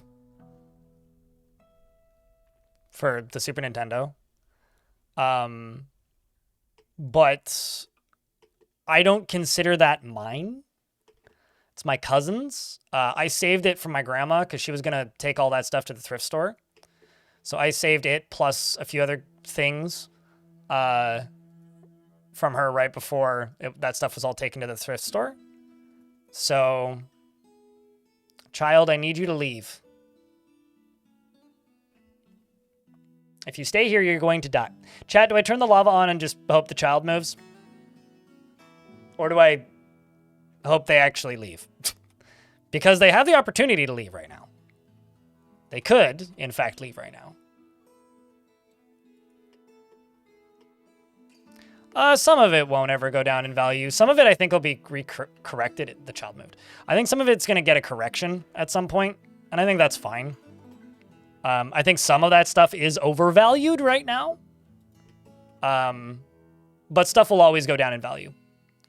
And there's one very simple reason as to why stuff will always go down in value. 80 years ago, there was a lot of people saying that their Elvis stuff collection would never go down in value. Unless you were alive to remember when Elvis was alive in the current year, you probably don't give a shit about collecting Elvis stuff. And all that stuff's basically being given away now. So, like, to a degree, there's some truth in certain items will never go down in value. But when it's a age-linked hobby like that, it won't go down in value, asterisk, for a long time. Oh, no, totally. The truly rare stuff. Just like the truly rare video games will, like, maintain, like, not indefinite, but a much more rock-solid value for a much longer period of time. You know?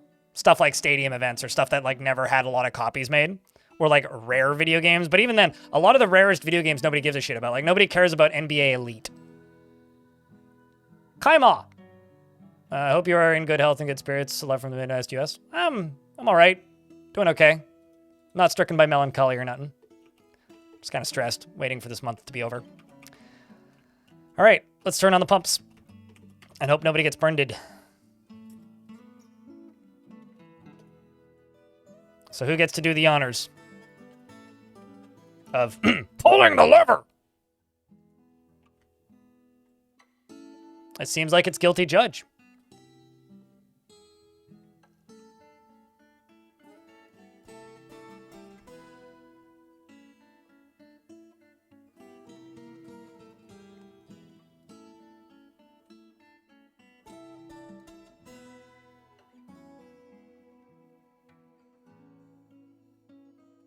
It's time for the lava to flow. Corridor for your fort, boulder traps and weapon traps, and it's been 2 years since the game's last large goblin invasion. Go invade the goblins. You got to encourage them.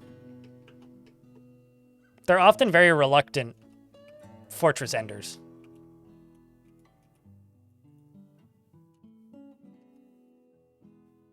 So if they're being reluctant, well then, give them a reason to attack you.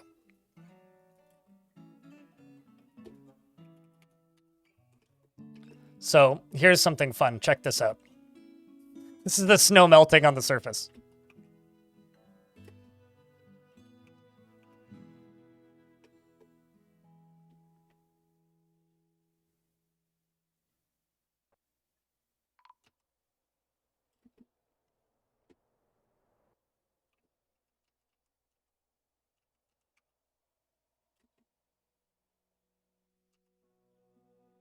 And it begins.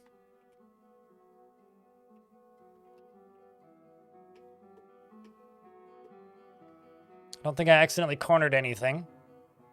Some ads are going to run in a moment, so I'll pause the game when the ads run.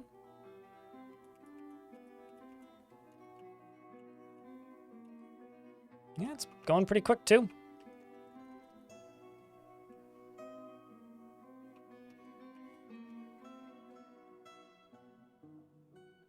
Something caught fire. Hopefully that wasn't anybody important. Dread Victorian. I'm going to throw you a bone here.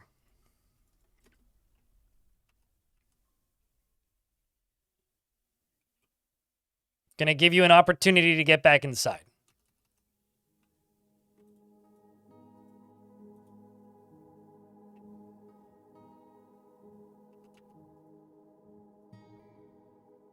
Only if you want to. I mean,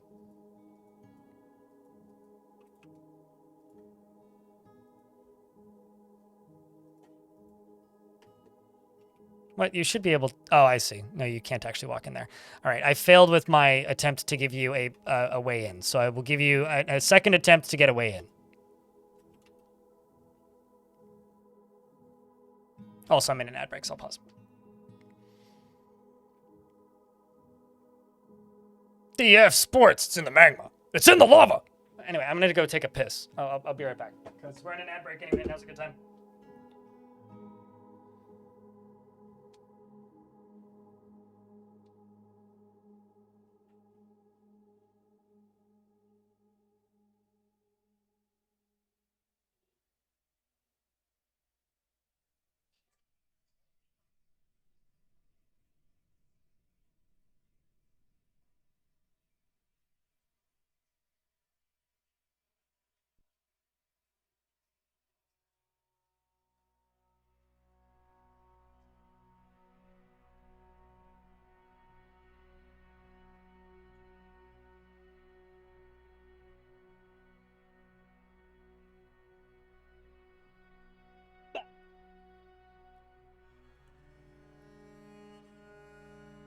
You know, I've been thinking about this a little bit recently. It's flooding a large portion of the map because you dug a small channel for your river. Yep, that'll happen. Lava, water is fun. Liquids in Dwarf are fun. I've been thinking about this. I genuinely think that the most important change that's been made to adventure mode as part of the, like, updates that are coming out, the most important change and the most, like, long-term important change is easily the fact that there's now presets for characters. Like, as of this update, there's now presets for characters, so you can, like... Okay, this needs to be forbidden. Let's try this again and just use the block that's right there. There's now presets for characters, so if you start a run, instead of having to essentially put together like all of your skills and know what the skills do and what skills you need, there's now just archetypes, which are just presets, basically. I think that might be the most important change. Like, the most important addition. I can start the library back up again.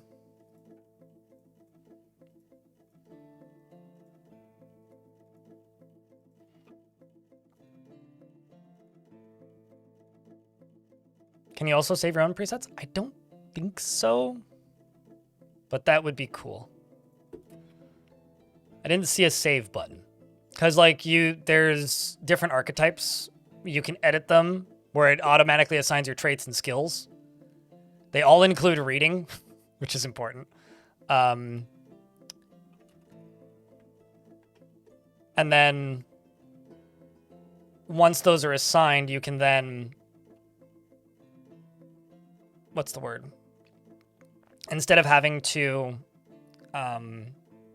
and then if you don't want to do that, the other option is you can start as a blank slate and then assign all your skills as you did before, which is cool. Can vampires read necromancer stuff? As long as the vampire can read, yeah. You can have a necropire or a vamp romancer or whatever. I had a vampire necromancer mayor who showed up, and then I immediately threw off of a bridge. That's not what I wanted to do. Hit the wrong button.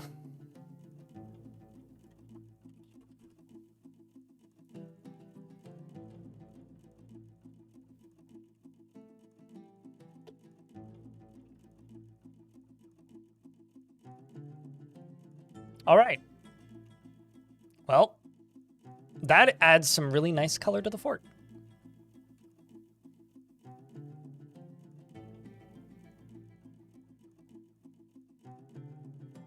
Wait, really? I didn't know that. Like, you can learn to read by just, like, failing to read repeatedly? That used to not be the case. Huh. So I'll bet you could do that with a book then, too. I wonder how long that's been a thing. Has that always been a thing, or am I crazy? I may just be crazy. But Jesus. The more you know. Neat. Thanks for sharing your wisdom.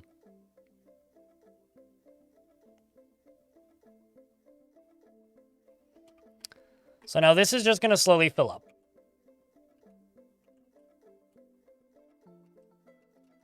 Where are we pulling from, and how is this doing filling-wise? Okay, so this is finally starting to empty out a little bit. I may want to pause this for a little bit,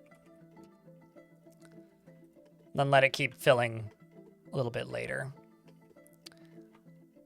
I think I'm going to expand this Tavern Time burrow to cover this and out to here. And I'm going to put the dwarves in Tavern Time. And what that actually means is we're not actually in Tavern Time. We're not getting a vacation. But what we are getting is fucking put all these boulders through the infinite stockpile we have here. So get your asses into here, dwarfs. And move them boulders.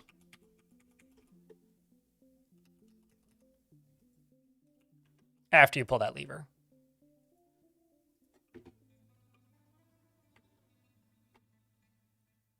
No, I know what the signs are. But yeah, no, that would mean then if you can learn by just failing to read repeatedly, then that would mean that you could learn by failing to read a book or a scroll as well. So, no, that's good to know. I didn't know that. Doesn't matter how long you play this game, you still learn things. And also that'll save me from accidentally spreading false information, so thank you. Just let this sucker fill back up. Which shouldn't take too long. As the rest of the dwarves slowly crawl their butts down here.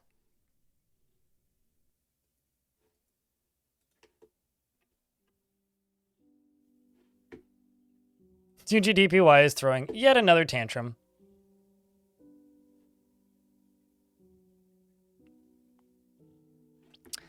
So, thanks to Piracy, you're just a new player. You bought the official one after 4 days after playing a torrent. Do me a huge favor. I'm not gonna punish you this time, but please don't. If you're going to refer to piracy in my chat, call it the Swedish Public Library, or like YAR or something. But certain things can get me in trouble on certain platforms that I happen to be streaming on 2 of. If you promote actively that stuff. So just try not to make that a common mode of discussion in my chat if possible. That'd be great.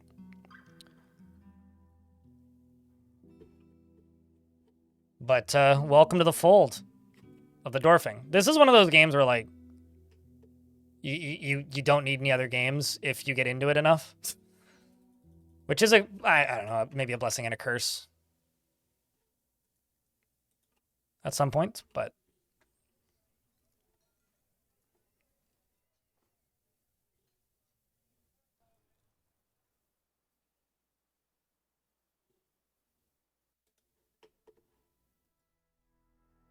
running around babbling, hey?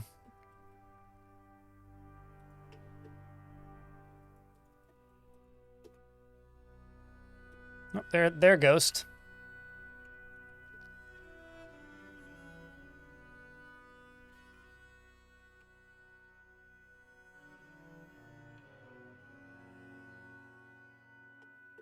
It's going to take them a little while to get rid of all this stuff, but they'll get there.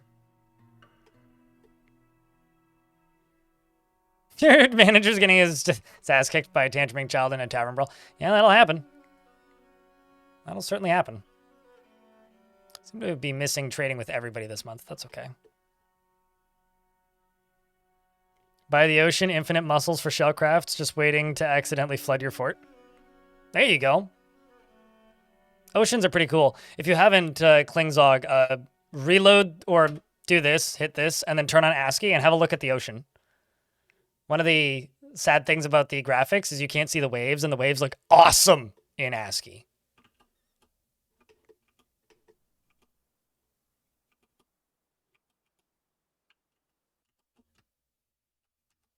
How are we doing on this thing filling?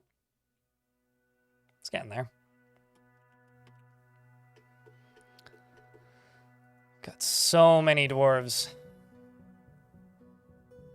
So many.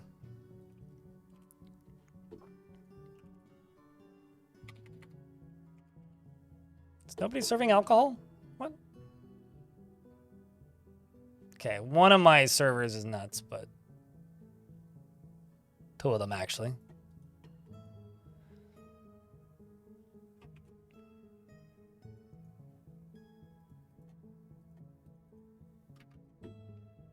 Just gonna set the military to be off duty for a little bit. Give them a break.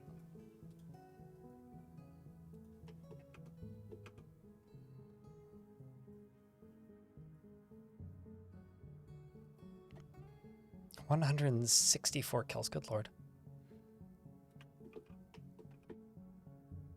Well, this is expanding this pretty nice and quickly.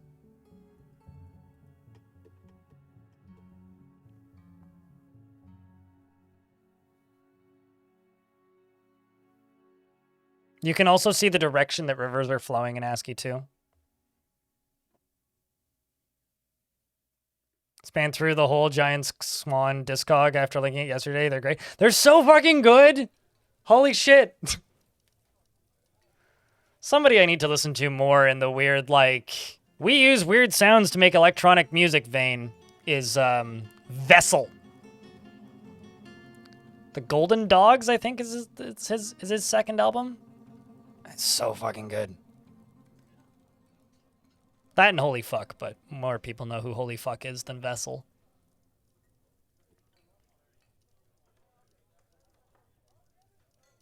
Vessel, especially the Golden Dogs, is like if you took the Nier Automata soundtrack and made it into chamber music. What do I do outside of streaming? In what regard? Like hobbies? Or just in general? Assuming curses do indeed stack, does that mean it's possible to have a werebeast, vampire, necromancer? Yes. Which is also terrifying because although the werebeast, vampire, necromancer probably wouldn't live very long.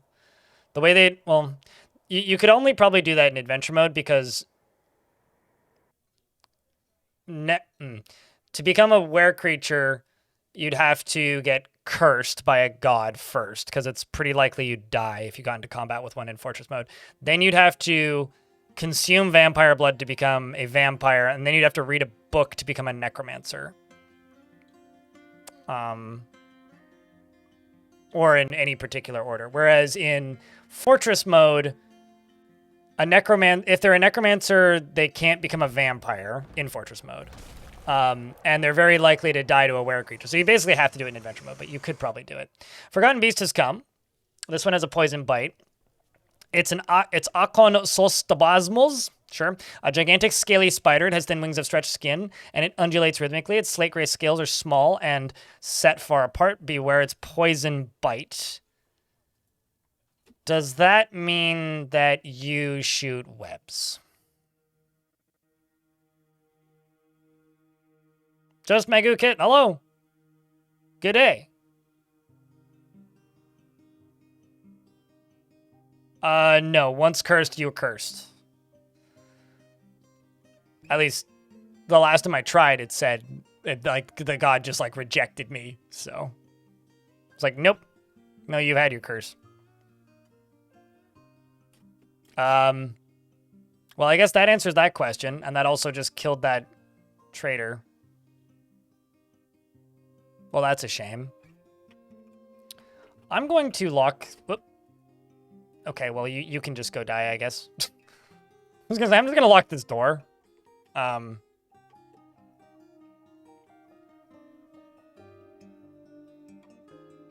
That's what I recall doing, but it was also a long time ago.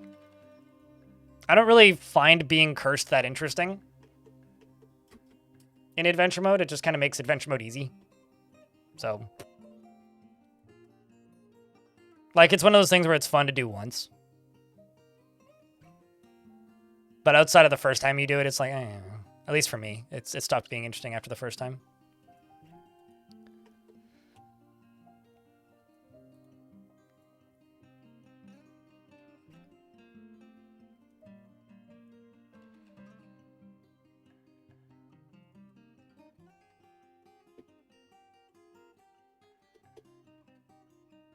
Let's give all my squads a break so you can listen to stories and whatnot.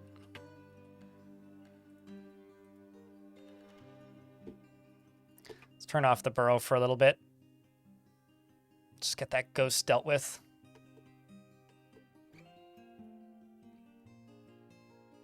You know what? Screw it. We'll just leave the burrow off for some time. Because that's what we need done. Yeah, I don't know. It's not something I've messed around with. You'd have to ask somebody who's more versed in adventure mode than me. I know the basics, and I know how to play. But when it comes to the minutia of, like, stacking curses and stuff, I'm not the person to ask, to be honest.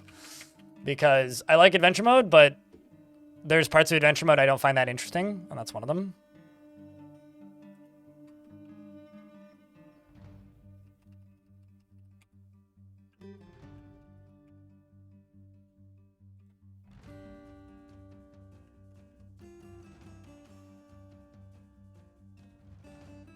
Let's just get rid of that ghost, please.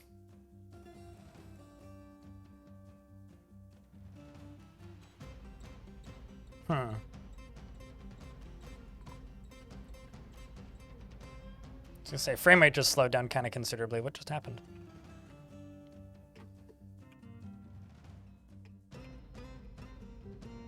Interesting.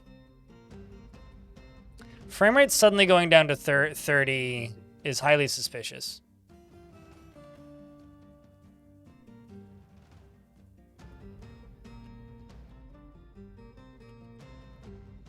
Highly suspicious.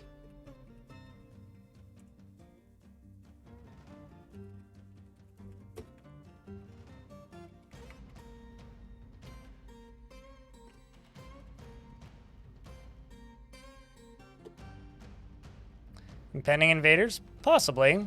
Or nothing. Or a dwarf is stuck somewhere. Or something's burning. Or there's too many tasks of one particular type. Or they're trying to do something that they can't complete. Or somebody got stuck somewhere. Like, I locked the caverns, right? It could be the caverns. Like, if I unlock this, will the frame rate come back? Nope. So it's not that. I don't know.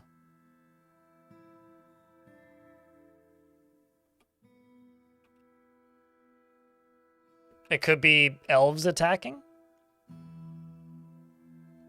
Do I have any merchants on the map? Nope. There's Kias. So they could be trying to steal something.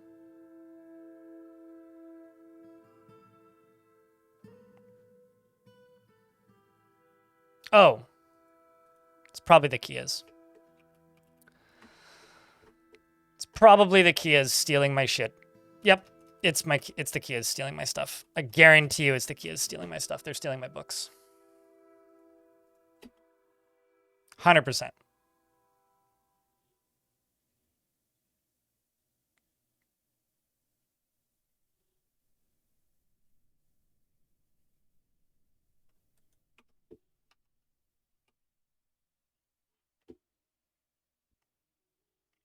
Well, thankfully they only stole copies of those books, so I have multiples.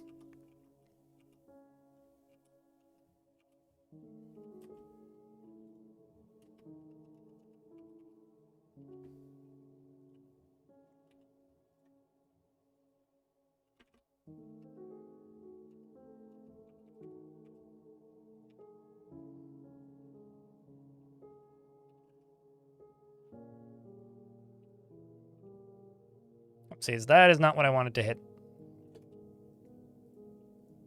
Wrong button.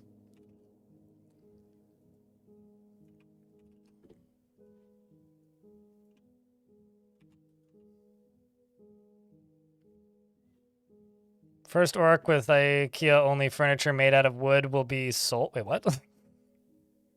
A migrant has arrived. I feel like I hit my migrant cap.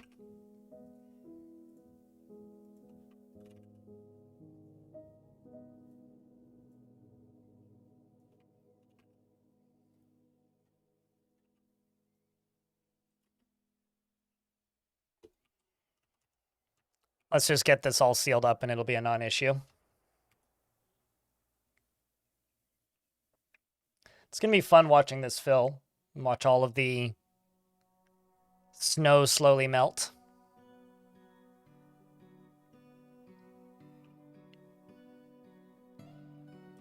How many Kias is still on the maps? Still kind of a few. Well, we'll just leave the military here for a little bit. It'll be fine.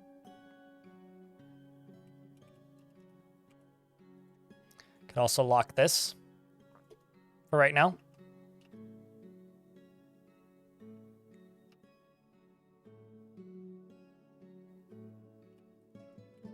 I'm also going to go over here.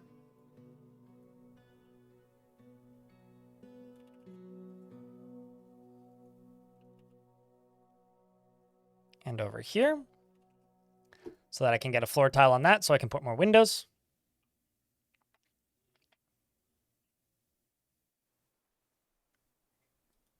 When they steal your anvils, also how? Oh, trust me, that's the least of your concerns.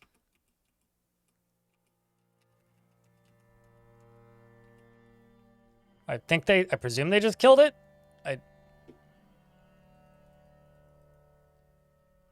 Because I saw them running up the stairs. It may have also scared it away instead of killing it, but... Let's also get rid of this, and that.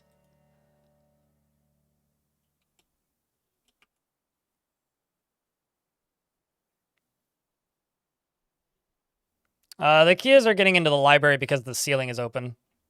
Kias can steal any item. If it exists, they'll steal it. Even like a plant. Honestly, I'm just really happy that Kias only steal your stuff. Because in reality, Kias are very destructive, right? Like, they're kind of like cats. They see a thing that they can move and they try to move it. Or they see a thing that they think they can break and they try to break it. Or they see a thing that they think they can disassemble and they disassemble it. Yeah, you and Elfie both stated that, like, within a minute. But the reality is, like, there are videos on YouTube of Kias disassembling cars.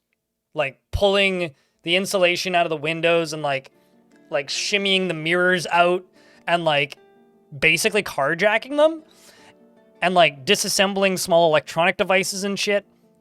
So I'm just really happy that all they do is steal your stuff and they don't show up and start ripping your doors off the hinges. Because imagine if they could, like, break buildings in Dwarf Fort. Like, think about that. They could be so much worse. If anything, we're getting off easy. I just gotta say it. Like, if anything, we're getting off easy.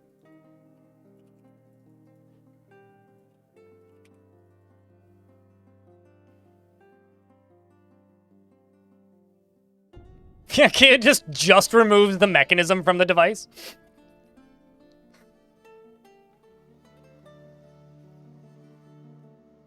And intelligence, Elfie.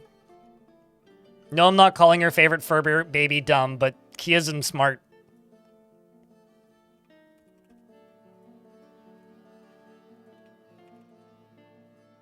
I may also be calling your favorite fur baby dumb, but...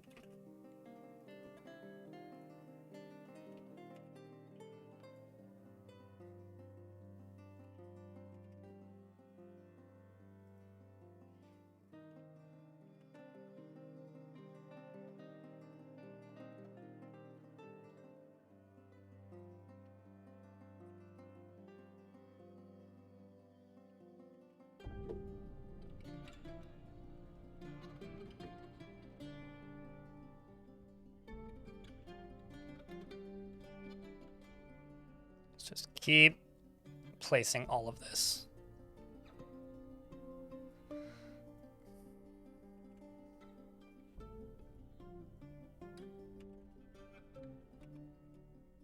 And then that's the top one.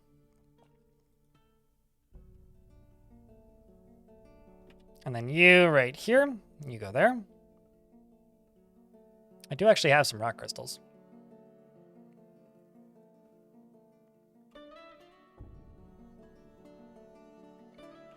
But me finishing up these walls will stop these stupid parrots from being able to steal my stuff, so... I like how everybody's just like, oh no, impending invaders. When, like, the frame rate dropped, because I was like, uh-oh, that's concerning. And in reality, it's literally just a bunch of parrots. It's like...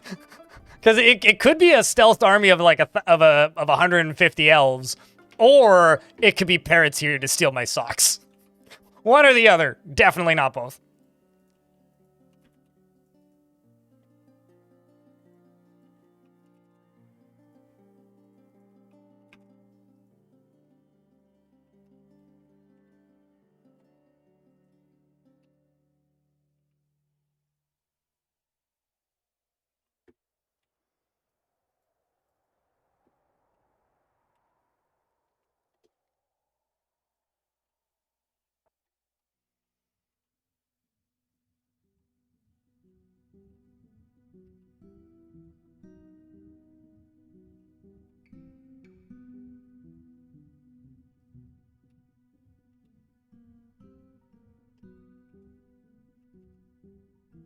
All right. Progress is being made.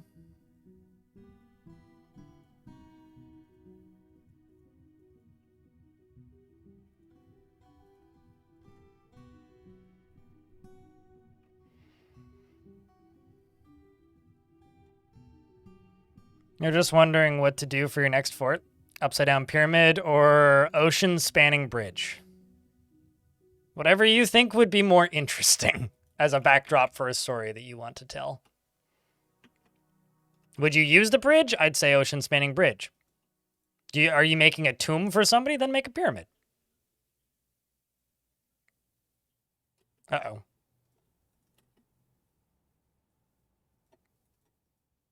I need this to not cave in.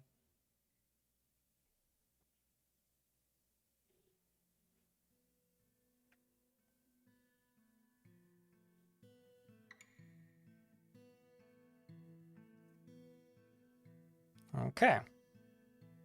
So I can now construct this into a suicide device for the fort. Which was the entire intent here from the get-go.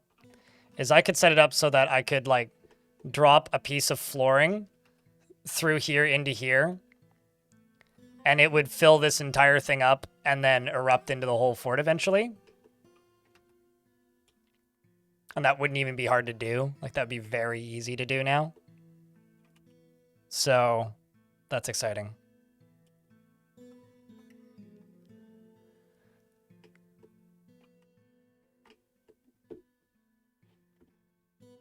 Wikipedia has of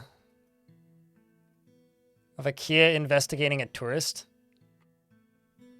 I mean, I have a Nokia flip phone. Am I a super old phone?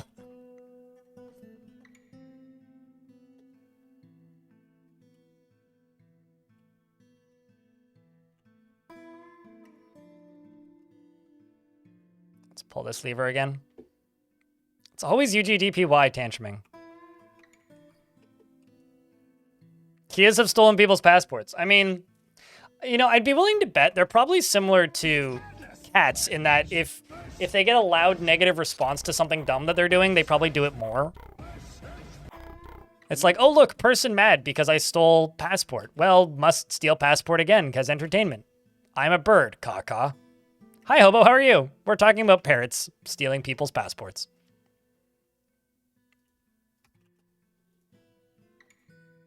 Kias, more specifically.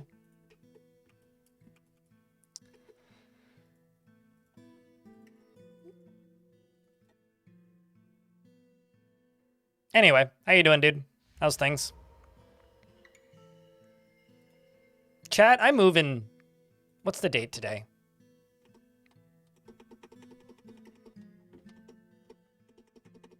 Man, YouTube, quit crashing on Motorola, please. On not on Motorola, on Mozilla Firefox, please. That would be nice. 1, 2, 3, 4. I move in 15 days. Jesus Christ.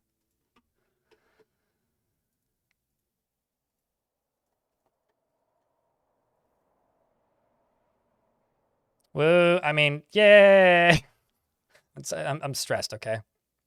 Moving is a lot of work. And I'm in an ad break now. Did an ocean bridge connect two islands and it actually works? Yeah, no, absolutely. Yeah, it lets you attack things on the other side and also it's helpful for adventurers. I'd say out of all of those goals, upside down pyramid or ocean bridge, I would say ocean bridge is the more practical of the two.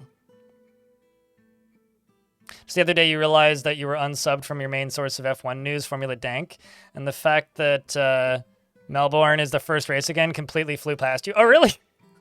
I knew about that because I don't watch the Sky Sports feed when I'm watching the races, Hobo. But I do listen to the Sky Sports podcast, and they're pretty good about that stuff because they post a lot of like driver interviews and like old driver interviews and stuff on their podcast, which I quite like. And generally that stuff's pretty good, except for when they hire stupid people, but.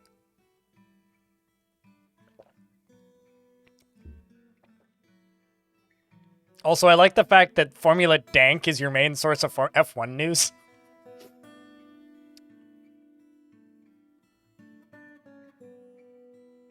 But yeah, I'm happy Melbourne's the first race again. I really don't like all of the races in like the oil baron countries. I find those to be not They're not bad races, all of them, but they make me feel icky.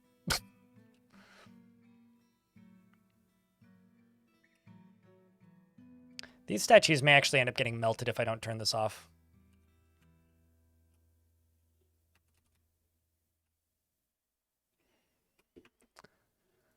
Dwarf has begun a mysterious construction. What did you grab? Limewood, highwood, and citrines. What? Really? That's it? All right. I'm also going to get rid of this whole stockpile.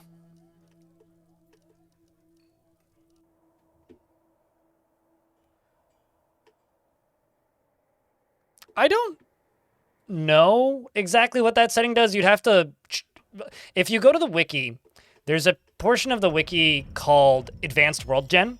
Whenever I do stuff in Advanced World Gen, I have that tab open on the wiki, and when I see a setting that I can't remember what it does, or exactly what it does, or how exactly it works, or how it interfaces with something else, I Control F and type in the words for that setting, and the wiki will tell you. Oh no.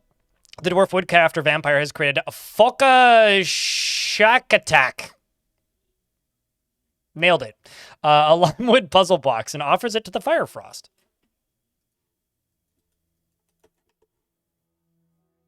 It says fuck a shack attack, okay? It says that. How else would you say that? Anyway, this is a limewood puzzle box. Our craft store ship is of the highest quality. It is encrusted with rectangular cabochons and decorated with lime wood. On the item is an image of Wall Teacher, the Flayed Virtues, the gold battle axe in Highwood. Sounds like a volcanic eruption to me. Sure. I mean, we're kind of doing that right now, so I would say it checks out.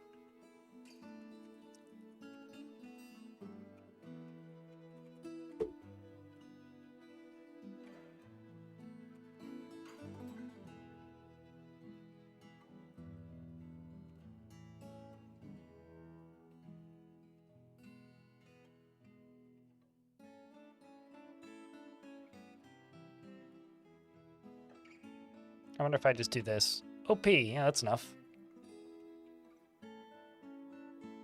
Although this should actually... Oh, no, it's fine. It'll line up.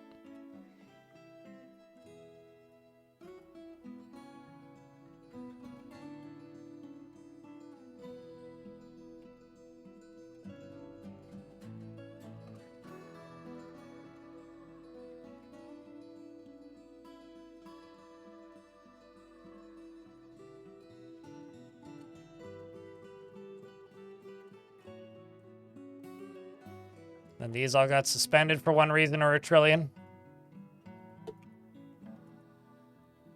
But we're getting there. We are, in fact, getting there.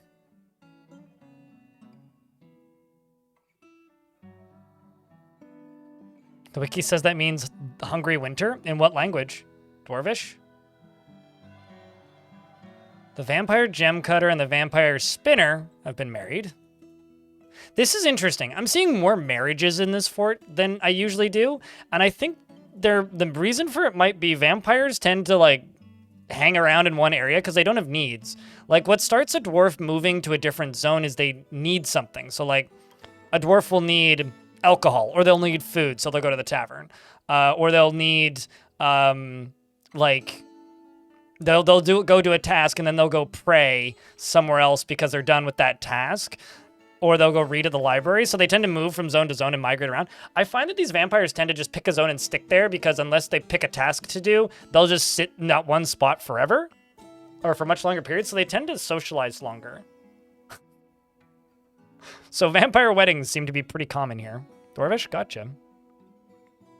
Well, I said shack, not shark, but fucking shark attack is also pretty funny.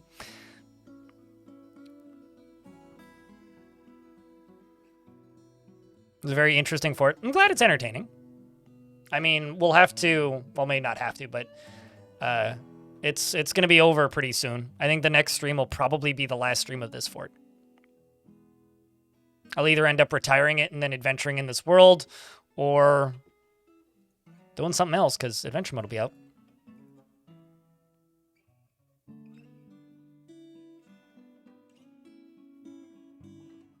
Hmm.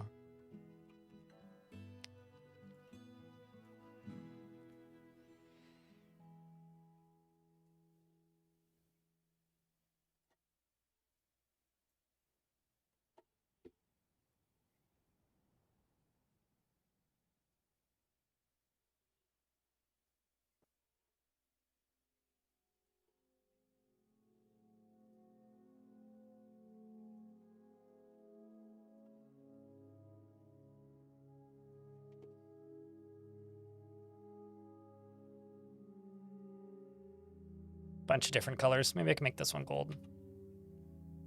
Or I could do red, green, blue. I wonder. No, I don't really have any blue, but I could make you gold.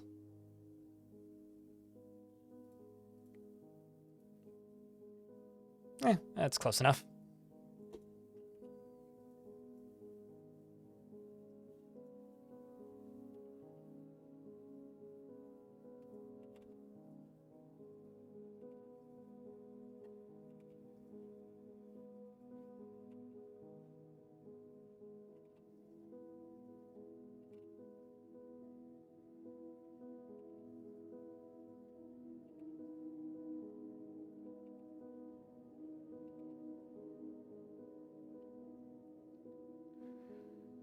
And that, more or less, once I open this up,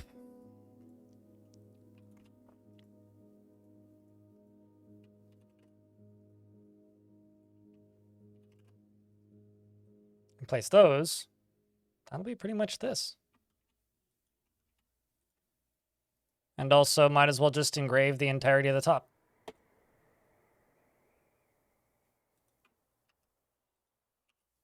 Can also open this for right now.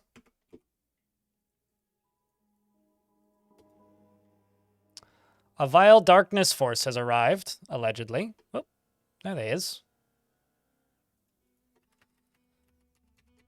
Let's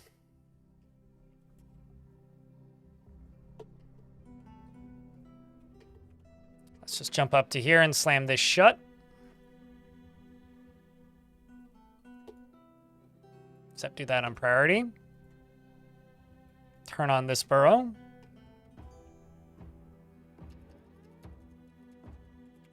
Actually, I need to watch this close.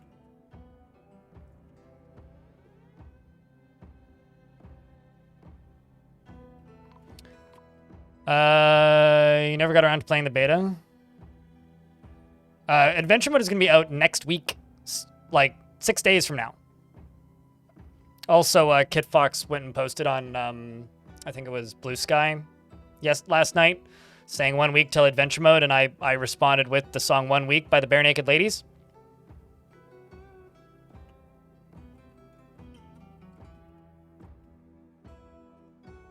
So, you know, it's been.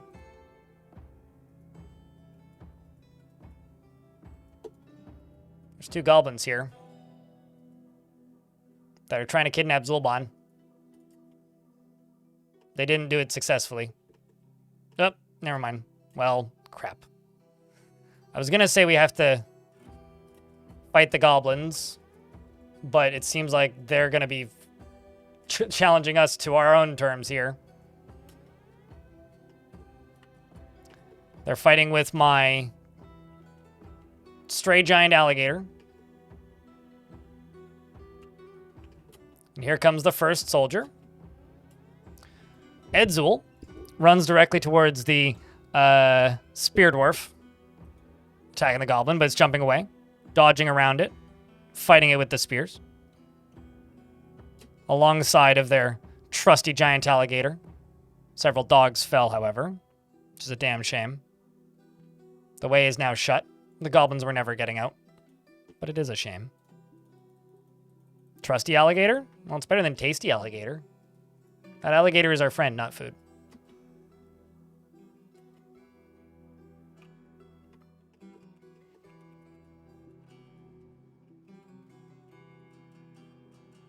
This will fill up eventually. It's getting there. This goes all the way up to here. So we just got these windows left. The last few bits of copper. Oopsies. I don't know why I decided to do these out of copper, mostly because I have a lot of it, and it seemed fitting. You know what? Actually, instead of doing these, let's do bars.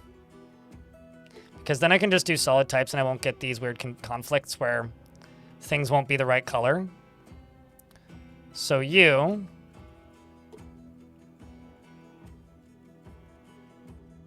can be like... citrines. You we can leave. And then we'll do vertical bars. Got 2 brass. 2 sterling silver. Let's just do silver.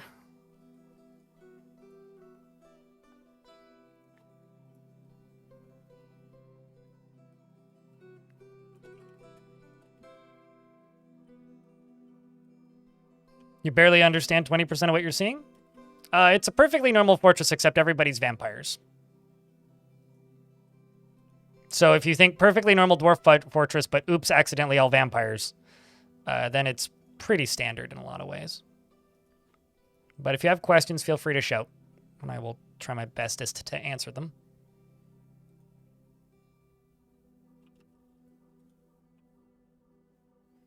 Basically, I'm building a tower with the top half being made out of copper and other things, and suspending it above a lava puddle. And then the reason all the snow here is thawed is because there's lava underneath it. And this lava is being pumped by these pumps, which is being powered by this axle, which is drawing power from these windmills. It's a good time. And that's just a lot of rocks everywhere. That's just a mess. I'm working on cleaning that up. That's some home renovations that, you know, went south fast.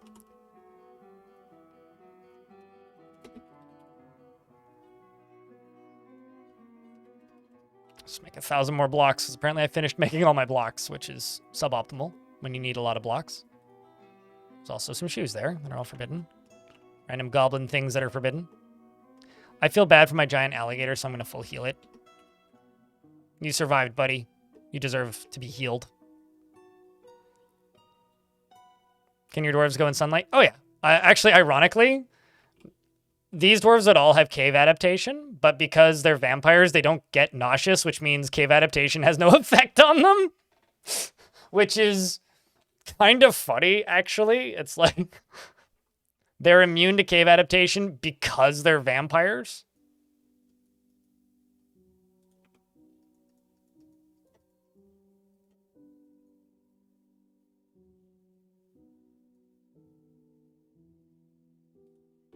Are all of these dwarves pantsless?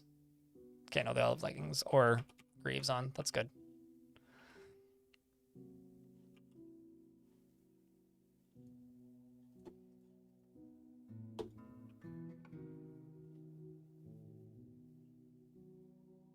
If there is a way to make a door that is 2 tiles wide. No, you have to place two doors next to each other. Yeah, there is no other workaround. The thing is, like, for years, Dwarf Fortress was ASCII, right? So a lot of, like, visuals was just, like, left up to your imagination. So, like, in the ASCII version, a door looked like this. So placing 2 of those little crosses next to one another,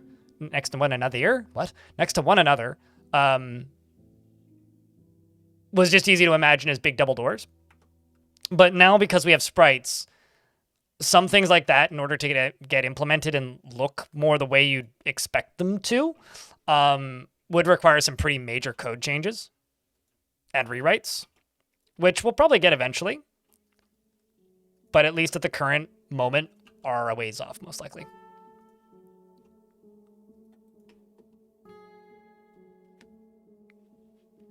Vanyogs, it's good to see you, dude.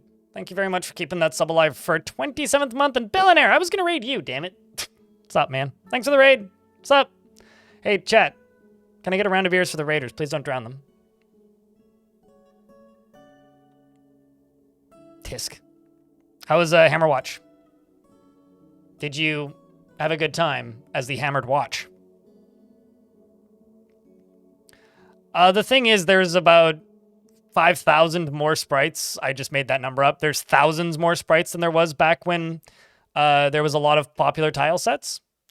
So, like, those popular tile sets, a dwarf was a sprite, right? And a dwarf's job was a sprite. It's now significantly more complicated than that. So, those tile sets would have to be completely remade, basically, which is a lot of work. And the general consensus I've heard from artists is, man, that's too much work. But there are people out there doing it. Like, I've started to see tile sets occasionally pop up in screenshots and streams. So somebody is out there making them. That, and there isn't workshop support for them. At least right now. So between Steam Workshop not supporting them currently and also them just being a shit ton more work, it's something that you'll start to see eventually, but it's going to take time. It is going to take time.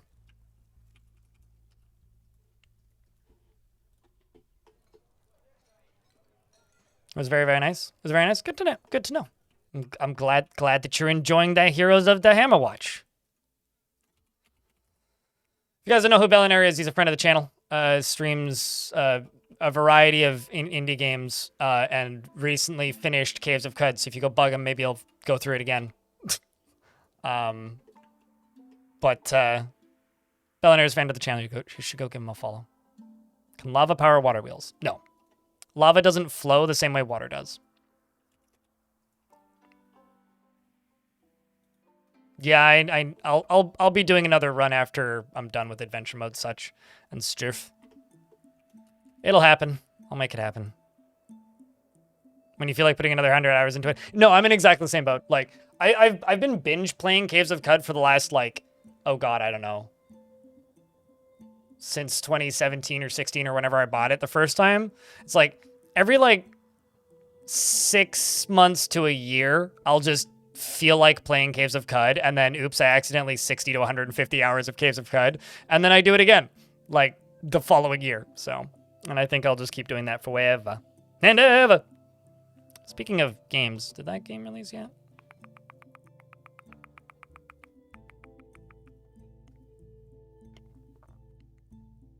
Hey chat, Cyclopean's out. That game that I was streaming the other day. Just saying. I streamed it twice. I'm 4 hours in. It's pretty damn great. It's also like less than $10 US. It's this thing. In Canadian dollars, it's $12.99. Very much in the impulse buy range. It's a little adventure gamey first-person dungeon crawler with a great theme, and I fucking love the art in it. I think the sprites look beautiful. Very subjective, but I really like the way this thing looks. So, easy recommendation from me.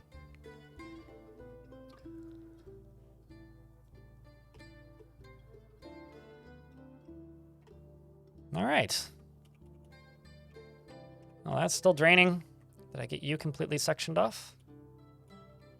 I did. Meaning I can now... Well, just lock these for now.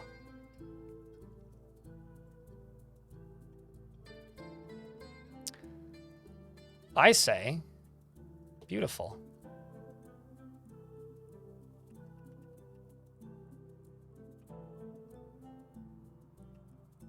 Looks really neat. If you want, like, a link to the dev on Blue Sky, let me know, Bell, and I'll, because he has keys.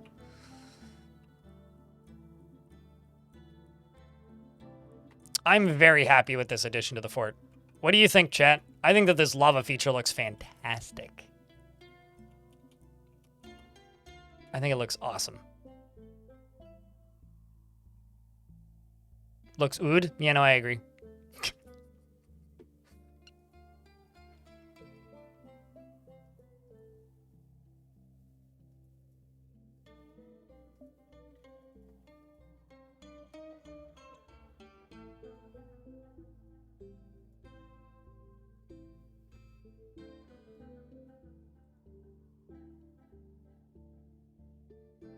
I mean, it does add a nice orange hue. It makes the fortress feel kind of warm, I'm sure.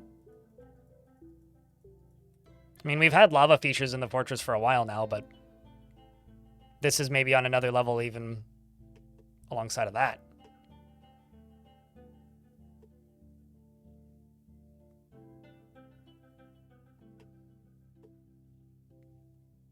Items have to fall all the way through a volcano to burn, and now I have a fortress that runs at 1 FPS. What'd you do? That... What? Also, SJMOT. SJ Mott. Thank you very much for that Prime subscription. Chat, can I get a round of beers for that brand new Prime sub? But what did you do that you're trying to, like... Okay, so... You back up. You put a bunch of stuff into the volcano. Why is that breaking your frame rate?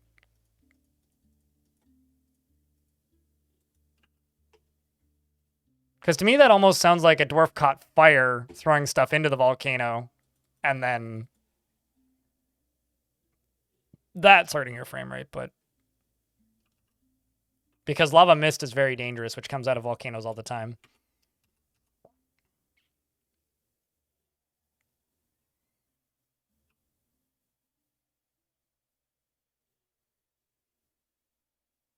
Okay, so bridge across lava dump zone, both sides. 300 population colony starts dumping all the bodies into the trash zone. So it wouldn't be... Question, how high above the lava is your trash zone? Because you want it to be at least a couple layers, because lava's going to splash up and set your dwarves on fire, which will wreck your FPS. Outside of that, it's probably pathing, actually. That's hitting the frame rate if I were to bet. Because you've just suddenly triggered like hundreds of pathing jobs. Or jobs that require dwarves seeking something and walking somewhere.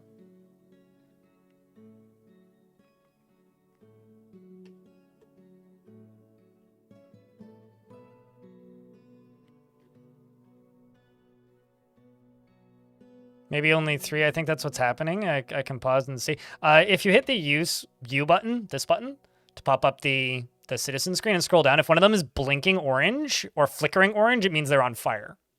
So that's a pretty easy way to tell if somebody's burning.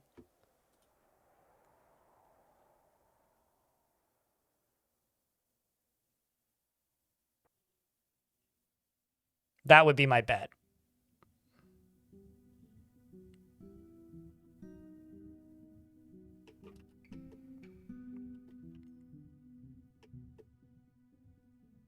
I'm just trying to make the top of this volcano or puddle look cool.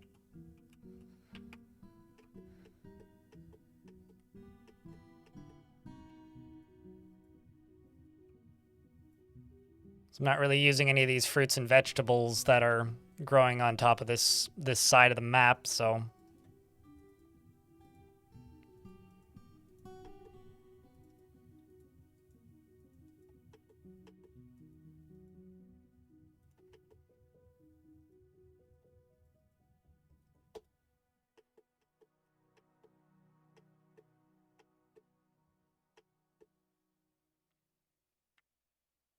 But yeah, if you spot a burning dwarf, that would do it.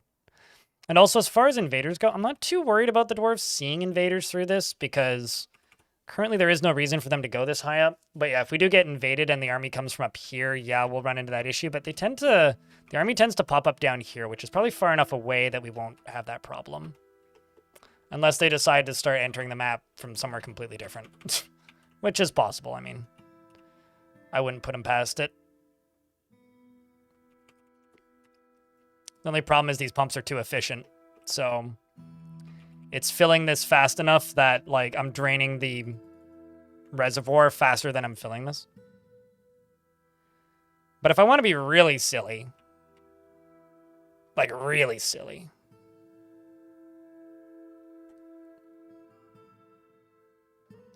I want to be really silly. Chat, I'm going to be really silly.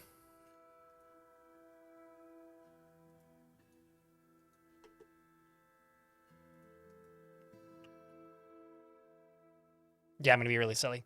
I'm going to plan this to overflow, is what I'm going to do.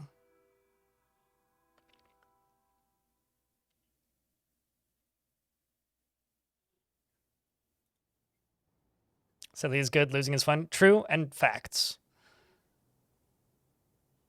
No, this isn't a cannon.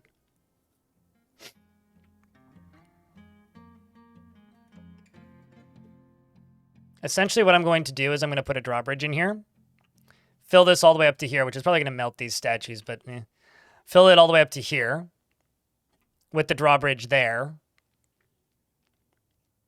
Or maybe just fill it all the way up to here with the drawbridge there. And then turn on the pump. And it'll overflow this and then flow down here. So when there's armies hanging out here, I can just turn on the pump and open the drawbridge and say, good luck.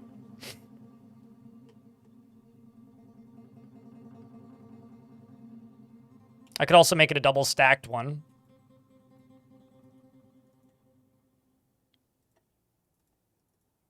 That'll be easy to do. Or easy enough to do, rather.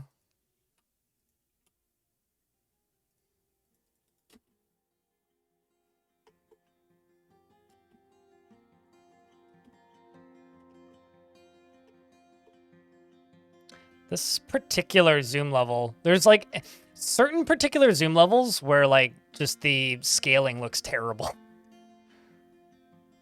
It's peculiar.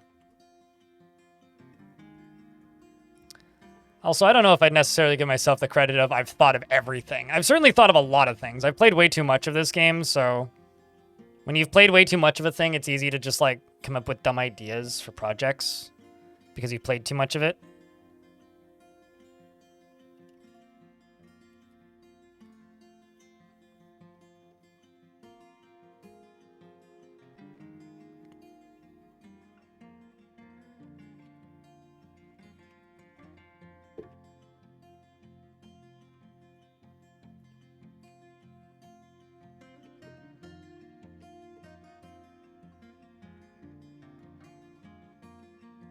So I will do 2 layers. I'll do this bottom one and this upper one.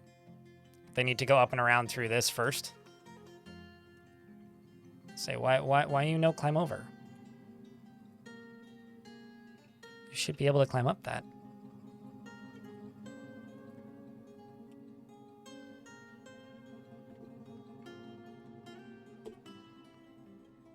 All right. Too many construction jobs, I guess.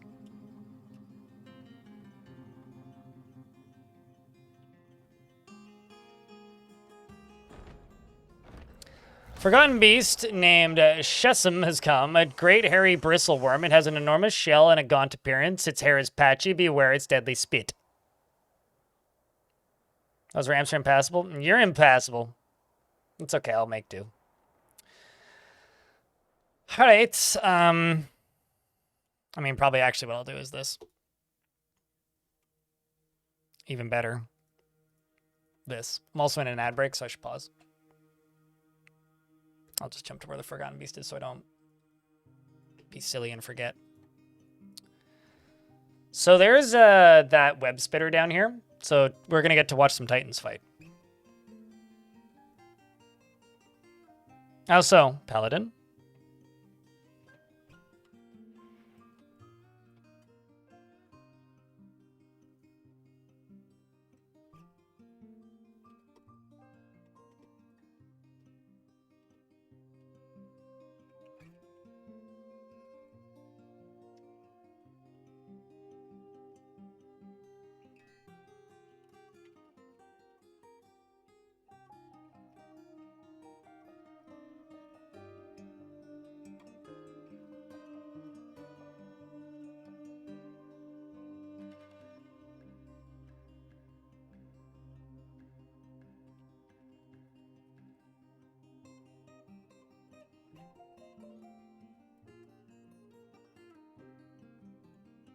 All right, let's see.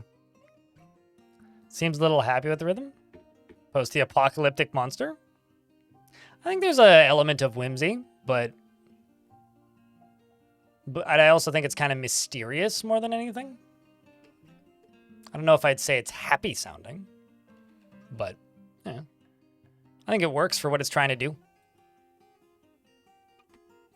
That is, of course, presuming that this creature can get to where it's going.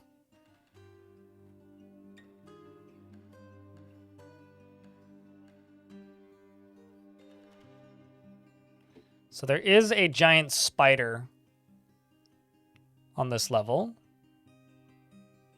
I think is... Nope, not you. Nope, not you. Okay, maybe there isn't. What happened to the giant spider?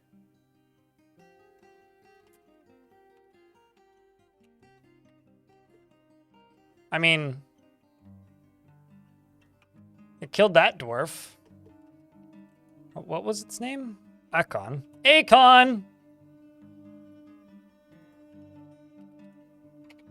Okay, well, it's not dead. I just can't see it.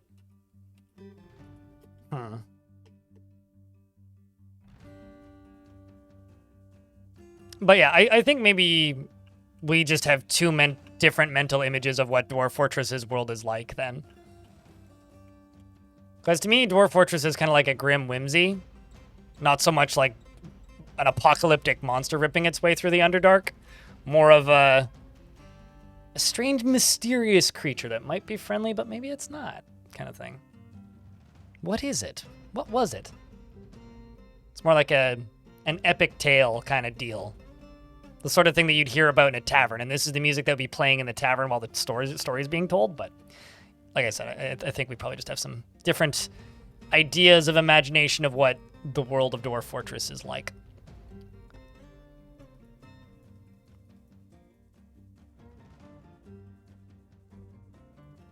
I'm just canceling these because they'll just get reassigned.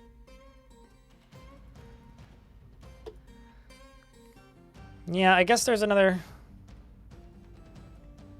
Well, maybe we won't get to see a kaiju battle. I'm not seeing that spoder anywhere.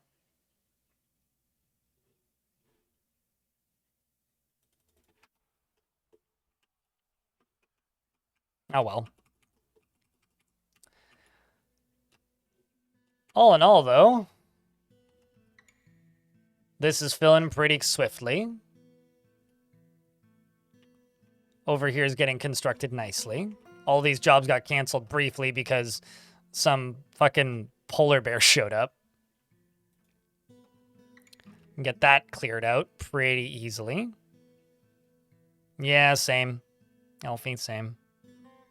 What is being built? I'm trying to construct an artificial eruption causer, also known as a whoosh device or a drawbridge in front of lava. It can be as cool sounding or as uninteresting sounding as you want it to sound.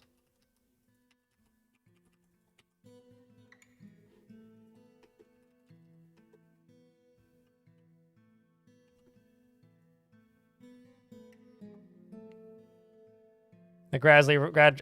If anything, I would say the Forgotten Beast music doesn't last long enough. That's my complaint with it. Uh-oh. Another Forgotten Beast has come. This one's a towering quadruped composed of crystal glass. Oh. It has 2 short tails and a bloated body beware it's poison vapor. And it's very far away and I can't get to it. It's stuck on a tree. Oh well, anyway. See, that's what I mean by, like, they don't really strike me as like an apocalyptic creature running through the Underdark because sometimes they're just stuck in a tree. You know? Like, if they were guaranteed to be an unstoppable murder force ripping through the Underdark, then... yeah. But sometimes they're a snowman. That's about as effective as a snowman trying to headbutt you to death. It's like, oh, well, that's kind of adorable.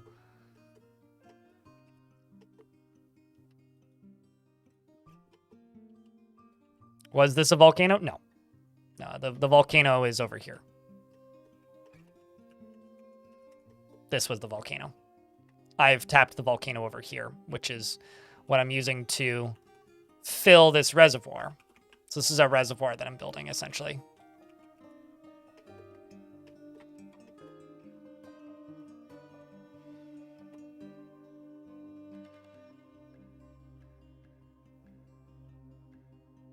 Come on, you slow-ass vampire.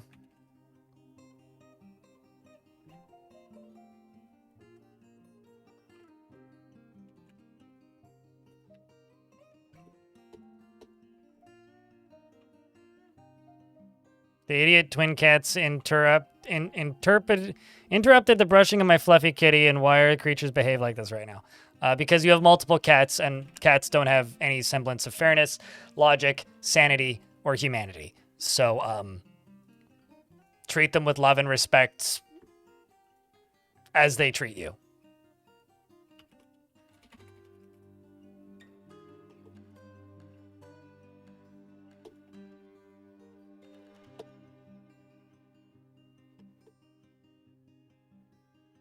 Yeah, they say they feel jealousy. They're discovering the emotion of jealousy, okay? It's an emotional journey for them. Although maybe they're not discovering it. Maybe they're all too well aware of it.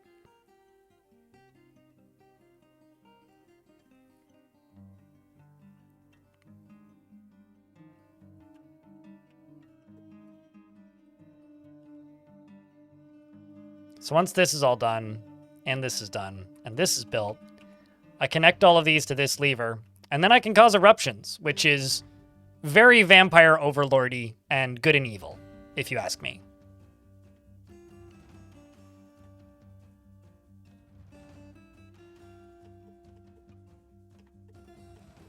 And I could add in more eruption shoots too if I wanted.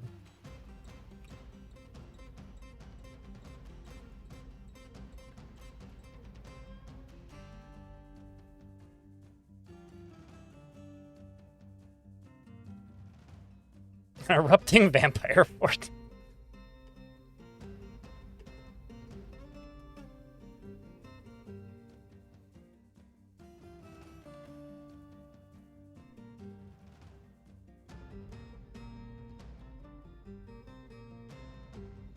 I think we are graduating from vampire overlords to Bond from vampire overlords to Bond villain, is what is happening at this moment.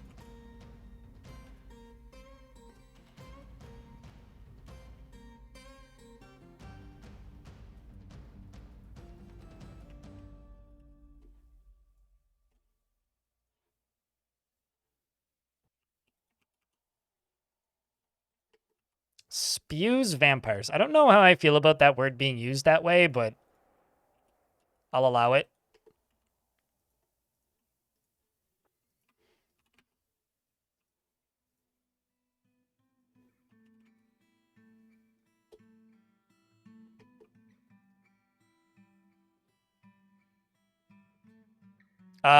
If a dwarf is really weak, why? What's it full of? I mean, I've seen dwarves carry a forgotten beast that's 100 times the size of them. So it's very no, I don't think it's impossible for something to be moved in Dwarf Fortress. I think it'll just take the dwarf a very long time, and they might cancel the job a couple times. Like, the dwarf will bitch, moan, and complain and whine, but... Well, they'll bitch, moan, and complain while they're drinking wine. Dwarves are actually ants? No, some forgotten beasts are just real bigums.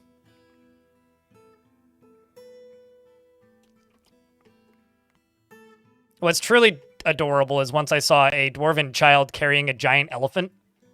It's like, man, you poor soul.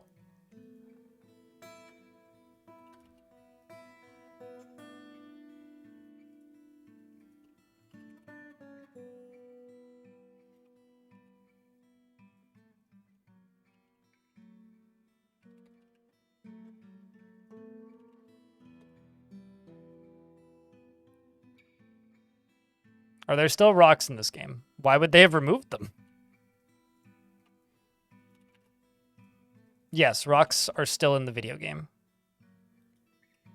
It's been a while since you've seen one. Maybe you're playing in a world or have played with several worlds that don't have many of them. They're pretty uncommon. At least in fort mode. They're very common in adventure mode.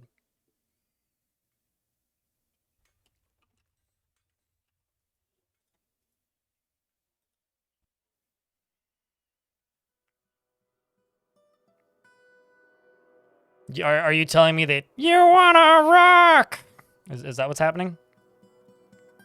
Bump-a-da-dum, bump-a-da-dum, bump-a-da-dum. Bow, bow. I want to rock. This just happens to me sometimes. It's called a sickness. Or I've got a sickness that just makes me sometimes randomly burst into Twisted Sister songs. I'm sorry.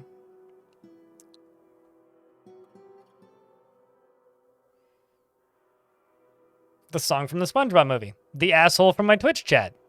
Smile emoji. Wrong. It's, I guess, the correct thing to say. I mean, it is in the Actually, no, it is in the SpongeBob movie. You know,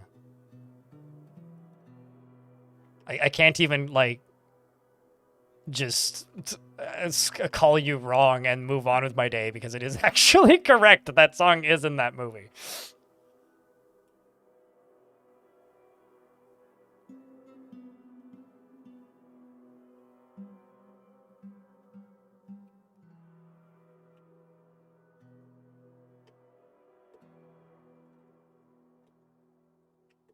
It's like when I watched Twister for the first time with my two sisters. All right, I've got a ghost I gotta memorialize. And Chad, I've been streaming for almost 7 hours. I have a camping trip to prep for. I'm hungry and I didn't prep lunch today. And my goal was to stream for about 5 to 7 hours to make up for the lack of stream time yesterday. I think we've pulled that off. How long am I camping for? 1 night. It's also going to be like minus 20, so I have to go grocery shopping and stuff. To go buy food for tomorrow. So we're going to go raid somebody, at least you're on Twitch. On YouTube, though, unfortunately, I got to shut you down.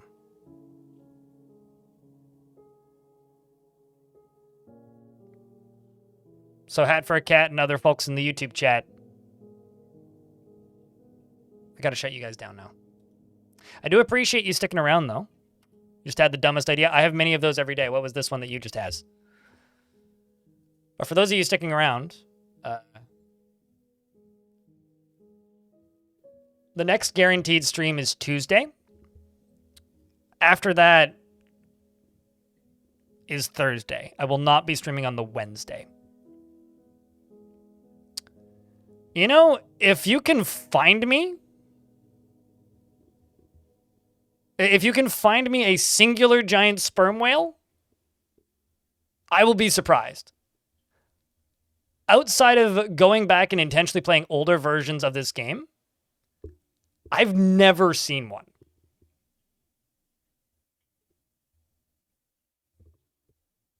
But, I mean, you could put one into a aquarium, I think, and I don't think it would kill it.